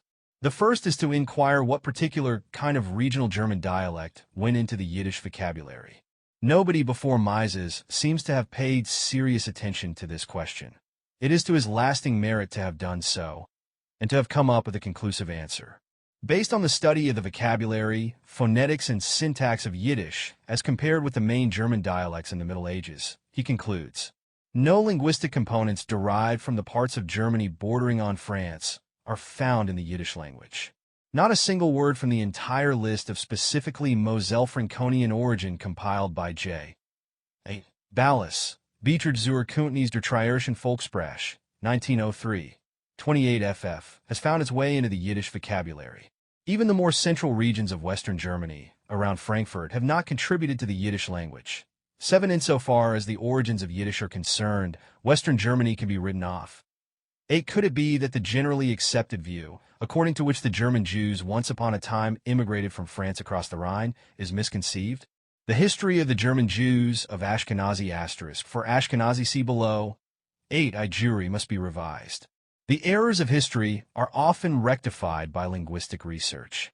The conventional view of the erstwhile immigration of Ashkenazi Jews from France belongs to the category of historic errors, which are awaiting correction. Point 9. He then quotes, among other examples of historic fallacies, the case of the Gypsies, who were regarded as an offshoot from Egypt, until linguistics showed that they come from India. Point 10. That having disposed of the alleged Western origin of the Germanic element in Yiddish, Mises went on to show that the dominant influence in it are the so-called East Middle German dialects which were spoken in the Alpine regions of Austria and Bavaria roughly up to the 15th century. In other words, the German component which went into the hybrid Jewish language originated in the eastern regions of Germany, adjacent to the Slavonic belt of Eastern Europe. Thus, the evidence from linguistics supports the historical record in refuting the misconception of the Franco-Rhenish origins of Eastern Jewry. But this negative evidence does not answer the question how an East Middle German dialect combined with Hebrew and Slavonic elements became the common language of that Eastern Jewry, the majority of which we assume to have been of Khazar origin. In attempting to answer this question, several factors have to be taken into consideration. First, the evolution of Yiddish was a long and complex process, which presumably started in the 15th century or even earlier. Yet it remained for a long time a spoken language, a kind of lingua franca, and appears in print only in the 19th century. Before that, it had no established grammar, and it was left to the individual to introduce foreign words as he desires. There is no established form of pronunciation or spelling. The chaos in spelling may be illustrated by the rules laid down by the Jüdisch Volks, Bibliothek. 1.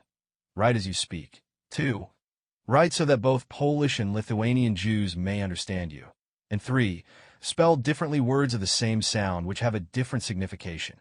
11. Thus, Yiddish grew, through the centuries, by a kind of untrammeled proliferation, avidly absorbing from its social environments such words, phrases, idiomatic expressions as best served its purpose as a lingua franca. But the culturally and socially dominant element in the environment of medieval Poland were the Germans. They alone, among the immigrant populations, were economically and intellectually more influential than the Jews. We have seen that from the early days of the Piast dynasty, and particularly under Casimir the Great, everything was done to attract immigrants to colonize the land and build modern cities. Casimir was said to have found a country of wood and left a country of stone. But these new cities of stone, such as Krakow, or Lemberg, were built and ruled by German immigrants, living under the so-called Magdeburg Law, i.e., enjoying a high degree of municipal self-government. Altogether, not less than 4 million Germans are said to have immigrated into Poland, 12 providing it with an urban middle class that it had not possessed before. As Polyak has put it, comparing the German to the Khazar immigration into Poland, The rulers of the country imported these masses of much-needed enterprising foreigners and facilitated their settling down according to the way of life they had been used to in their countries of origin, the German town and the Jewish shtetl. However, this tidy separation became blurred when later Jewish arrivals from the West also settled in the towns and formed urban ghettos. That not only the educated bourgeoisie, but the clergy too, was predominantly German, a natural consequence of Poland opting for Roman Catholicism and turning toward Western civilization. Just as the Russian clergy, after Vladimir's conversion to Greek Orthodoxy, was predominantly Byzantine. Secular culture followed along the same lines, in the footsteps of the older Western neighbor. The first Polish university was founded in 1364 in Krakow, then a predominantly German city. One of its students in the next century was Nicholas Copernicus or Mikołaj Kopernik, whom both Polish and German patriots later claimed as their national. As Kuchera, the Austrian, has put it, rather smugly, the German colonists were at first regarded by the people with suspicion and distrust. Yet they succeeded in gaining an increasingly firm foothold, and even in introducing the German educational system. The Poles learned to appreciate the advantages of the higher culture introduced by the Germans and to imitate their foreign ways. The Polish aristocracy, too, grew fond of German customs and found beauty and pleasure in whatever came from Germany. 13. Not exactly modest, but essentially true. One remembers the high esteem for German culture among 19th-century Russian intellectuals. It is easy to see why Khazar immigrants pouring into medieval Poland had to learn German if they wanted to get on. Those who had close dealings with the native populace no doubt also had to learn some Pidgin Polish, or Lithuanian, or Ukrainian or Slovene. German, however, was a prime necessity in any contact with the towns. But there was also the synagogue and the study of the Hebrew Torah. One can visualize a shtetl craftsman, a cobbler perhaps, or a timber merchant, speaking broken German to his clients, broken Polish to the serfs on the estate next door, and at home mixing the most expressive bits of both with Hebrew into a kind of intimate private language. How this hodgepodge became communalized and standardized to the extent to which it did is any linguist's guess, but at least one can discern some further factors which facilitated the process. Among the later immigrants to Poland, there were also, as we have seen, a certain number of real Jews from the Alpine countries, Bohemia, and Eastern Germany. Even if their number was relatively small, these German-speaking Jews were superior in culture and learning to the Khazars, just as the German Gentiles were culturally superior to the Poles. And just as the Catholic clergy was German, so the Jewish rabbis from the West were a powerful factor in the Germanization of the Khazars, whose Judaism was fervent but primitive. To quote Polyak again, those German Jews who reached the kingdom of Poland-Lithuania had an enormous influence on their brethren from the East. The reason why the Khazar Jews were so strongly attracted to them was that they admired their religious learning and their efficiency in doing business with the predominantly German cities. The language spoken at the heder, the school for religious teaching, and at the house of the Gever, notable, rich man would influence the language of the whole community. 14. A rabbinical tract from 17th century Poland contains the pious wish, "May God will that the country be filled with wisdom and that all Jews speak German." 15. Characteristically, the only sector among the Khazarian Jews in Poland which resisted both the spiritual and worldly temptations offered by the German language were the Karaites, who rejected both rabbinical learning and material enrichment. Thus they never took to Yiddish. According to the first all-Russian census in 1897, there were 12,894 Karaite Jews living in the Tsarist Empire, which of course included Poland. Of these, 9,666 gave Turkish as their mother tongue, i.e., presumably their original Khazar dialect. 2632 spoke Russian, and only 383 spoke Yiddish. The Karaite sect, however, represents the exception rather than the rule. In general, immigrant populations settling in a new country tend to shed their original language within 2 or 3 generations and adopt the language of their new country. This does not, of course, apply to conquerors and colonizers, who impose their own language on the natives. The American grandchildren of immigrants from Eastern Europe never learned to speak Polish or Ukrainian, and find the Jabberwocky of their grandparents rather comic. It is difficult to see how historians could ignore the evidence for the Khazar migration into Poland on the grounds that more than half a millennium later they speak a different language. Incidentally, the descendants of the biblical tribes are the classic example of linguistic adaptability. First, they spoke Hebrew, in the Babylonian exile Chaldean, at the time of Jesus, Aramaic, in Alexandria, Greek, in Spain, Arabic, but later Ladino, a Spanish-Hebrew mixture, written in Hebrew characters, the Sephardi equivalent of Yiddish, and so it goes on. They preserved their religious identity, but changed languages at their convenience. The Khazars were not descended from the tribes, but, as we have seen, they shared a certain cosmopolitanism and other social characteristics with their co-religionists. 4. Polyak has proposed an additional hypothesis concerning the early origins of Yiddish, which deserves to be mentioned, though it is rather problematical. He thinks that the shape of early Yiddish emerged in the Gothic regions of the Khazar Crimea. In those regions, the conditions of life were bound to bring about a combination of Germanic and Hebrew elements hundreds of years before the foundation of the settlements in the kingdoms of Poland and Lithuania. 16. Polyak quotes as indirect evidence a certain Joseph Barbaro of Venice, who lived in Tana, an Italian merchant colony on the Don estuary, from 1436 to 1452, and who wrote that his German servant could converse with a Goth from the Crimea just as a Florentine could understand the language of an Italian from Genoa. As a matter of fact, the Gothic language survived in the Crimea and apparently nowhere else, at least to the middle of the 16th century. At that time, the Habsburg ambassador in Constantinople, Ghiselin de Busbecq, met people from the Crimea and made a list of words from the Gothic that they spoke. This Busbecq must have been a remarkable man, for it was he who first introduced the lilac and tulip from the Levant to Europe. Polyak considers this vocabulary to be close to the Middle High German elements found in Yiddish. He thinks the Crimean Goths kept contact with other Germanic tribes, and that their language was influenced by them. Whatever one may think of it, it is a hypothesis worth the linguist's attention. 5.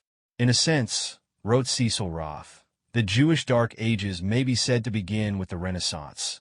17. Earlier on, there had been massacres and other forms of persecution during the Crusades, the Black Death, and under other pretexts, but these have been lawless outbreaks of mass violence, actively opposed or passively tolerated by the authorities. From the beginnings of the Counter-Reformation, however, the Jews were legally degraded to not quite human status, in many respects comparable to the untouchables in the Hindu caste system.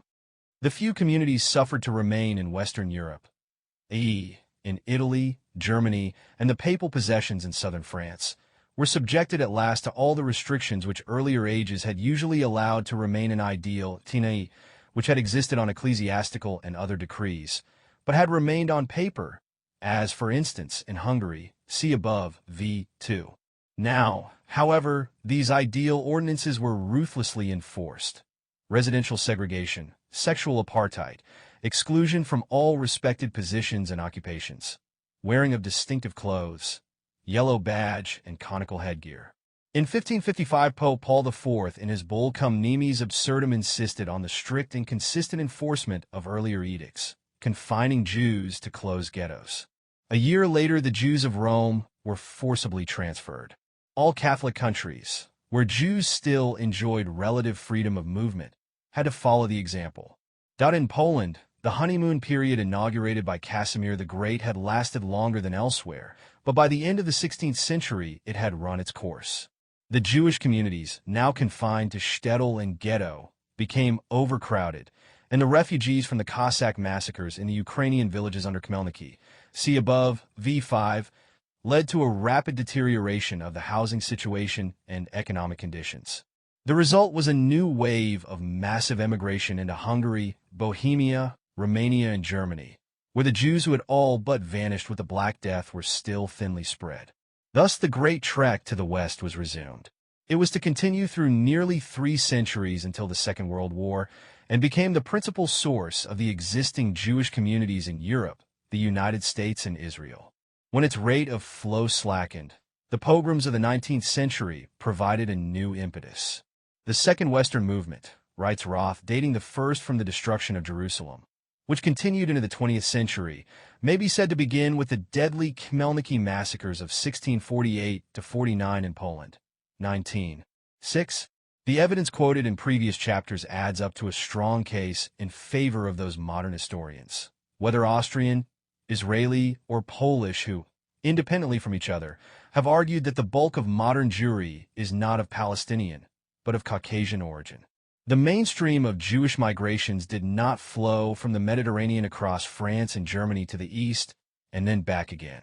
The stream moved in a consistently westerly direction, from the Caucasus through the Ukraine into Poland, and thence into Central Europe. When that unprecedented mass settlement in Poland came into being, there were simply not enough Jews around in the West to account for it, while in the East a whole nation was on the move to new frontiers. That it would of course be foolish to deny that Jews of different origin also contributed to the existing Jewish world community. The numerical ratio of the Khazar to the Semitic and other contributions is impossible to establish.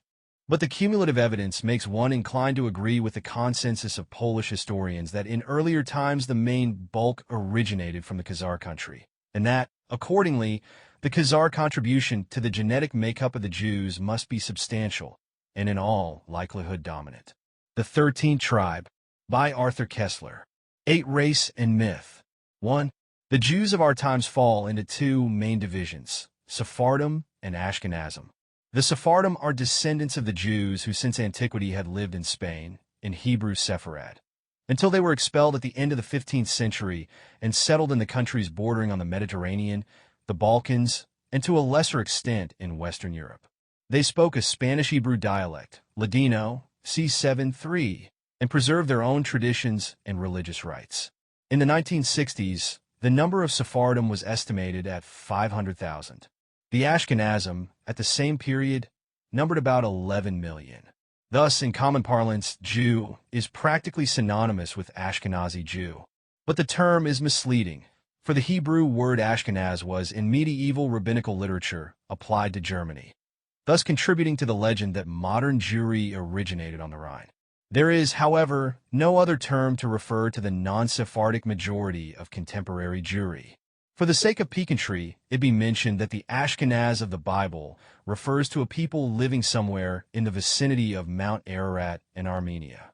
The name occurs in Genesis 10:3 and Iconsiles 1:6 as one of the sons of Gomer, who was a son of Japheth. Ashkenaz is also a brother of Togarmah and a nephew of Magog, whom the Khazars, according to King Joseph, claimed as their ancestor. See above 2:5, but worse was to come. For Ashkenaz is also named in Jeremiah 51:27, where the prophet calls his people and their allies to rise and destroy Babylon. Call thee upon the kingdoms of Ararat, Minni, and Ashkenaz. This passage was interpreted by the famous Sadiah Jain, spiritual leader of Oriental Jewry in the 10th century, as a prophecy relating to his own times. Babylon symbolized the Caliphate of Baghdad, and the Ashkenaz who were to attack it were either the Khazars themselves or some allied tribe. Accordingly, says Polyak, some learned Khazar Jews, who heard of the Jain's ingenious arguments, called themselves Ashkenazim when they emigrated to Poland. It does not prove anything, but it adds to the confusion. 2. Summing up a very old and bitter controversy in a laconic paragraph, Raphael Patai wrote, 2. The findings of physical anthropology show that, contrary to popular view, there is no Jewish race. Anthropometric measurements of Jewish groups in many parts of the world indicate that they differ greatly from one another with respect to all the important physical characteristics: stature, weight, skin color, cephalic index, facial index, blood groups, etc. This indeed is the accepted view today among anthropologists and historians. Moreover, there is general agreement that comparisons of cranial indices, blood types, etc. show a greater similarity between Jews and their Gentile host nation than between Jews living in different countries. Yet, paradoxically, the popular belief that Jews, or at least certain types of Jews, can be instantly recognized as such must not be dismissed out of hand for the simple reason that it has a factual basis in everyday existence. The anthropologist's evidence seems to be at loggerheads with common observation. However, before attempting to tackle the apparent contradiction it will be useful to look at a few samples of the data on which the anthropologist's denial of a Jewish race is based. To start with, here is a quotation from the excellent series of booklets on the race question in modern science published by UNESCO. The author, Professor Juan Comas, draws the following conclusion from the statistical material, his italics. Thus, despite the view usually held, the Jewish people is racially heterogeneous. Its constant migrations and its relations, voluntary or otherwise, with the widest variety of nations and peoples have brought about such a degree of crossbreeding that the so-called people of Israel can produce examples of traits typical of every people. For proof, it will suffice to compare the rubicund, sturdy, heavily built Rotterdam Jew with his co-religionist, say, in Salonika with gleaming eyes and a sickly face and skinny, high-strung physique. Hence, so far as our knowledge goes, we can assert that Jews as a whole display as great a degree of morphological disparity among themselves as could be found between members of two or more different races. Point 3. Next, we must glance at some of the physical characteristics which anthropologists use as criteria, and on which Comas's conclusions are based. Point 1 of the simplest, and as it turned out, most naive, of these criteria was bodily stature. In the Races of Europe, a monumental work published in 1900, William Ripley wrote, "The European Jews are all undersized. Not only this, they are more often absolutely stunted." For he was up to a point right at the time, and he produced ample statistics to prove it. But he was shrewd enough to surmise that this deficiency in height might somehow be influenced by environmental factors. 11 years later, Maurice Fishberg published The Jews, a study of race and environment, the first anthropological survey of its kind in English. It revealed the surprising fact that the children of East European Jewish immigrants to the USA grew to an average height of 167.9 centimeters, compared to the 164.2 centimeters, averaged by their parents, a gain of nearly an inch and a half in a single generation. 6. Since then it has become a commonplace that the descendants of immigrant populations, whether Jews, Italians, or Japanese, are considerably taller than their parents, no doubt owing to their improved diet and other environmental factors. Fishberg then collected statistics comparing the average height of Jews and Gentiles in Poland, Austria, Romania, Hungary, and so on. The result again was a surprise. In general, it was found that the stature of the Jews varied with the stature of the non-Jewish population among which they lived. They were relatively tall where the indigenous population is tall, and vice versa. Moreover, within the same nation, and even within the same town, Warsaw, the bodily height of Jews and Gentiles was found to vary according to the degree of prosperity of the district. 7. All this does not mean that heredity has no influence on height, but it is overlaid and modified by environmental influences and is unfit as a criterion of race. That we may now turn to cranial measurements, which were once the great fashion among anthropologists, but are now considered rather outdated. Here we meet again with the same type of conclusion derived from the data.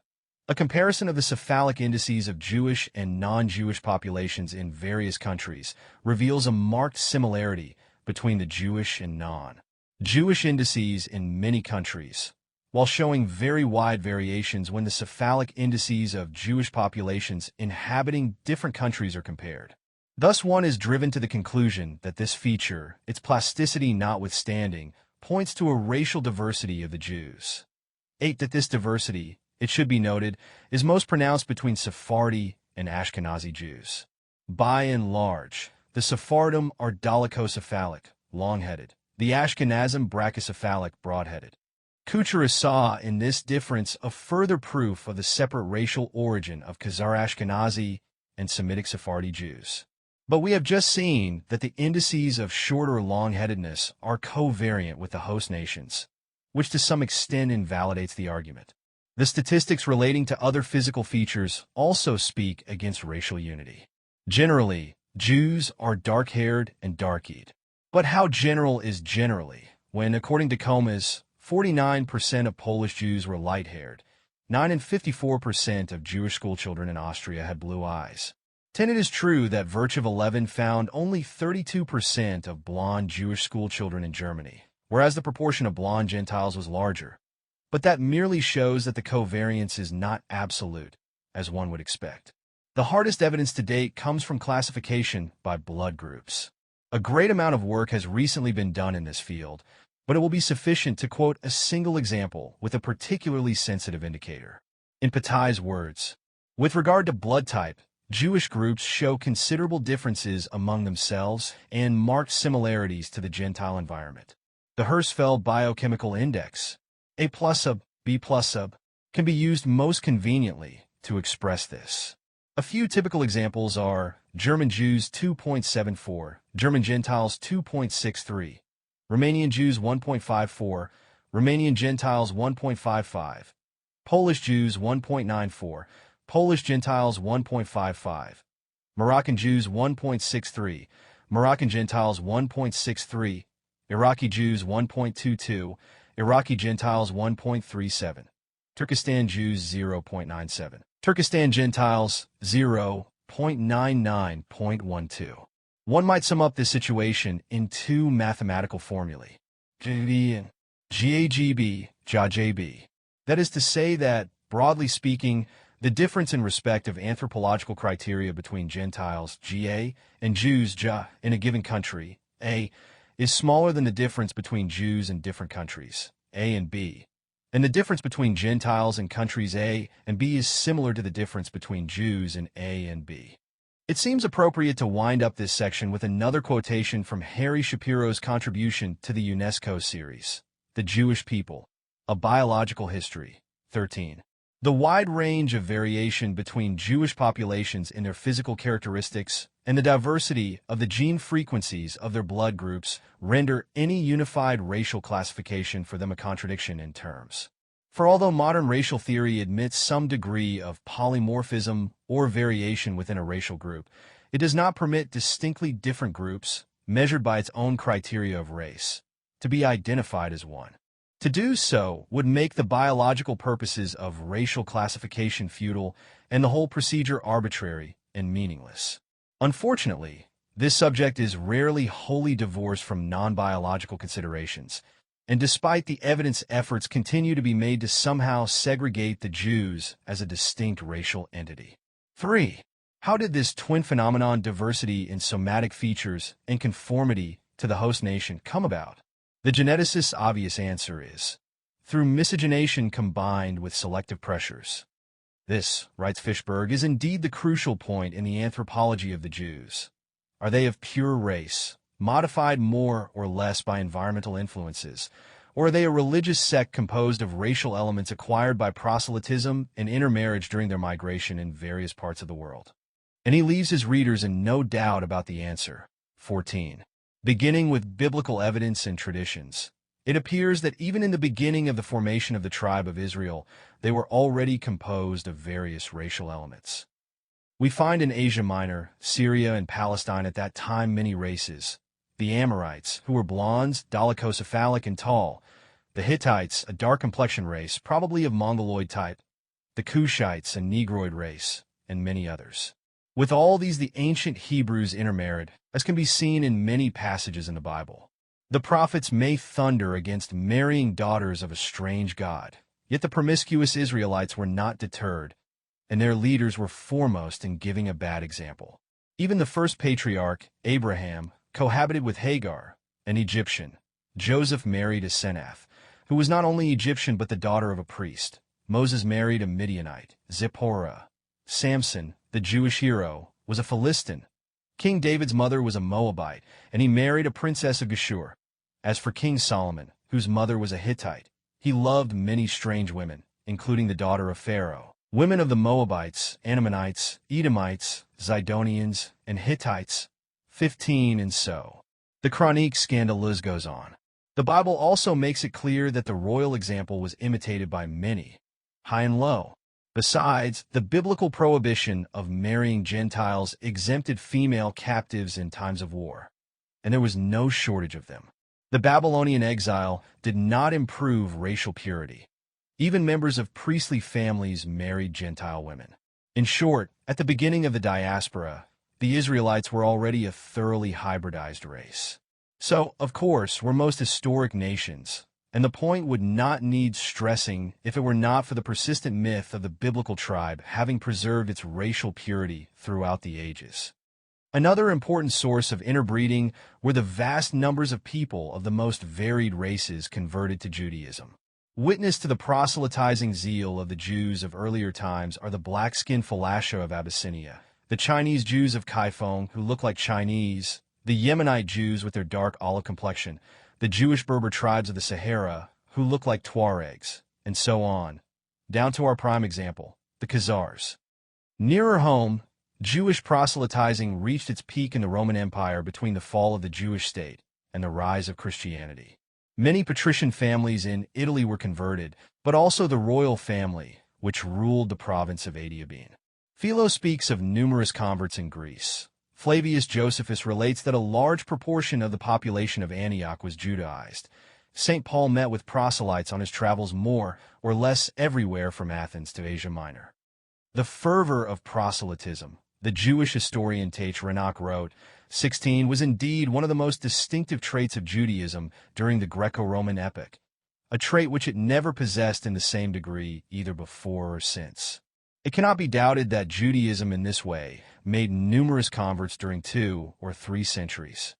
The enormous growth of the Jewish nation in Egypt, Cyprus, and Cyrene cannot be accounted for without supposing an abundant infusion of Gentile blood. Proselytism swayed alike the upper and the lower classes of society. That the rise of Christianity slowed down the rate of miscegenation, and the ghetto put a temporary end to it, but before the ghetto rules were strictly enforced in the 16th century, the process still went on. This is shown by the ever-repeated ecclesiastic interdictions of mixed marriages, e.g., by the Council of Toledo, 589, the Council of Rome, 743, the First and Second Lateran Councils, 1123 and 1139, or the Edict of King Ladislav II of Hungary in 1092. That all these prohibitions were only partly effective is shown, for instance, by the report of the Hungarian Archbishop Robert von Grain to the Pope AD 1229, complaining that many Christian women are married to Jews, and that within a few years many thousands of Christians were lost in this way to the Church. 17, that the only effective bar were the ghetto walls. When these crumbled, intermarriages started again. Their rate accelerated to such an extent that in Germany, between 1921 and 1925, out of every 100 marriages involving Jews, 42 were mixed. 18. That as for the Sephardi, or true Jews, their sojourn in Spain for more than a millennium left its indelible mark both on themselves and on their hosts. As Arnold Toynbee wrote, there is every reason to believe that in Spain and Portugal today there is a strong tincture of the blood of these Jewish converts in Iberian veins, especially in the upper and middle classes.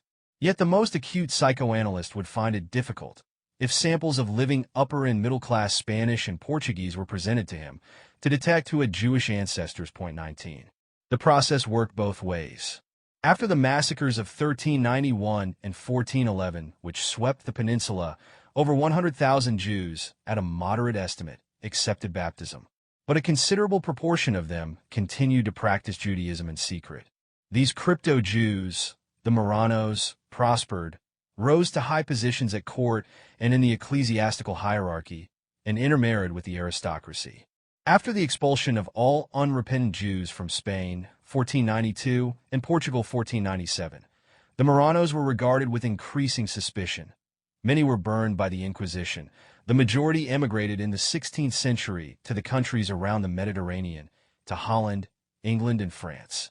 Once in safety, they openly reverted to their faith and, together with the 1,492 to 7 expellees, founded the new Sephardic communities in these countries.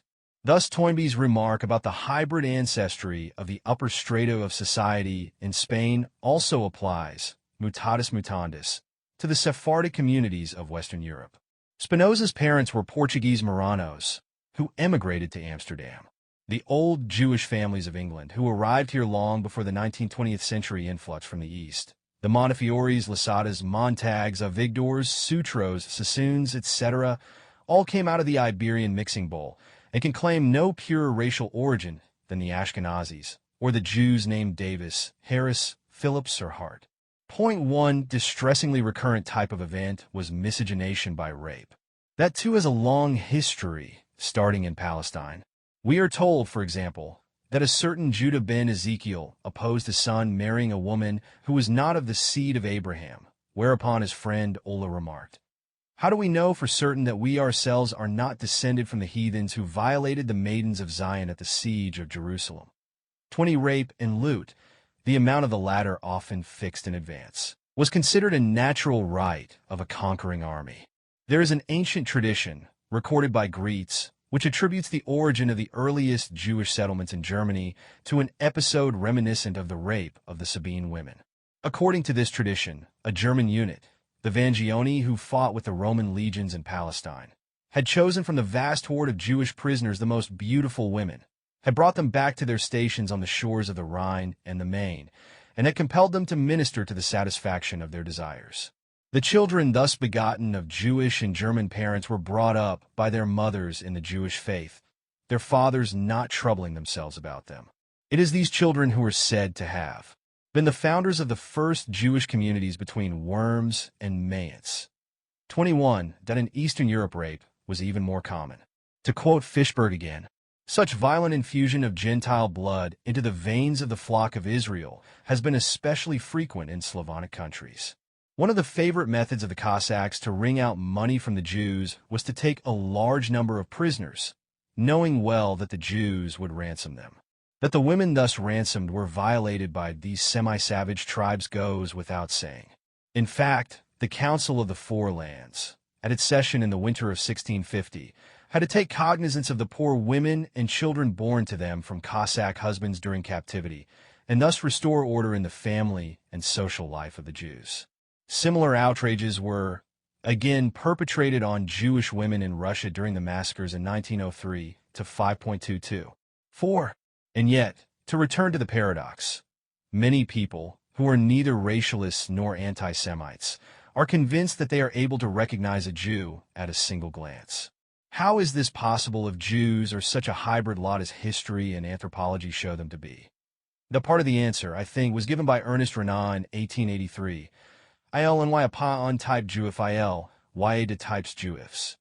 23. The type of Jew, who can be recognized at a glance, is one particular type among many others. But only a small fraction of 14 million Jews belong to that particular type, and those who appear to belong to it are by no means always Jews. One of the most prominent features, literally and metaphorically, which is said to characterize that particular type is the nose, variously described as Semitic, aquiline, hooked, or resembling the beak of an eagle, Bechdagel.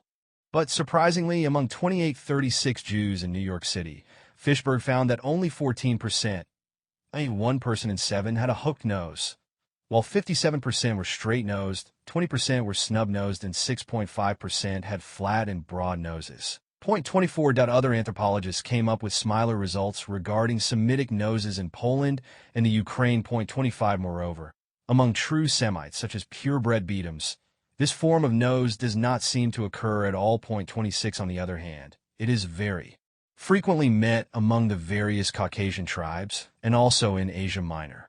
Among the indigenous races in this region, such as the Armenians, Georgians, Ossets, Leskians, Isors, and also the Syrians, aquiline noses are the rule. Among the people living in Mediterranean countries of Europe, as the Greeks, Italians, French, Spanish, and Portuguese, the aquiline nose is also more frequently encountered than among the Jews of Eastern Europe. The North American Indians also very often have Jewish noses. 27. That thus the nose alone is not a very safe guide to identification. Only a minority, a particular type of Jew, seems to have a convex nose, and lots of other ethnic groups also have it. Yet intuition tells one that the anthropologist's statistics must be somehow wrong. An ingenious way out of this conundrum was suggested by Beddock and Jacobs, who maintained that the Jewish nose need not be really convex in profile, and may yet give the impression of being hooked due to a peculiar tucking up of the wings and enfolding of the nostrils. To prove his point that it is this nostrility which provides the illusion of beakedness, Jacobs invites his readers to write a figure 6 with a long tail, figure 1. Now remove the turn of the twist, as in figure 2, and much of the Jewishness disappears, and it vanishes entirely when we draw the lower continuation horizontally, as in figure 3. Ripley, quoting Jacobs, comments, "Behold the transformation. The Jew has turned Roman beyond a doubt. What have we proved then? That there is in reality such a phenomenon as a Jewish nose, even though it be differently constituted from our first assumption. The criterion of convexity, point 28. But is there? Figure 1 could still represent an Italian, or Greek, or Spanish, or Armenian, or Red Indian nose, nostrility included. That it is a Jewish, and not a Red Indian, Armenian, etc. Nose we deduce, at a glance, from the context of other features, including expression, comportment, dress. It is not a process of logical analysis, but rather in the nature of the psychologist's Gestalt perception, the grasping of a configuration as a whole. Similar considerations apply to each of the facial features considered to be typically Jewish: sensuous lips, dark, wavy, or crinkly hair, melancholy, or cunning, or bulging or slit Mongol eyes, and so forth. Taken separately, they are common property of the most varied nations. Put together like an identikit, they combine into a prototype of, to say it once more, one particular type of Jew of Eastern European origin, the type with which we are familiar. But our identikit would not fit the various other types of Jews, such as the Sephardim, including their very anglicized descendants in Britain, nor the Slavonic type of Central Europe, nor the blonde Teutonic, the slit-eyed Mongoloid, or the crinkly-haired Negroid types of Jews. Nor can we be sure to recognize with certainty even this limited prototype. The collection of portraits published by Fishberg or Ripley can be used for a believe-it-or-not game if you cover the caption indicating whether the portrayed person is Jew or Gentile. The same game can be played on a CAF terrace anywhere near the shores of the Mediterranean. It will, of course, remain inconclusive because you cannot walk up to the experimental subject and inquire after his or her religion. But if you play the game in company, the amount of disagreement between the observers' verdicts will be a surprise. Suggestibility also plays a part. Did you know that Harold is Jewish? No, but now that you mention it, of course I can see it. Did you know that this or that royal family is Jewish blood? No, but now that you mention it. Hutchinson's Races of Mankind has a picture of 3 geishas with the caption, Japanese with Jewish physiognomy. Once you have read the caption, you feel, but of course, how could I have missed it? And when you have played this game for some time, you begin to see Jewish features or Khazar features everywhere. 5. A further source of confusion is the extreme difficulty of separating hereditary characteristics from those shaped by the social background and other factors in the environment. We have come across this problem when discussing bodily stature as an alleged racial criterion. But the influence of social factors on physiognomy, conduct, speech, gesture, and costume works in subtler and more complex ways in assembling the Jewish identikit. Clothing, plus coiffure, is the most obvious of these factors. Fit out anybody with long corkscrew sidelocks, skull cap, broad-brimmed black hat, and long black kaftan, and you recognize at a glance the orthodox Jewish type. Whatever his nostrility, he will look Jewish. There are other less drastic indicators among the sartorial preferences of certain types of Jews of certain social classes, combined with accents and mannerisms of speech, gesture, and social behavior. It may be a welcome diversion to get away for a moment from the Jews and listen to a French writer describing how his compatriots can tell an Englishman at a glance. Michel Laris, apart from being an eminent writer, is director of research at the Centre National de la Recherche Scientifique and staff member of the Musée de l'Homme. It is absurd to talk about an English race, or even to regard the English as being of the Nordic race. In point of fact, history teaches that, like all the people of Europe, the English people has become what it is through successive contributions of different peoples. England is a Celtic country, partially colonized by successive waves of Saxons, Danes and Normans from France, with some addition of Roman stock from the age of Julius Caesar onwards. Moreover, while an Englishman can be identified by his way of dressing, or even by his behavior, it is impossible to tell that he is an Englishman merely from his physical appearance. Among the English, as among other Europeans, there are both fair people and dark, tall men and short dolichocephalics and brachycephalics. It may be claimed that an Englishman can be readily identified from certain external characteristics which give him a look of his own. Restraint in gesture, unlike the conventional gesticulating Southerner.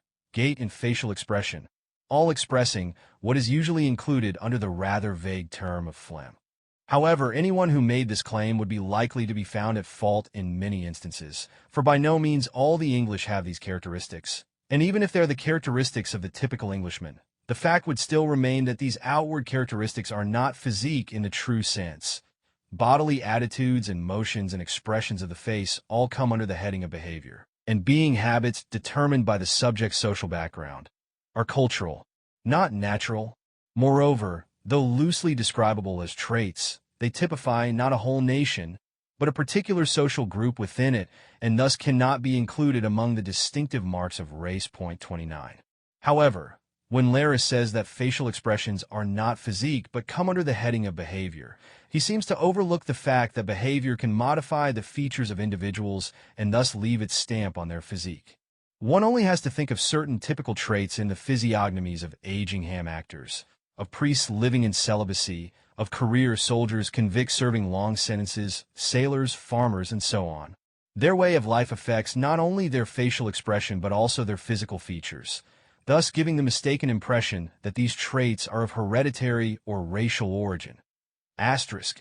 Emanon wrote in his essay, English Traits, every religious sect has its physiognomy.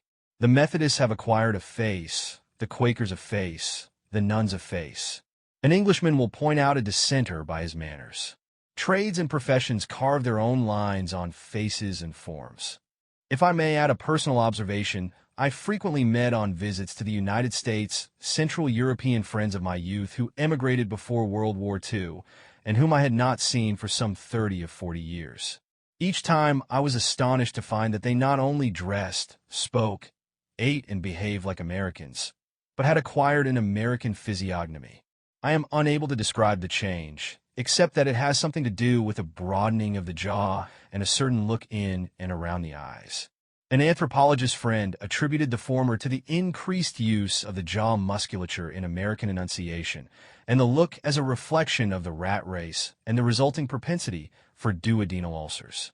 I was pleased to discover that this was not due to my imagination playing tricks, for Fishberg, writing in 1910, made a similar observation. The cast of countenance changes very easily under a change of social environment. I have noted such a rapid change among immigrants to the United States. The new physiognomy is best noted when some of these immigrants return to their native homes. This fact offers excellent proof that the social elements in which a man moves exercise a profound influence on his physical features. 30. That the proverbial melting pot seems to be producing an American physiognomy, a more or less standardized phenotype emerging from a wide variety of genotypes. Even the purebred Chinese and Japanese of the States seem to be affected by the process to some extent. At any rate, one can often recognize an American face at a glance, regardless of dress and speech, and regardless of its owner's Italian, Polish, or German ancestry. 6. In any discussion of the biological and social inheritance of the Jews, the shadow of the ghetto must loom large.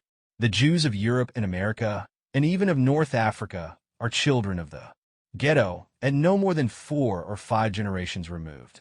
Whatever their geographical origin, within the ghetto walls they lived everywhere in more or less the same milieu, subjected for several centuries to the same formative or deformative influences. From the geneticist's point of view, we can distinguish 3 such major influences. Inbreeding, genetic drift, selection. Inbreeding may have played, at a different period, as large a part in Jewish racial history as its opposite, hybridization. From biblical times to the era of enforced segregation, and again in modern times, miscegenation was the dominant trend. In between, there stretched 3 to 5 centuries, according to country, of isolation and inbreeding, both in the strict sense of consanguineous marriages and in the broader sense of endogamy, within a small, segregated group. Inbreeding carries the danger of bringing deleterious recessive genes together and allowing them to take effect. The high incidence of congenital idiocy among Jews has been known for a long time, 31, and was in all probability a result of protracted inbreeding, and not, as some anthropologists asserted, a Semitic racial peculiarity. Mental and physical malformations are conspicuously frequent in remote alpine villages, where most of the tombstones in the churchyard show one of half a dozen family names. There are no Cohens or Levis amongst them. But inbreeding may also produce champion racehorses through favorable gene combinations. Perhaps it contributed to the production of both cretins and geniuses among the children of the ghetto. It reminds one of Chaim Weizmann's dictum: "The Jews are like other people, only more so." But genetics has little information to offer in this field. Another process which may have profoundly affected the people in the ghetto is genetic drift, also known as the Sewall-Wright effect. It refers to the loss of hereditary traits in small, isolated populations, either because none of its founding members happened to possess the corresponding genes, or because only a few possessed them, but failed to transmit them to the next generation. Genetic drift can thus produce considerable transformations in the hereditary characteristics of small communities. The selective pressures active within the ghetto walls must have been of an intensity rarely encountered in history. For one thing, since the Jews were debarred from agriculture, they became completely urbanized, concentrated in towns or shtetls, which became increasingly overcrowded. As a result, to quote Shapiro, the devastating epidemics that swept medieval cities and towns would in the long run have been more selective on Jewish populations than on any others, leaving them with progressively greater immunity as time went on, and their modern descendants would, therefore, represent the survivors of a rigorous and specific selective process. 32. This, he thinks, may account for the rarity of tuberculosis among Jews and their relative longevity, amply illustrated by statistics collected by Fishberg. The hostile pressures surrounding the ghetto range from cold contempt to sporadic acts of violence to organized pogroms. Several centuries of living in such conditions must have favored the survival of the glibest, the most pliant and mentally resilient. In a word, the ghetto type. Whether such psychological traits are based on hereditary dispositions on which the selective process operates, or are transmitted by social inheritance through childhood conditioning, is a question still hotly disputed among anthropologists. We do not even know to what extent a high IQ is attributable to heredity and to what extent to milieu. Take, for instance, the Jews' once proverbial abstemiousness, which some authorities on alcoholism regarded as a racial trait. 33, but one can just as well interpret it as another inheritance from the ghetto, the unconscious residue of living for centuries under precarious conditions which made it dangerous to lower one's guard. The Jew with the yellow star on his back had to remain cautious and sober, while watching with amused contempt the antics of the drunken goy. Revulsion against alcohol and other forms of debauch was instilled from parent to child in successive generations, until the memories of the ghetto faded, and with progressive assimilation, particularly in the Anglo-Saxon countries, the alcohol intake progressively increased. Thus abstemiousness, like so many other Jewish characteristics, turned out to be, after all, a matter of social and not biological inheritance. Lastly, there is yet another evolutionary process, sexual selection, which may have contributed in producing the traits which we have come to regard as typically Jewish. Ripley seems to have been the first to suggest this. His italics, "The Jew is radically mixed in the line of racial descent. He is, on the other hand, the legitimate heir to all Judaism as a matter of choice. It affected every detail of their life. Why should it not also react upon their ideal of physical beauty? And why not influence their sexual preferences, as well as determine their choice in marriage?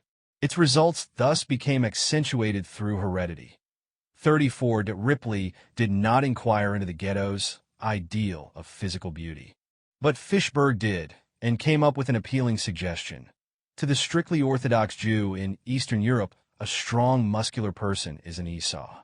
The ideal of a son of Jacob was during the centuries before the middle of the 19th century. A silken young man, 35, this was a delicate, anemic, willowy youth with a wistful expression, all brains and no brawn. But, he continues, in Western Europe and America, there is at present a strong tendency in the opposite direction. Many Jews are proud of the fact that they do not look like Jews. Considering this, it must be acknowledged that there is hardly a glowing future for the so-called Jewish cast of countenance. 36. That least of all, we may add, among young Israelis. Summary. In part 1 of this book, I have attempted to trace the history of the Khazar Empire based on the scant existing sources. In part 2, chapters v7, I have compiled the historical evidence which indicates that the bulk of Eastern Jewry, and hence of world Jewry, is of Khazar Turkish, rather than Semitic, origin. In this last chapter, one have tried to show that the evidence from anthropology concurs with history in refuting the popular belief in a Jewish race descended from the biblical tribe. From the anthropologist's point of view, two groups of facts militate against this belief: the wide diversity of Jews with regard to physical characteristics and their similarity to the Gentile population amidst whom they live. Both are reflected in the statistics about bodily height, cranial index, blood groups, hair and eye color, etc. Whichever of these anthropological criteria is taken as an indicator, it shows a greater similarity between Jews and their Gentile host nation than between Jews living in different countries. To sum up this situation, I have suggested the formulae GGB and GAGB. The obvious biological explanation for both phenomena is miscegenation, which took different forms in different historical situations: intermarriage, large-scale proselytizing, rape as a constant, legalized or tolerated, accompaniment of war and pogrom. The belief that, notwithstanding the statistical data, there exists a recognizable Jewish type is based largely, but not entirely, on various misconceptions. It ignores the fact that features regarded as typically Jewish by comparison with Nordic people cease to appear so in a Mediterranean environment. It is unaware of the impact of the social environment on physique and countenance, and it confuses biological with social inheritance. Nevertheless, there exist certain hereditary traits which characterize a certain type of contemporary Jew.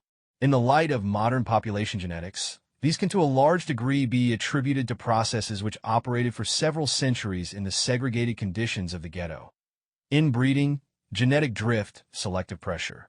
The last mentioned operated in several ways: natural selection, e.g., through epidemics, sexual selection, and, more doubtfully, the selection of character features favoring survival within the ghetto walls. In addition to these, social heredity, through childhood conditioning, acted as a powerful formative and deformative factor. Each of these processes contributed to the emergence of the ghetto type. In the post-ghetto period, it became progressively diluted. As for the genetic composition and physical appearance of the pre-ghetto stock, we know next to nothing. In the view presented in this book, this original stock was predominantly Turkish, mixed to an unknown extent with ancient Palestinian and other elements. Nor is it possible to tell which of the so-called typical features, such as the Jewish nose, is a product of sexual selection in the ghetto or the manifestation of a particularly persistent tribal gene. Since nostrility is frequent among Caucasian peoples and infrequent among the Semitic Bedouins, we have one more pointer to the dominant role played by the 13th tribe in the biological history of the Jews. The 13th Tribe, by Arthur Koestler. Appendices Appendix I. A note on spelling. The spelling in this book is consistently inconsistent. It is consistent in so far as where I have quoted other authors, I have preserved their own spelling of proper names. What else can you do? This led to the apparent inconsistency that the same person, town, or tribe is often spelt differently in different passages. Hence Khazar, Chazar, Koser, Chazar, etc., but also Ibn Fadlan and Ibn Fadlan, Al-Masudi and Al-Masudi. As for my own text, I have adopted that particular spelling which seemed to me the least bewildering to English-speaking readers who do not happen to be professional Orientalists. T. E. Lawrence was a brilliant Orientalist, but he was as ruthless in his spelling as he was in raiding Turkish garrisons. His brother, A. W. Lawrence, explained in his preface to 7 Pillars of Wisdom: the spelling of Arabic names varies greatly in all editions, and I have made no alterations. It should be explained that only 3 vowels are recognized in Arabic, and that some of the consonants have no equivalents in English. The general practice of Orientalists in recent years has been to adopt one of the various sets of conventional signs for the letters and vowel marks of the Arabic alphabet, transliterating Mohammed as Muhammad, Muezzin as Mueddin, and Quran as Quran or Quran. This method is useful to those who know what it means, but this book follows the old fashion of writing the best phonetic approximations according to ordinary English spelling. He then prints a list of publishers' queries re-spelling, and T. F. Lawrence's answers. For instance, the query, slip, galley sheet 20. Nuri, Amir of the Ruwala, belongs to the chief family of the Ruwala. On slip 23 Ruala horse, and slip 38 killed 1 Ruali. In all later slips, Ruala that answer should have also used Ruwala and Ruala. Query, slip 47. Jeddah, the she-camel, was Jeddah on slip 40. That answer, she was a splendid beast. Query, slip 78. Sharif Abid El Main of slip 68 becomes El Main, El Main, El Muin, El Main, and El Muyin. That answer, good egg. I call this really ingenious. That if such are the difficulties of transcribing modern Arabic, confusion becomes worse confounded when Orientalists turn to medieval texts, which pose additional problems owing to mutilations by careless copyists. The first English translation of Ibn Hakel, or Ibn Hakel, was published AD 1800 by Sir William Ouseley, Knight Doctor of Laws *. Ibn Hakel wrote his book in Arabic, but Ouseley translated it from a Persian translation.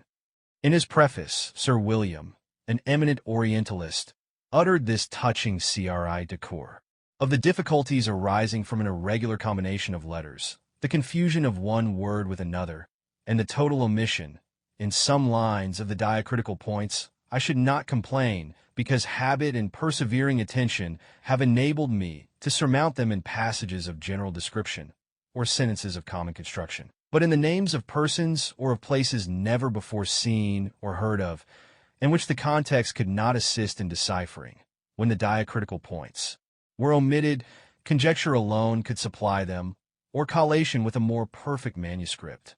Notwithstanding what I have just said, and although the most learned writers on Hebrew, Arabic, and Persian literature have made observations on the same subject, it may perhaps be necessary to demonstrate, by a particular example, the extraordinary influence of those diacritical points frequently omitted by copyists.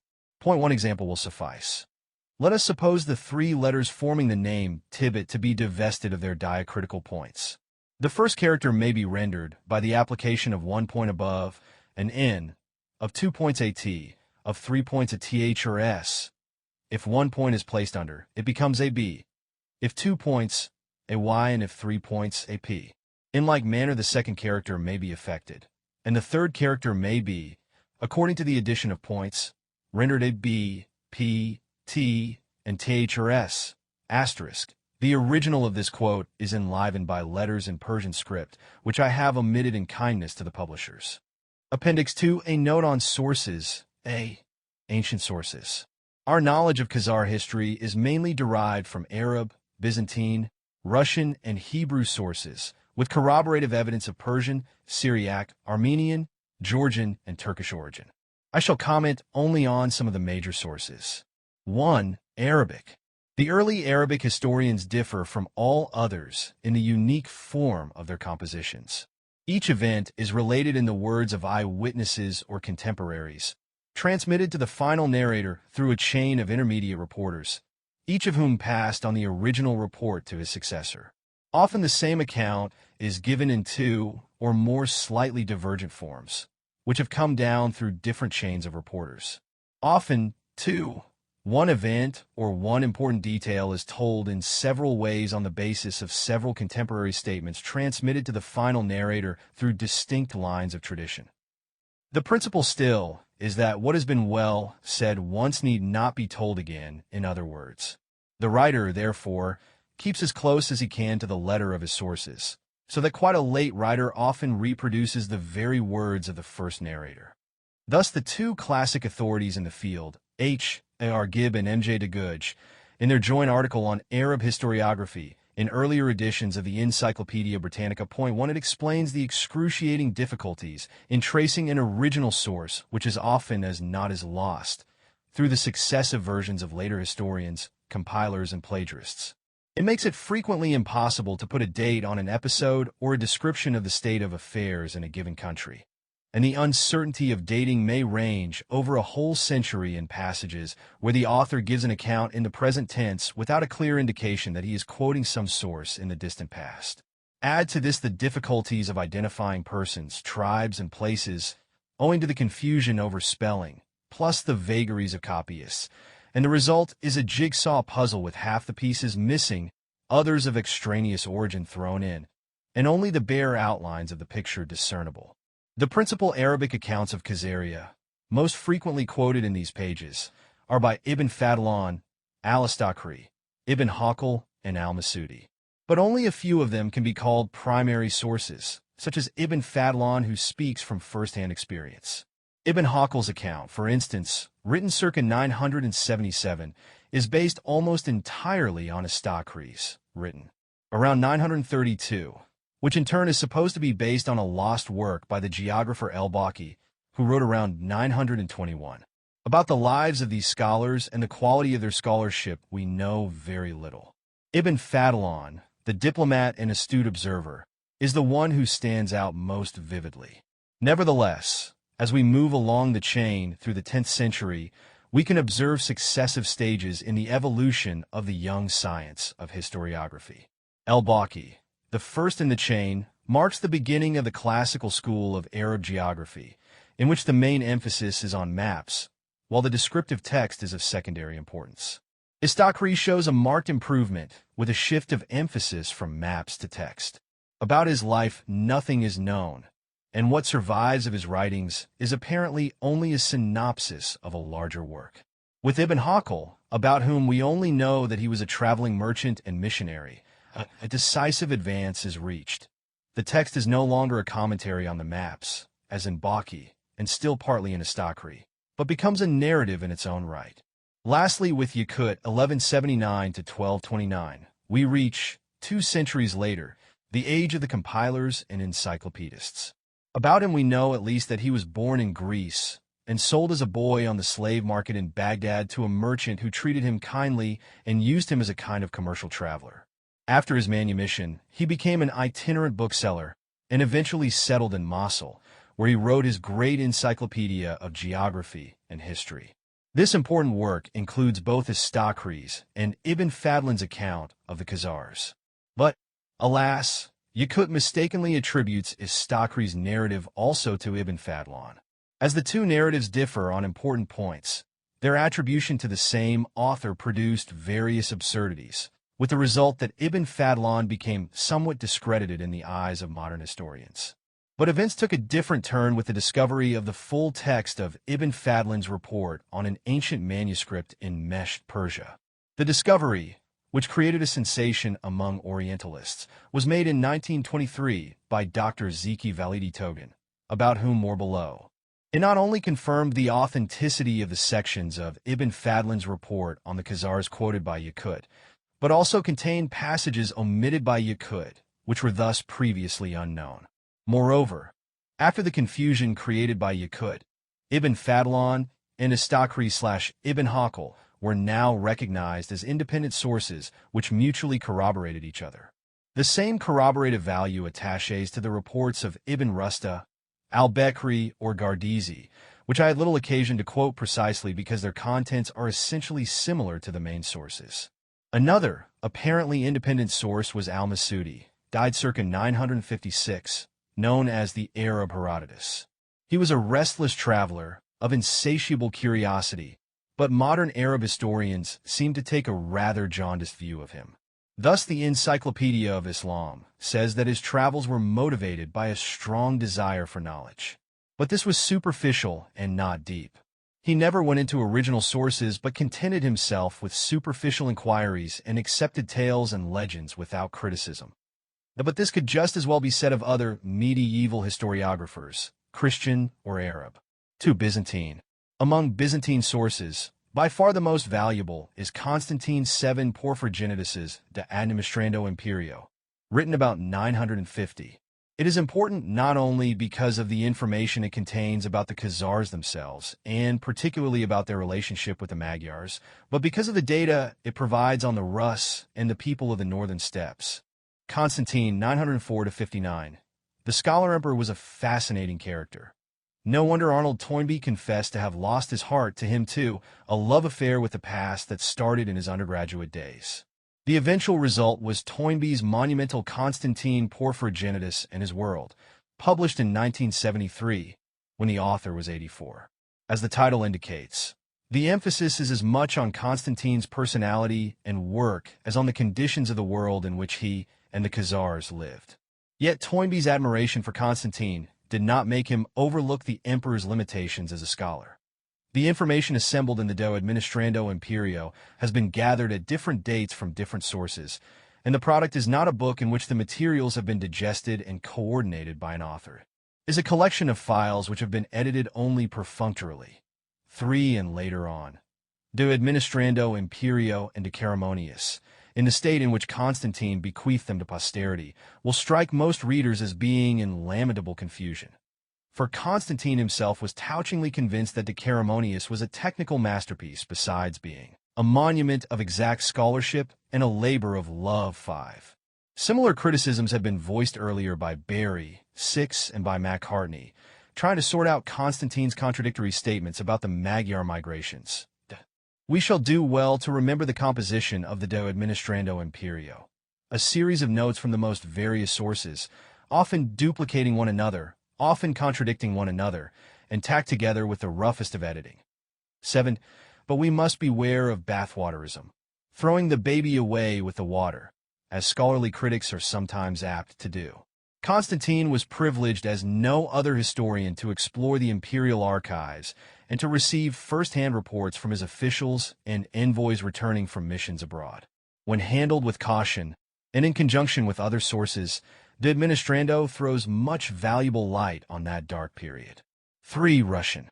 Apart from orally transmitted folklore, legends, and songs, such as the Lay of Igor's Host, the earliest written source in Russian is the Povyst Vremennik Let, literally tale of bygone years, variously referred to by different authors as the Russian Primary Chronicle, the Old Russian Chronicle, the Russian Chronicle, Pseudo-Nestor, or the Book of Annals. It is a compilation, made in the first half of the 12th century, of the edited versions of earlier chronicles dating back to the beginning of the 11th, but incorporating even earlier traditions and records. It may therefore, as Vernadsky 8 says, contain fragments of authentic information even with regard to the period from the 7th to the 10th century, a period vital to Khazar history. The principal compiler and editor of the work was probably the learned monk Nestor, born in 1056, in the monastery of the Crypt in Kiev, though this is a matter of controversy among experts, hence Pseudo-Nestor.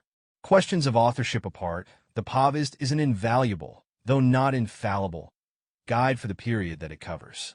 Unfortunately, it stops with the year 1112, just at the beginning of the Khazars' mysterious vanishing act. The medieval Hebrew sources on Khazaria will be discussed in Appendix 3. B. Modern literature.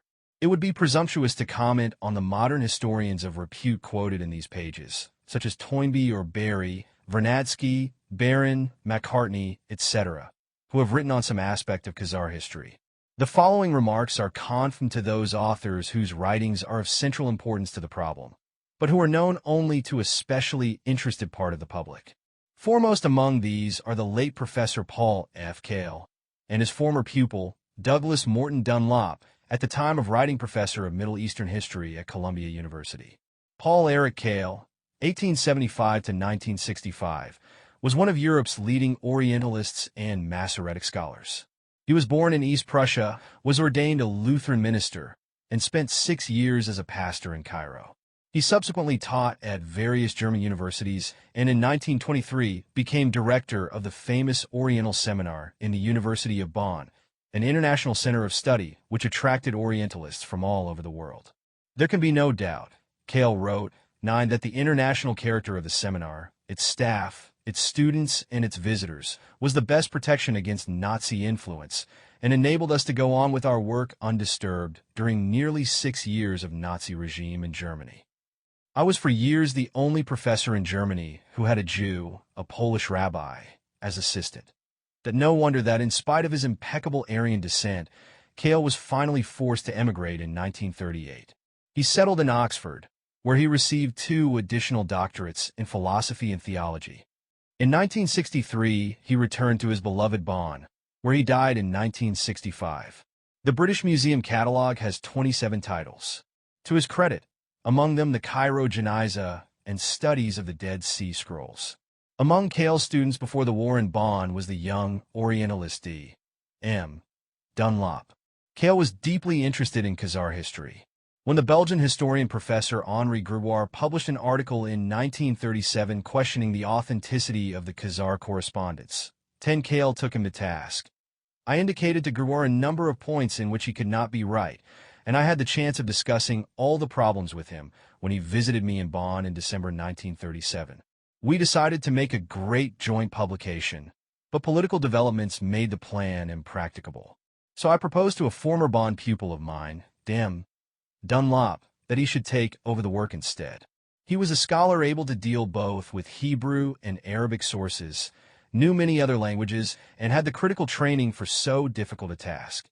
The result of this scholarly transaction was Dunlop's The History of the Jewish Khazars, published in 1954 by the Princeton University Press. Apart from being an invaluable sourcebook on Khazar history, it provides new evidence for the authenticity of the correspondence, see Appendix 3, which Kale fully endorsed. Point 12 incidentally, Professor Dunlop, born in 1909, is the son of a Scottish divine, and his hobbies are listed in Who's Who as hill walking and Scottish history. Thus, the two principal apologists of Khazar Judaism in our times were good Protestants with an ecclesiastic Nordic background. Another pupil of Kale's with a totally different background was Ahmed Zeki Validi Togan, the discoverer of the Mesh manuscript of Ibn Fadlan's journey around Khazaria. To do justice to this picturesque character, I can do no better than to quote from Kale's memoirs, 13. Several very prominent Orientals belonged to the staff of the Bonn seminar.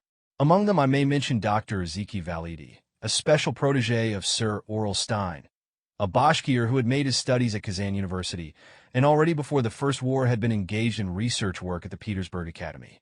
During the war, and after he had been active as leader of the Bashkir army, allied to the Bolsheviks, which had been largely created by him. He had been a member of the Russian Duma and had belonged for some time to the Committee of Six, among whom there were Lenin, Stalin, and Trotsky. Later he came into conflict with the Bolsheviks and escaped to Persia. As an expert on Turkish, Bashkirian being a Turkish language, he became in 1924 advisor to Mustafa Kemal's Ministry of Education in Ankara and later professor of Turkish in Istanbul University. After 7 years, when asked, with the other professors in Istanbul, to teach that all civilization in the world comes from the Turks, he resigned, went to Vienna, and studied medieval history under Professor Dopsch. After 2 years, he got his doctorate degree with an excellent thesis on Ibn Fadlan's journey to the northern Bulgars, Turks, and Khazars, the Arabic text of which he had discovered in a MS in Mesht. I later published his book in the Abhandlungen Fr. Die Kunde de Morgenlands. From Vienna, I engaged him as lecturer and later honorary professor for Bonn.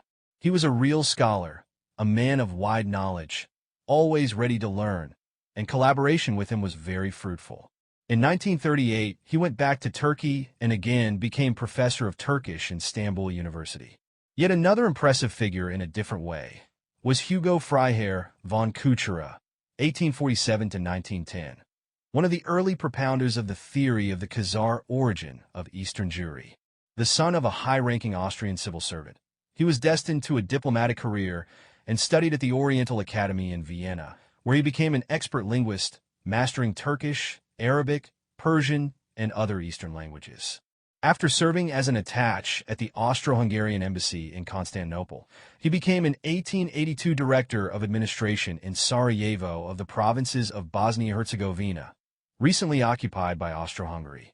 His familiarity with Oriental ways of life made him a popular figure among the Muslims of Bosnia and contributed to the relative pacification of the province.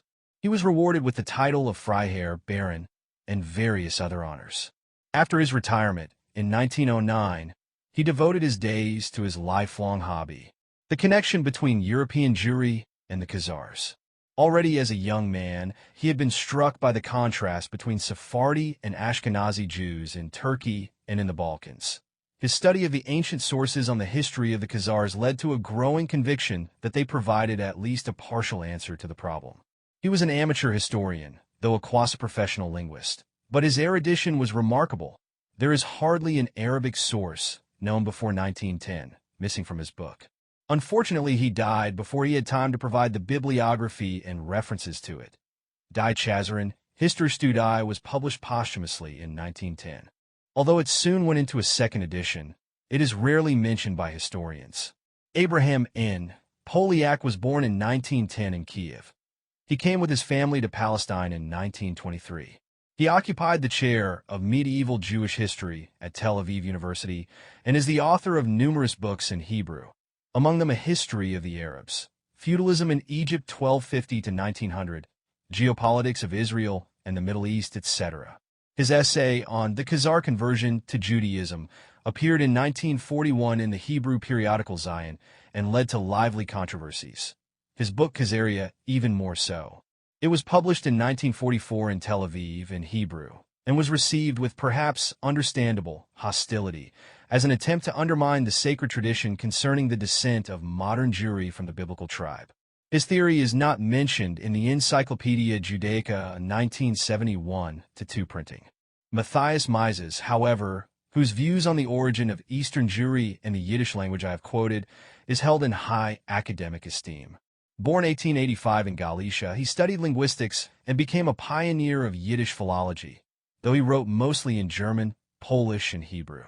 He was an outstanding figure at the first conference on the Yiddish language, Czernowitz, 1908, and his two books, Die Instanzversek der Jiddischen Dialekt, 1924, and Die Jiddisch Sprache, 1924, are considered as classics in their field. Mises spent his last years in Krakow, was deported in 1944 with destination Auschwitz, and died on the journey. Appendix 3. The Khazar Correspondence.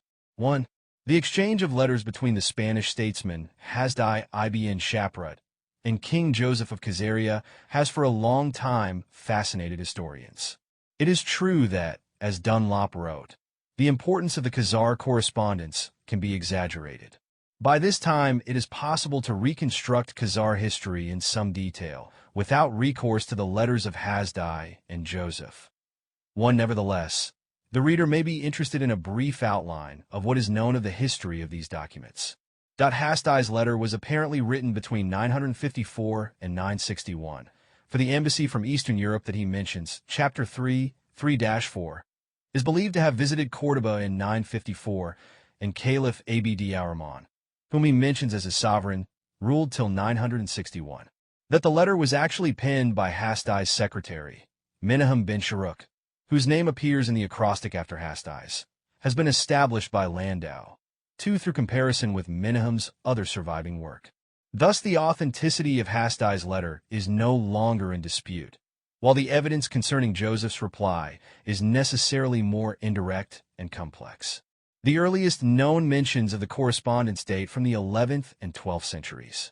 Around the year 1100, Rabbi Jehuda ben Barzillai of Barcelona wrote in Hebrew his Book of the Festivals, Sefer HaEdim, which contains a long reference, including direct quotations, to Joseph's reply to Hasdai. The passage in question in Barzillai's work starts as follows. We have seen among some other manuscripts the copy of a letter which King Joseph, son of Aaron, the Khazar priest, wrote to Hasdai bar Isaac, asterisk. Hasdai's name in Hebrew was bar Isaac bar Shaprut.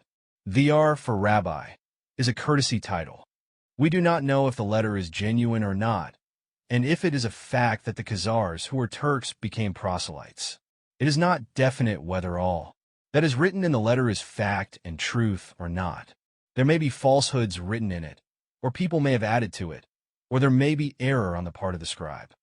The reason why we need to write in this our book things which seem to be exaggerated is that we have found in the letter of this King Joseph to Hasdai that Hasdai had asked him of what family he was, the condition of the king, how his fathers had been gathered under the wings of the presence, i.e., become converted to Judaism, and how great were his kingdom and dominion. He replied to him on every head, writing all the particulars in the letter. Point 3. Barzillai goes on to quote or paraphrase further passages from Joseph's reply, thus leaving no doubt that the reply was already in existence as early as AD 1100. A particularly convincing touch is added by the rabbi's scholarly skepticism. Living in provincial Barcelona, he evidently knew little or nothing about the Khazars. About the time when Rabbi Barzillai wrote, the Arab chronicler Ibn Hakel also heard some rumors about Hasdai's involvement with the Khazars. There survives an enigmatic note, which Ibn Hakel jotted down on a manuscript map, dated AH 479, AD 1086. It says, Hasdai ibn Ishaq *, Arab version of Hasdai's name, thinks that this great long mountain, The Caucasus is connected with the mountains of Armenia and traverses the country of the Greeks, extending to Khazar and the mountains of Armenia. He was well informed about these parts because he visited them and met their principal kings and leading men. Point 4. It seems most unlikely that Hasdai actually visited Khazaria, but we remember that he offered to do so in his letter, and that Joseph enthusiastically welcomed the prospect in the reply.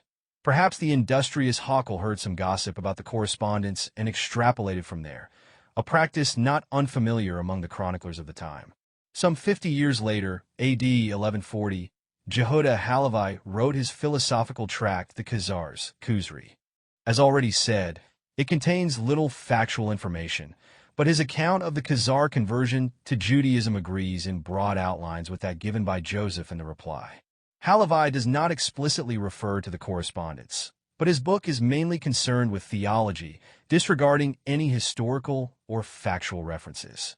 He had probably read a transcript of the correspondence, as the less erudite Barzillai had before him, but the evidence is inconclusive. But it is entirely conclusive, however, in the case of Abraham ben Dud, cf. above, 2:8, whose popular Sefer HaKabbalah, written in 1161, contains the following passage. You will find congregations of Israel spread abroad from the town of Salah at the extremity of the Maghreb, as far as Tahart at its commencement, the extremity of Africa, Ifriqiya, Tunis, in all Africa, Egypt, the country of the Sabaeans, Arabia, Babylonia, Elam, Persia, Dedan, the country of the Girgashites, which is called Jurgen, Tabaristan, as far as Daelam and the river Ital, where live the Khazar peoples who became proselytes. There King Joseph sent a letter to Hasdai, the prince Bar Isaac ben Shapra, and informed him that he and all his people followed the Rabbinite faith. We have seen in Toledo some of their descendants, pupils of the wise, and they told us that the remnant of them followed the Rabbinite faith. Point 5. 2.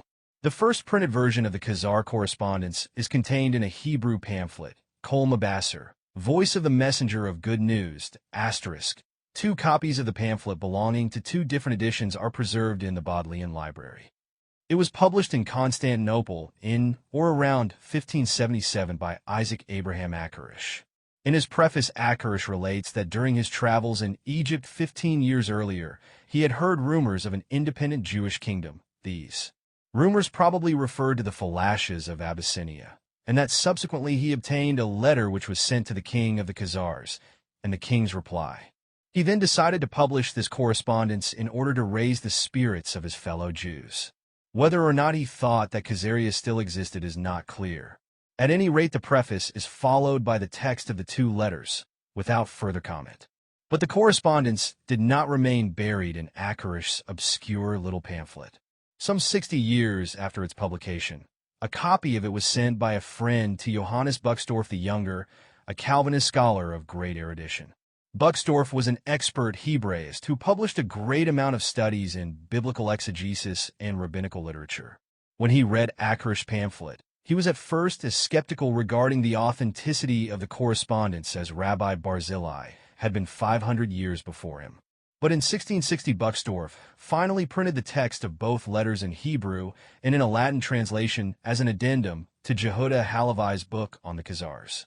It was perhaps an obvious, but not a happy idea, for the inclusion, within the same covers, of Halevi's legendary tale hardly predisposed historians to take the correspondence seriously. It was only in the 19th century that their attitude changed, when more became known from independent sources about the Khazars. 3. The only manuscript version which contains both Hasdai's letter and Joseph's reply is in the library of Christ Church in Oxford. According to Dunlop and the Russian expert, Kokovtsov, 6. The manuscript presents a remarkably close similarity to the printed text, and served directly or indirectly as a source of the printed text. Point 7. It probably dates from the 16th century, and is believed to have been in the possession of the Dean of Christ Church, John Fell, whom Thomas Brown immortalized with his I do not love thee. Dr. Fell. Another manuscript containing Joseph's reply, but not Hasdai's letter, is preserved in the Leningrad Public Library. It is considerably longer than the printed text of Akarish and the Christ Church manuscript. Accordingly, it is generally known as the long version, as distinct from the Akarish Christ Church short version, which appears to be an abbreviation of it. The long version is also considerably older. It probably dates from the 13th century, the short version from the 16th. The Soviet historian Rybakov 8 has plausibly suggested that the long version, or an even older text, had been edited and compressed by medieval Spanish copyists to produce the short version of Joseph's reply. At this point, we encounter a red herring across the ancient track. The long version is part of the so-called Firkowich collection of Hebrew manuscripts and epitaphs in the Leningrad Public Library. It probably came from the Cairo Geniza, where a major part of the manuscripts in the collection originated. Abraham Firkowich was a colorful 19th-century scholar who would deserve an appendix all to himself. He was a great authority in his field, but he was also a Karaite zealot who wished to prove to the Tsarist government that the Karaites were different from Orthodox Jews and should not be discriminated against by Christians. With this laudable purpose in mind, he doctored some of his authentic old manuscripts and epitaphs by interpolating or adding a few words to give them a Karaite slant. Thus, the long version, having passed through the hands of Firkowich, was greeted with a certain mistrust when it was found, after his death, in a bundle of other manuscripts in his collection by the Russian historian Harkavy. Harkavy had no illusions about Firkowich's reliability, for he himself had previously denounced some of Firkowich's spurious interpolations. 9, yet Harkavy had no doubts regarding the antiquity of the manuscript. He published it in the original Hebrew in 1879 and also in Russian and German translation, accepting it as an early version of Joseph's letter, from which the short version was derived. Harkavy's colleague and rival, Chwolson, concurred that the whole document was written by the same hand and that it contained no additions of any kind. 11 Lastly, in 1932, the Russian Academy published Paul Kokovtsov's authoritative book, the Hebrew Khazar Correspondence in the 10th century 12, including facsimiles of the long version of the reply in the Leningrad Library, the short version in Christchurch, and an Akarish pamphlet. After a critical analysis of the three texts, he came to the conclusion that both the long and the short versions are based on the same original text, which is in general, though not always, more faithfully preserved in the long version. 4. Kokovtsov's critical survey, and particularly his publication of the manuscript facsimiles, virtually settled the controversy, which anyway affected only the long version, but not Hasdai's letter and the short version of the reply. Yet a voice of dissent was raised from an unexpected quarter. In 1941, Polyak advanced the theory that the Khazar Correspondence was not exactly a forgery, but a fictional work written in the 10th century with the purpose of spreading information about, or making propaganda for, the Jewish kingdom. 13. It could not have been written later than the 11th century, for as we have seen, Rabbi Barzillai read the correspondence about 1100, and Ibn Dud quoted from it in 1161. But this theory, plausible at first glance, was effectively demolished by Landau and Dunlop. Landau was able to prove that Hasdai's letter was indeed written by his secretary Menahem ben Sharuk. And Dunlop pointed out that in the letter Hasdai asks a number of questions about Khazaria which Joseph fails to answer, which is certainly not the way to write an information pamphlet. There is no answer forthcoming on the part of Joseph to inquiries as to his method of procession to his place of worship and as to whether war abrogates the Sabbath. There is a marked absence of correspondence between questions of the letter and answers given in the reply. This should probably be regarded as an indication that the documents are what they purport to be and not a literary invention. 14. Dunlop goes on to ask a pertinent question: why the letter of Hasdai at all, which, though considerably longer than the reply of Joseph, has very little indeed about the Khazars, if the purpose of writing it and the reply was, as Polyak supposes, simply to give a popular account of Khazaria. If the letter is an introduction to the information about the Khazars in the reply, it is certainly a very curious one, full of facts about Spain and the Umayyads which have nothing to do with Khazaria. 15. Dunlop then clinches the argument by a linguistic test which proves conclusively that the letter and the reply were written by different people. The proof concerns one of the marked characteristics of Hebrew grammar, the use of the so-called vav conversive to define tense. I shall not attempt to explain this intricate grammatical quirk, asterisk. The interested reader may consult Wine-Green J. A Practical Grammar for Classical Hebrew, 2nd ed., Oxford, 1959, and shall instead simply quote Dunlop's tabulation of the different methods used in the letter and in the long version to designate past action. 16. Vav conversive, with imperfect, hastize letter. 48. Reply long version. 1. Simple vav with perfect. 1495. In the short version of the reply, the first method, hastize, is used 37 times, the second 50 times. But the short version uses the first method mostly in passages where the wording differs from the long version. Dunlop suggests that this is due to later Spanish editors paraphrasing the long version. He also points out that hastize letter, written in Moorish Spain, contains many Arabisms, for instance, Alcazar for the Khazars, whereas the reply has none. Lastly, concerning the general tenor of the correspondence, he says, nothing decisive appears to have been alleged against the factual contents of the reply of Joseph in its more original form, the long version. The stylistic difference supports its authenticity. It is what might be expected in documents emanating from widely separated parts of the Jewish world, where also the level of culture was by no means the same.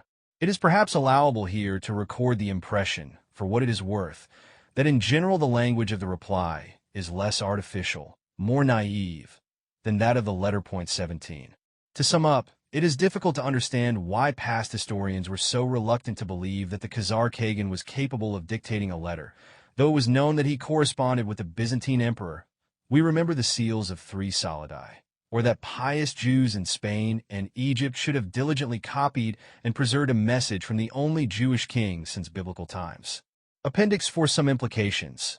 Israel and the Diaspora. While this book deals with past history, it unavoidably carries certain implications for the present and future. That in the first place, I am aware of the danger that it may be maliciously misinterpreted as a denial of the state of Israel's right to exist. But that right is not based on the hypothetical origins of the Jewish people, nor on the mythological covenant of Abraham with God. It is based on international law, i.e., on the United Nations decision in 1947 to partition Palestine, once a Turkish province, then a British-mandated territory, into an Arab and a Jewish state. Whatever the Israeli citizens' racial origins and whatever illusions they entertain about them, their state exists de jure and de facto and cannot be undone, except by genocide. Without entering into controversial issues, one may add, as a matter of historical fact, that the partition of Palestine was the result of a century of peaceful Jewish immigration and pioneering effort, which provide the ethical justification for the state's legal existence. Whether the chromosomes of its people contain genes of Khazar or Semitic, Roman, or Spanish origin is irrelevant and cannot affect Israel's right to exist, nor the moral obligation of any civilized person, Gentile or Jew, to defend that right. Even the geographical origin of the native Israelis' parents or grandparents tends to be forgotten in the bubbling racial melting pot. The problem of the Khazar infusion 1,000 years ago, however fascinating, is irrelevant to modern Israel. The Jews who inhabit it, regardless of their checkered origins, possess the essential requirements of a nation, a country of their own, a common language, government, and army. The Jews of the diaspora have none of these requirements of nationhood.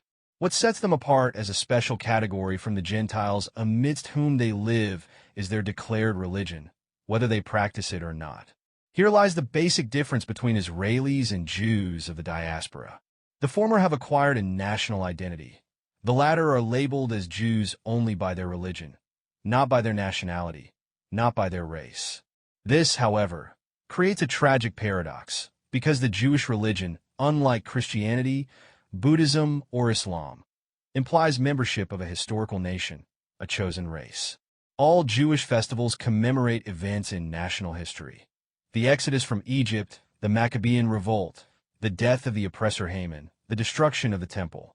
The Old Testament is first and foremost the narrative of a nation's history. It gave monotheism to the world, yet its credo is tribal rather than universal. Every prayer and ritual observance proclaims membership of an ancient race, which automatically separates the Jew from the racial and historic past of the people in whose midst he lives. The Jewish faith, as shown by 2,000 years of tragic history, is nationally and socially self-segregating. It sets the Jew apart and invites his being set apart. It automatically creates physical and cultural ghettos. It transformed the Jews of the diaspora into a pseudo-nation without any of the attributes and privileges of nationhood, held together loosely by a system of traditional beliefs based on racial and historical premises which turn out to be illusory. Orthodox Jewry is a vanishing minority. Its stronghold was Eastern Europe, where the Nazi fury reached its peak and wiped them almost completely off the face of the earth. Its scattered survivors in the Western world no longer carry much influence, while the bulk of the Orthodox communities of North Africa, the Yemen, Syria, and Iraq emigrated to Israel. Thus, Orthodox Judaism in the diaspora is dying out, and it is the vast majority of enlightened or agnostic Jews who perpetuate the paradox by loyally clinging to their pseudo-national status in the belief that it is their duty to preserve the Jewish tradition. That it is, however, not easy to define what the term Jewish tradition signifies in the eyes of this enlightened majority who reject the chosen race doctrine of orthodoxy. That doctrine apart, the universal messages of the Old Testament, the enthronement of the one and invisible God, the Ten Commandments, the ethos of the Hebrew prophets, the Proverbs and Psalms, have entered into the mainstream of the Judeo-Hellenic Christian tradition and become the common property of Jew and Gentile alike. After the destruction of Jerusalem, the Jews ceased to have a language and secular culture of their own. Hebrew as a vernacular yielded to Aramaic before the beginning of the Christian era. The Jewish scholars and poets in Spain wrote in Arabic, others later in German, Polish, Russian, English, and French. Certain Jewish communities developed dialects of their own, such as Yiddish and Ladino, but none of these produced works comparable to the impressive Jewish contribution to German, Austro-Hungarian, or American literature. The main, specifically Jewish literary activity of the diaspora was theological.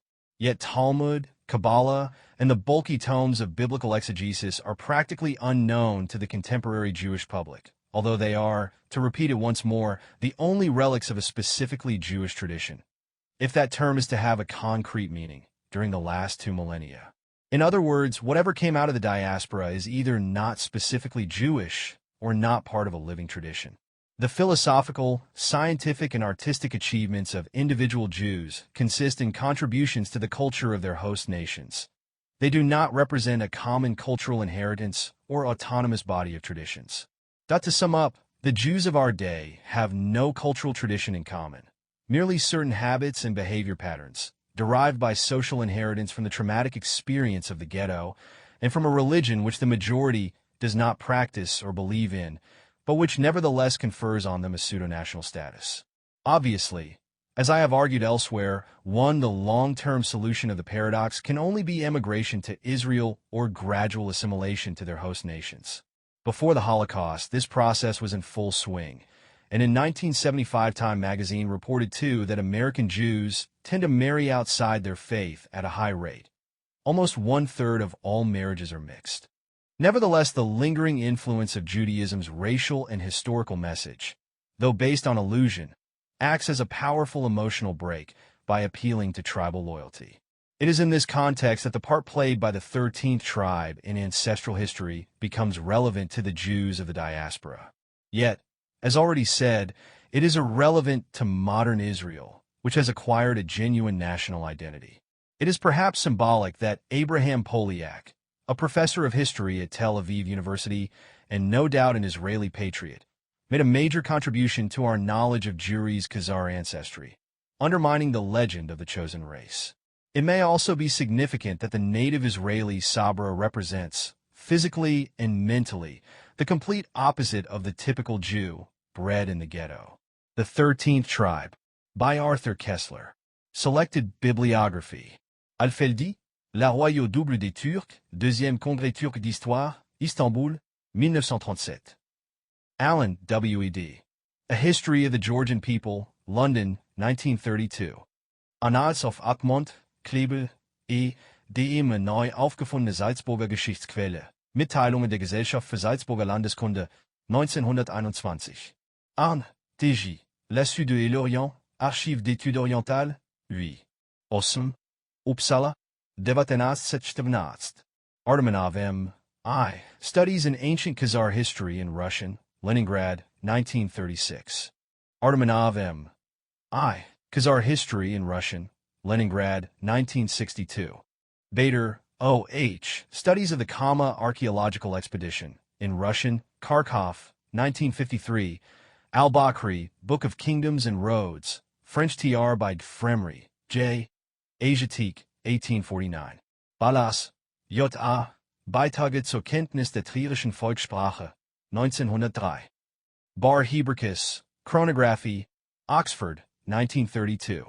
Barker, F., Crusades in Ink, Britannica, 1973 printing. Baron S. W., A Social and Religious History of the Jews, Volumes 3 and 4, New York, 1957. Bartha A. A 9x Azadi Magyar Tarsadalum, Hungarian Society in the 9th to 10th centuries, Budapest, 1968. Barthold V. Sigardisi and Hudud Alalam. Beto J. On the Physical Characters of the Jews, Transethn. SOC. Volume 1, pages 222 to 37, London, 1861. Ben Barzilai, Jehuda, Sefer Ha'idim, Book of the Festivals, circa 1100. Ben Dud, Ibrahim, Sefer HaKabbalah, in Medieval Jewish Chronicles, edition Neubauer, I. 79. Benjamin of Tudela, The Itinerary of Rabbi Benjamin of Tudela, Asher, A. Tr. in edition, 2 volumes, London and Berlin, 1841. Blake, R.P., and Fry, R.N. Notes on the Risala of Ibn Fadlan and Bizanina Metabizanina, Volume 1, Part 11, 1949. Brutskus, J., Chazarin in Jewish Inc. New York, 1901-6. Barry, J.B., A History of the Eastern Roman Empire, London, 1912. Buri, J.B., Byzantinische Zeitschrift 14, pp. 511-70. Buxdorf, J., Phil, edition, Jehuda Halevi, Liber Khosri, Ball 1660. Carpini, The Texts and Versions of John de Plano Carpini, edition Hakluyt, Works, Extra Series V.13. Hakluyt C. 1903. Castle, Paulus, Selig, Magyrisch Alterthmer, Berlin, 1847. Kassel, Paulus, Selig, Der Chazarische Knicksbrief aus dem 10. Jahrhundert, Berlin, 1876. Cedrinus, Georgius, edition Becker, Bonn, 1839. Chwolson, D.A. 18 Hebrew grave inscriptions from the Crimea, in German. St. Petersburg, 1865, in Russian. Moscow, 1869. Chwolson, D. Corpus of Hebrew Inscriptions, German edition, St. Petersburg, 1882. Comas, J. The Race Question in Modern Science, UNESCO, Paris, 1958. Constantine Porphyrogenitus, De Administrando Imperio, revised 2nd edition of Moravcsik and Jenkins' text, Washington, D.C., 1967. Constantine Porphyrogenitus, De Ceremoniis, edition, with commentary, at Voigt, Paris, 1935-40, Damaski, Muhammad. Manuel de la Cosmographie du Moyen Age, Copenhagen, 1874. Disraeli B. The Wondrous Tale of Elroy, London, 1833. Druthmar of Aquitania, Christian, Expositio in Evangelium Matthaei, in Migni, Patrologia Latina, Paris, 1844-55. Dapnel, S.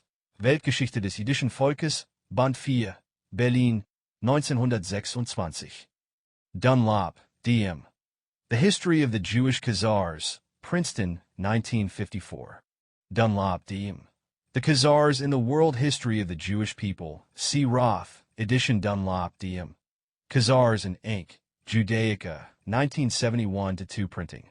Eldad Adani, Relation d'Eldad le Danite, Voyageur du 9e siècle, Paris, 1838. Fishberg, M. The Jews, A Study of Race and Environment, London and Felling-on-Tyne, 1911. Friend, Khazars, Memoirs of the Russian Academy, 1822.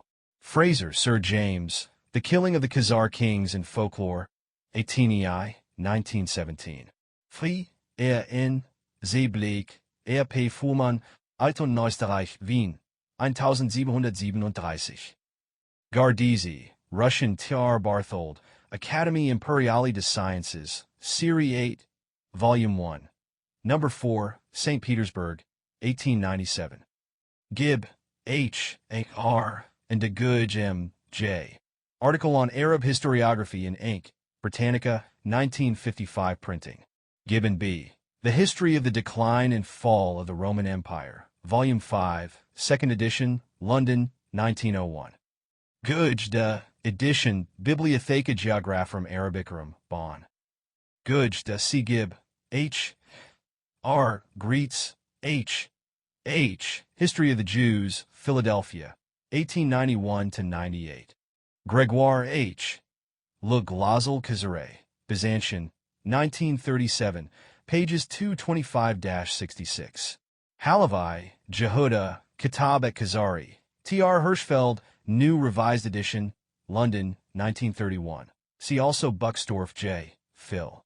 Hakari, A.B., Ein Briefwechsel zwischen Cordova und Astrachan zur Zeit Sviatoslas, 960. Als Beitrag zur alten Geschichte Südrusslands, in Russische Revue, Volume 6, 1875, pp. 6997. Harkavy A.B. Altsdish Denkmaler Uester Krim, Memoirs of the Russian Academy, 1876. Herzog, E. Borovsky, M. Hudud al-Alam, Regions of the World. Barthold V. Edition, Leningrad, 1930. Translation and explanation, Minersky V. London, 1937. Hussey, J.M. Cambridge Medieval History, Volume 3C, 1966. Ibn Fadlan, C. Zeki Validi Togan. Also Blake, R.P., and Fry, R. N. Ibn Hakel, Bibliotheca Geographrum Arabicarum. 2 edition Kramers, 1939. Ze also Auseli, Sir W. Ibn Jakob, Ibrahim, Spuler, B. In Yabscher für die Geschichte Osteuropas, 3. Januar 2010. Ibn Nadim, Kitab al-Firist, Bibliographical Encyclopedia. Edition Fulgel. Ibn Rusta, Edition de Goodge, Bibliotheca Geographrum Arabicarum 7. Ibn Said al-Maghribi. Bodleian MS quoted by Dunlop, 1954. Page 11. Istakri, Edition de Goodge, Bibliotheca Geographrum Arabicarum, Pars. 1. Jacobs, J. On the Racial Characteristics of Modern Jews, J. Anthrop. INST, Volume 15, pages 23. 62, 1886. KLP. E. Bonn University in Pre-Nazi and Nazi Times. 1923 to 1939. Experiences of a German Professor, privately printed in London, 1945. KLPB. The Cairo Geniza, Oxford, 1959. Karpovich, M. Sievernadsky, G. Kerr, N. Inebriety, London, 1889. Kniper, H. Caucasus, People of an Inc., Britannica, 1973 printing. Koestler, A. Judah at the Crossroads in the Trail of the Dinosaur, London and New York, 1955, Danube edition, 1970. Kokovtsov, P. The Hebrew Khazar Correspondence in the 10th Century in Russian, Leningrad, 1932. Kuchera, Hugo Freiherr von, Die Khazaren, Wien, 1910. Landau, The Present Position of the Khazar Problem, in Hebrew, Zion, Jerusalem, 1942. Laszlo, G. The Art of the Migration Period, London, 1974. Lawrence, T. E. 7 Pillars of Wisdom, London, 1906 edition. Laris, M. Race and Culture, UNESCO, Paris, 1958. Lushan, F. von, Die anthropologische Stellung der Juden, Korrespondenzblatt der Deutschen Gesellschaft für Anthropologie, etc., Volume Xi, pp. 94 102, 1891. McCartney, C. A. The Magyars in the 9th Century, Cambridge, 1930. 70 C. The Penguin Atlas of Medieval History, 1961. Marquardt, J. Osteuropäische und Ostasiatische Streifzüge, Hildesheim, 1903. Al-Masudi, Miraj Dahab wa Madan al-Jawahir, Meadows of Gold Mines and Precious Stones. French Tr. 9 volume, Paris, 1861-77. Mises, M. Die Entstehungsursache der jüdischen Dialekte, Berlin-Wien, 1915. Mises, M. Die jiddische Sprache, Berlin-Wien, 1924. Minor Sky v. C. Hudud al-Alam. Muqaddasi, Descriptio Imperii Moslemici, Bibliotheca Geographorum Arabica 3 Bonn. Nestor and Pseudo-Nestor, see Russian Primary Chronicle. Obolensky D. The Byzantine Commonwealth, Eastern Europe 500-1453, London, 1971. Owsley, Sir W. The Oriental Geography of E.B.N. Haeckel, London, 1800. Pashkowitz, H. The Origin of Russia, London, 1954. Patai R. Article Jews in Ink, Britannica, Volume 12, 1054, 1973 printing. Patakia of Ratisbon, Sibavolam, Edition Benish, London, 1856. Photius, Homilies, English translation with introduction and commentary by C. Mango, Cambridge, Massachusetts, 1958. Polyak A. N. The Khazar Conversion to Judaism, in Hebrew, Zion, Jerusalem, 1941. Polyak A. N. Khazaria, The History of a Jewish Kingdom in Europe, in Hebrew, Mossad Bialik, Tel Aviv, 1951. Pavis Verminik Let, see Russian Primary Chronicle. Priscus, Corpus Scriptum Historiae Byzantini Bonn. Reed, G. A. Alcoholism, London, 1902. Renak, Th. Judei in Dictionnaire de Antiquités. Renache, Th. Article Diaspora in Judaism. Renan, Ernest, Le Judaïsme comme race et religion, Paris, 1883. Ripley, W. The Races of Europe, London, 900. Russian Primary Chronicle, Laurentian Text, Tr. in Edition Cross, S. H. and Sherbowitz Swetzer, C.P. Cambridge, Massachusetts, 1953. Roth, C. Edition. The World History of the Jewish People, Volume 2. The Dark Ages, London, 1966. Roth, C. Jews in Ink, Britannica, 1973 printing. Sava, G. Valley of the Forgotten People, London, 1946. Schramm, Anselmus, Flores Chronicorum Austriae, 1702. Schulze, Das Martyrium des Heiligen Abo von Tiflis, Texte und Untersuchungen für Geschichte der altchristlichen Literatur, 13, 1905. Shapiro, H. The Jewish People, A Biological History, UNESCO, Paris, 1953. Scharfe, Byzantine Jewry, From Justinian to the Fourth Crusade, London, 1971. Sinor D. Khazars in Ink, Britannica, 1973 printing. Smith, H. in Prague, Glasgow University Oriental Society, v. pages 65 to 66.